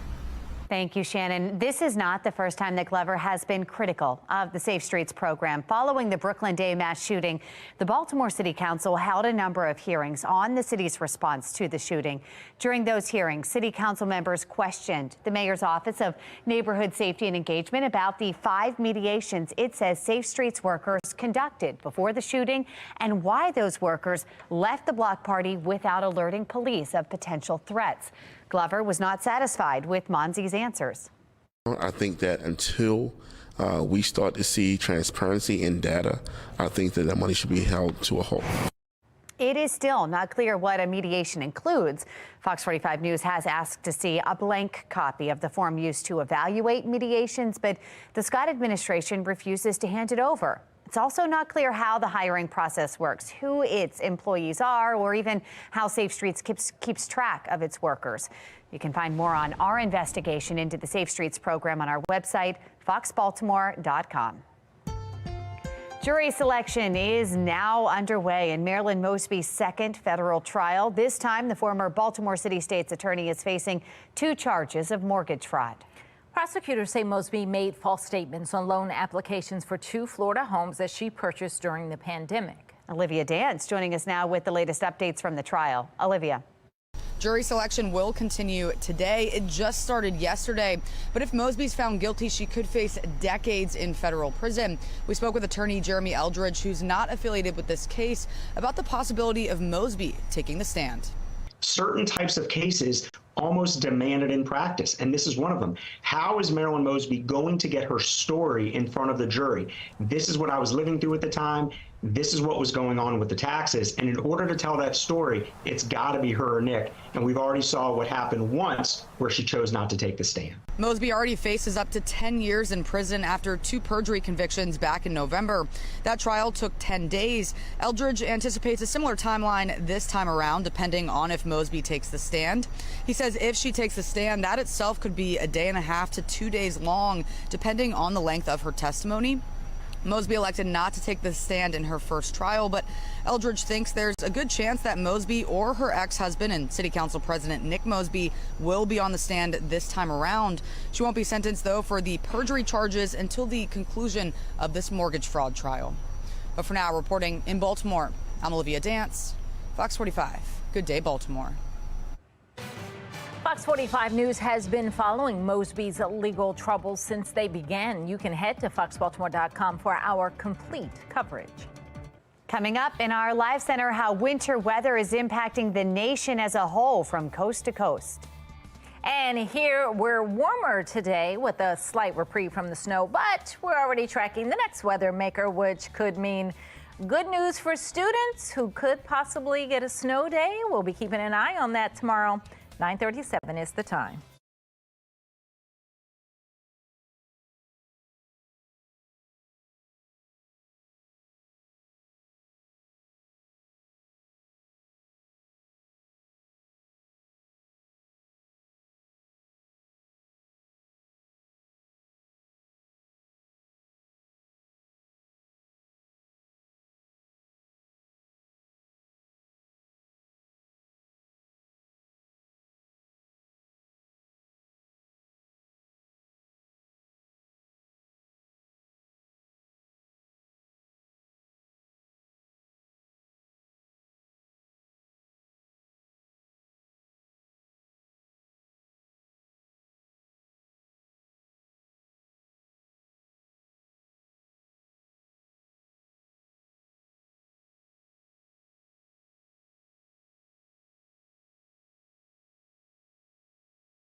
As much of the country continues to battle with extreme winter weather, snow and freezing rain has blanketed many areas and caused multiple deaths this morning. Let's get over to Tom Rogers in our live center. He's got a horrific scene that unfolded in Portland. Tom. Yeah, we're taking you to Oregon right here. This is the photo from the scene. You can see somebody trying to go through that massive tree as 4 people were sitting in a parked car when that massive tree fell on it. The car ended up catching fire. They rushed to get out. That's when they stepped on a down power line, and that's why you see the basket right here from the electric company.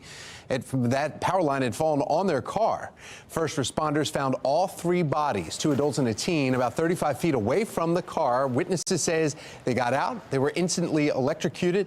The witnesses, this is the worst part, say they couldn't do anything to stop it. They just were crying out to try and get to him. One risked their own life and ran over and pulled a toddler who was being held by one of the family members and brought that toddler to safety. That 2-year-old survived and is now unharmed.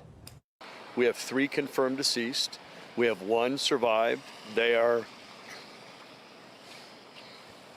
on the way to the hospital. The 2-year-old is in good condition and does not appear to be affected by the electrical current that hit the vehicle. Just unbelievable that that 2-year-old was not injured, held on by an adult who was being electrocuted. Now to your live look over Nashville. So far, Tennessee officials report 14 winter storm-related deaths there. Temperatures expected to briefly rise above freezing today before dropping back down tomorrow and into the weekend. So what does this mean? Well, take a look at this. You can see this is the map on the outages across the U.S. Right now, Oregon, though, in the yellow, that's the worst with more than 41,000 without power this morning. California, 9,000. Washington State at 6,000. Tennessee is actually doing a lot better because they are now not in the dark anymore. Remember, California still had those about 9,000. We're 12,000 a couple hours ago, followed by North Carolina, Washington State. Still, electric car drivers are struggling and are constantly reporting recharging docks are full or just not working due to this extreme cold that is giving them shorter battery life when they're going out with electric vehicles. And new video from Buffalo, New York, which is dealing with lake effect snow. They're working to dig themselves out. Some of those areas are reporting that it's not just the snow, it's the ice that crosses over the snow. Another round expected tomorrow, and that could bring several more inches heading into our weekend here. So here's a look at the threats forecasted for today across the nation. Remember, meteorology, you don't want anything in the pink or the purples because that's normally bad. The National Oceanic and Atmospheric Administration, we are seeing lots of winter weather-related warnings and advisories highlighted in the purple, some of the blues, but the pinks too along this map. We will, of course, be following this latest winter system and the impacts as it reaches us locally here in just a few hours and around our nation. Patrice? Well, while things are calm in our region today, we're looking ahead to our weather alert day tomorrow. Meteorologist Amy Aronson is tracking the timing of that system, plus how much snow we could get. So you got through the illness, but that chronic cough is still lingering. I'm Liz Bonus. What to know, especially for kids. That is just ahead.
A health watch for you this morning. Several of the respiratory viruses making kids sick right now are leaving them with a cough that just will not quit. Medical reporter Liz Bonus shares what pediatricians say can help it go away.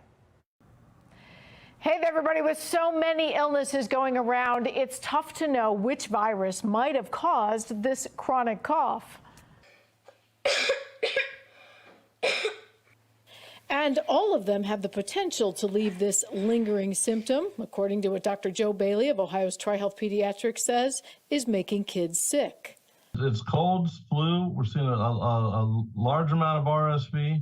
We're seeing some COVID and of course the strep throat that goes around this time of year. Now, I know normally when you say it's a virus, you just have to sort of let it run its course, but I'm hearing that any of these can cause this chronic cough for weeks. So we have a few questions about that. Number one, what causes that? And number two, are you still contagious when you're sort of giving or having that cough? In the initial phases of the viral infection, you are contagious. Later on, which might be a week or even two later, you're not necessarily contagious, but your lungs are definitely irritated by the virus. So we recommend seeing your physician, find out if this is viral or if it's bacterial. He says if it is bacterial, that does need treatment quite often with medication. If it's viral, he suggests you avoid irritants if you're aware of something that triggers your cough. Drink lots of fluids. This can help thin mucus and will keep you hydrated. Avoid tobacco smoke and secondhand smoke. Soothe your throat with cough drops and try to moisturize the air. If you try all of these and the cough won't quit, he says see your pediatrician. Here's why. If the lungs get some fluid in them, they get mucus that builds up, you can get a secondary pneumonia. So if you have a pneumonia, you need antibiotics.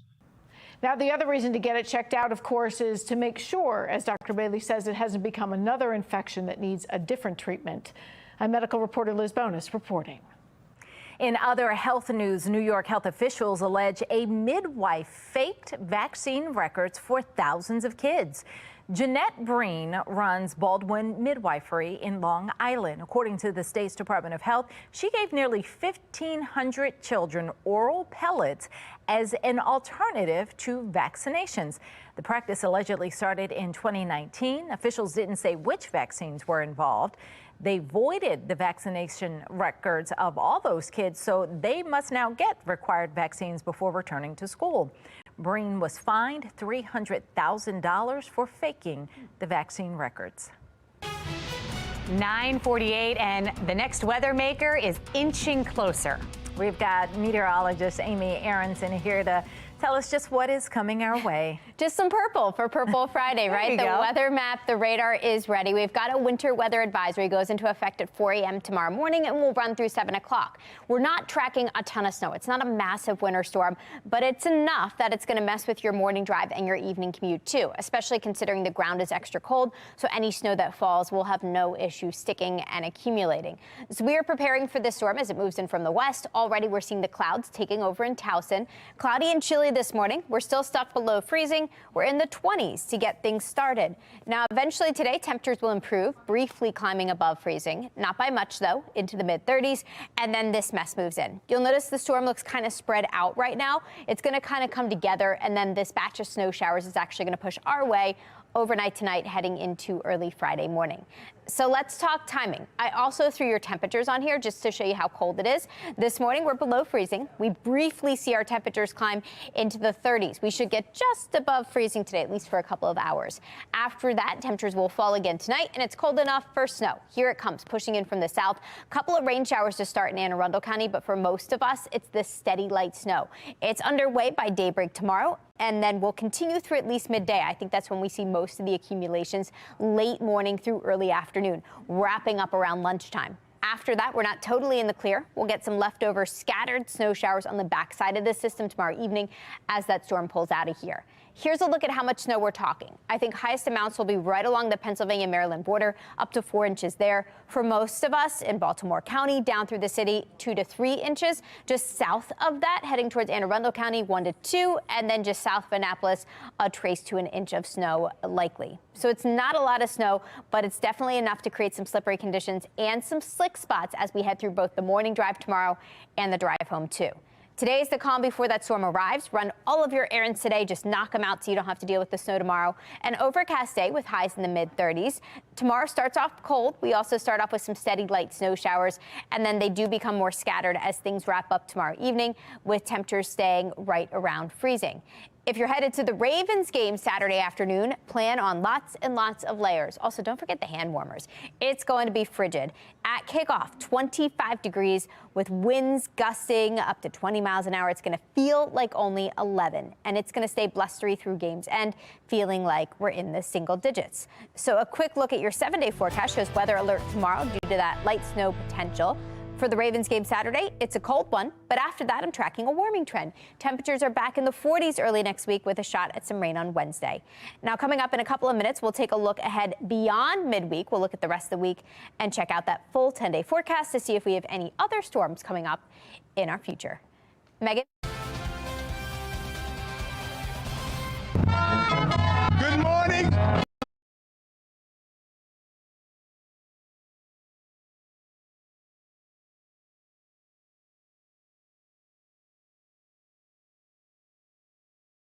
Going to the Super Bowl.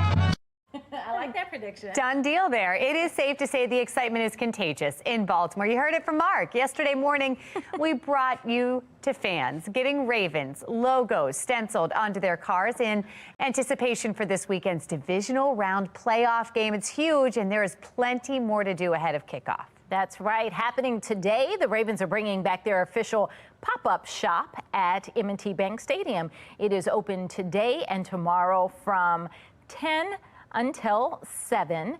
And then tonight from 6 to 9, there are 4 locations in Baltimore hosting playoff rallies.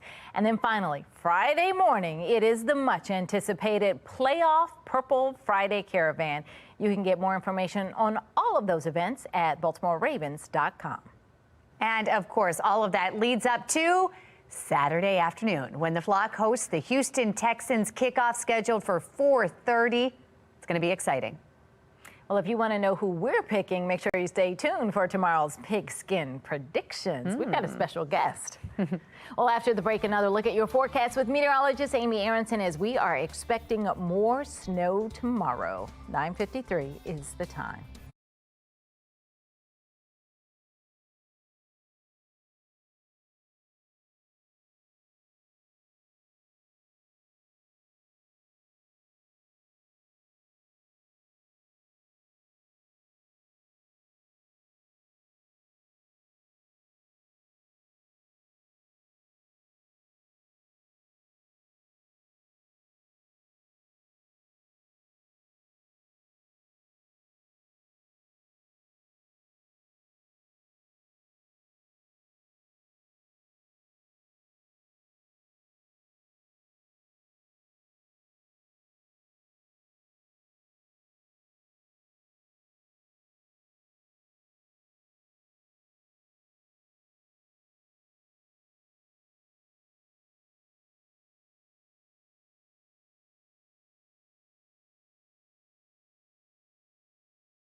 Ready or not, we're weather alert tomorrow again for snow, starting overnight tonight. Steady snow tomorrow morning for your morning drive, and then wraps up tomorrow evening. After that, it is cold and blustery for the Ravens.